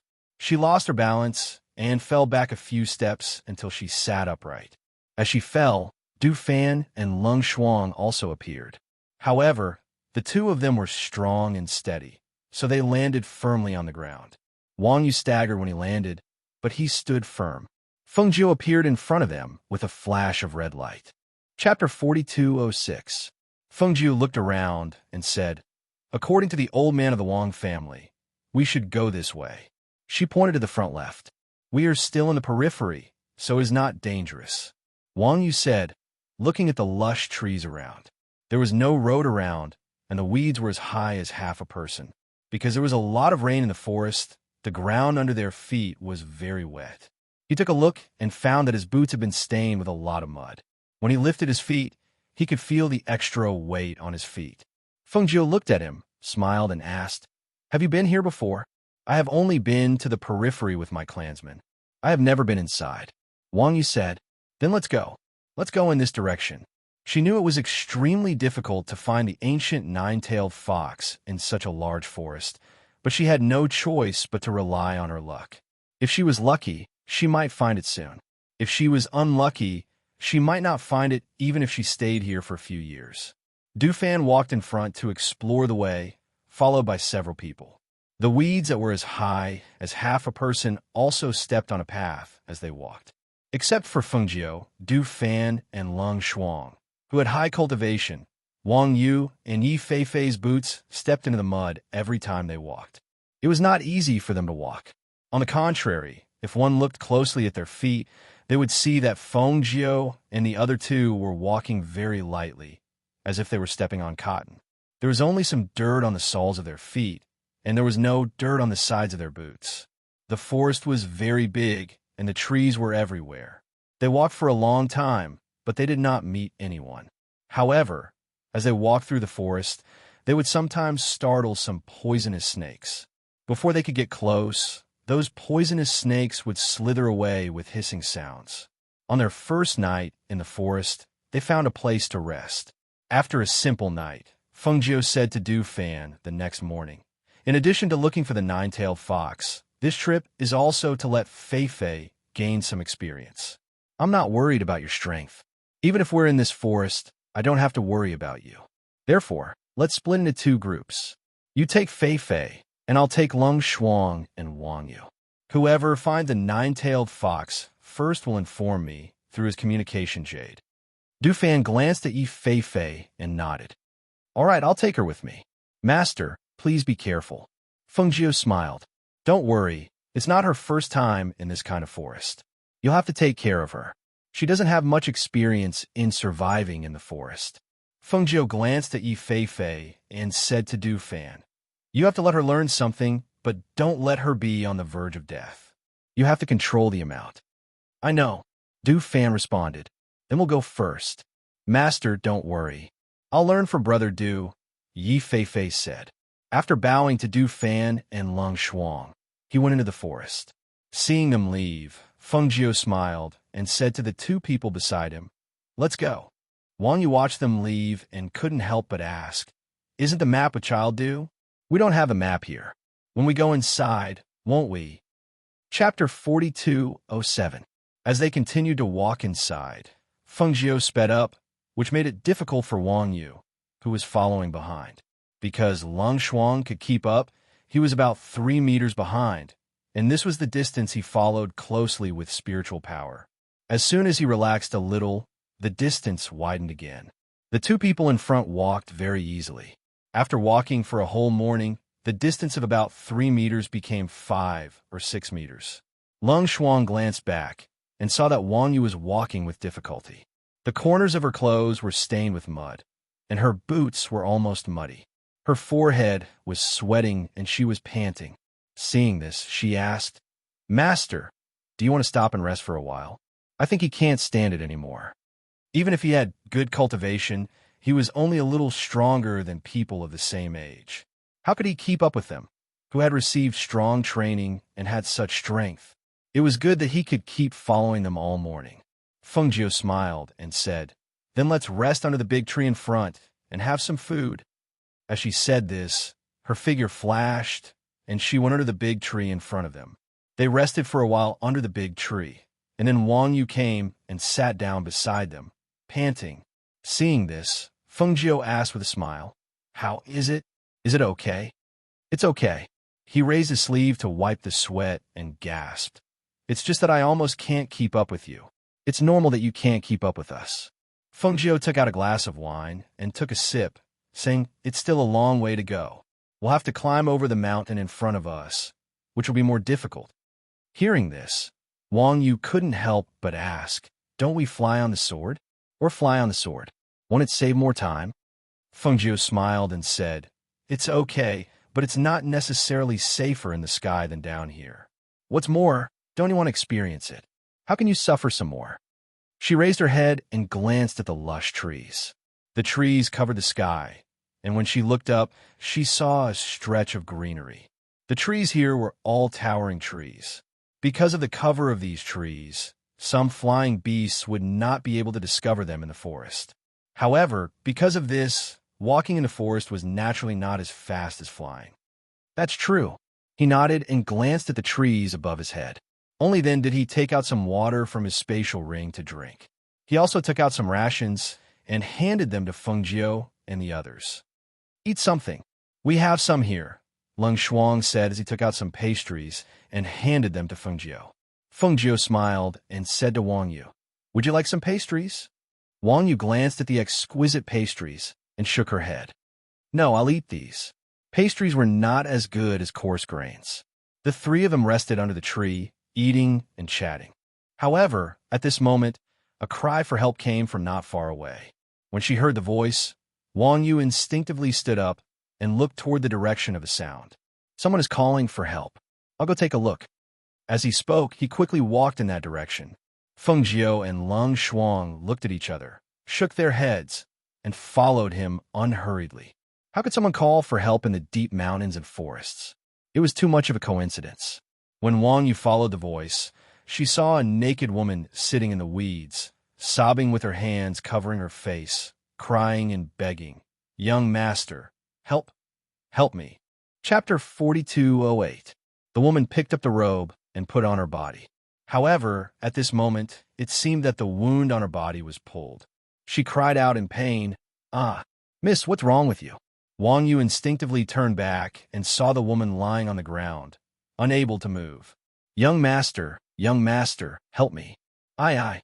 She turned back with tears on her beautiful face. Wang Yu hesitated for a moment, then walked forward and covered her body with the robe. He asked, "Miss, are you hurt? Why are you here alone? Did you get separated from your family? Or did something happen?" "My foot is hurt." "Aye." She rubbed her jade-like ankle with one hand. "Let me take a look," Wang Yu said, looking down at her foot. He lifted it up with one hand and pressed it with the other. "Does it hurt here?"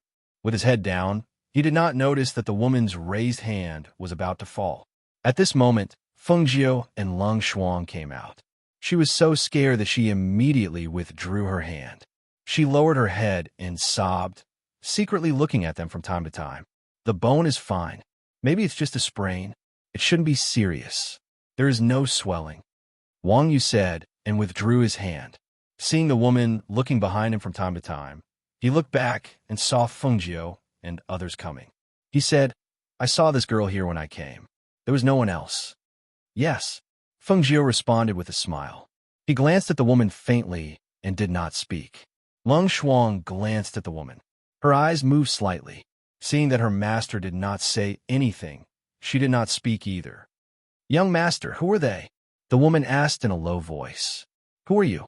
Why are you alone in this deep forest?" Feng Jiu glanced at her and looked around her body. He said ambiguously, "You haven't put on your clothes." "Aye." The woman lowered her head and did not speak. Now that you have rested, let's go, Feng Jiu said. He did not look at the woman again, but looked at Wang Yu. As soon as his voice fell, he walked away. Seeing this, Wang Yu could not help but hesitate. But this lady, you'd better worry about yourself. Feng Jiu's voice drifted over. He didn't even turn around. Miss, hurry and go find your family, Wang Yu said with a bit of embarrassment on her face. I can't take you with me. I'm really sorry. If you follow this direction, you can get out of the Cyan Demon Forest. Young master, seeing that he was about to leave, the woman hurriedly rushed forward and hugged his leg. With this movement, the robe on her body slid down, revealing her snow-white skin and a piece of spring scenery. Wang Yu blushed and quickly closed her eyes. Miss, please respect yourself. Young master, I'm not heavy, the woman said as she stood up. Seeing that Wang Yu's eyes were closed, she stretched out one hand and her fingers changed into sharp claws. She fiercely dug at Wang Yu's chest. You're courting death, a cold voice sounded out, and a sword chi shot towards the woman. The woman was startled. She hadn't thought that the woman who had left with the two of them would turn back. When the danger approached, she instinctively cried out in alarm and dodged.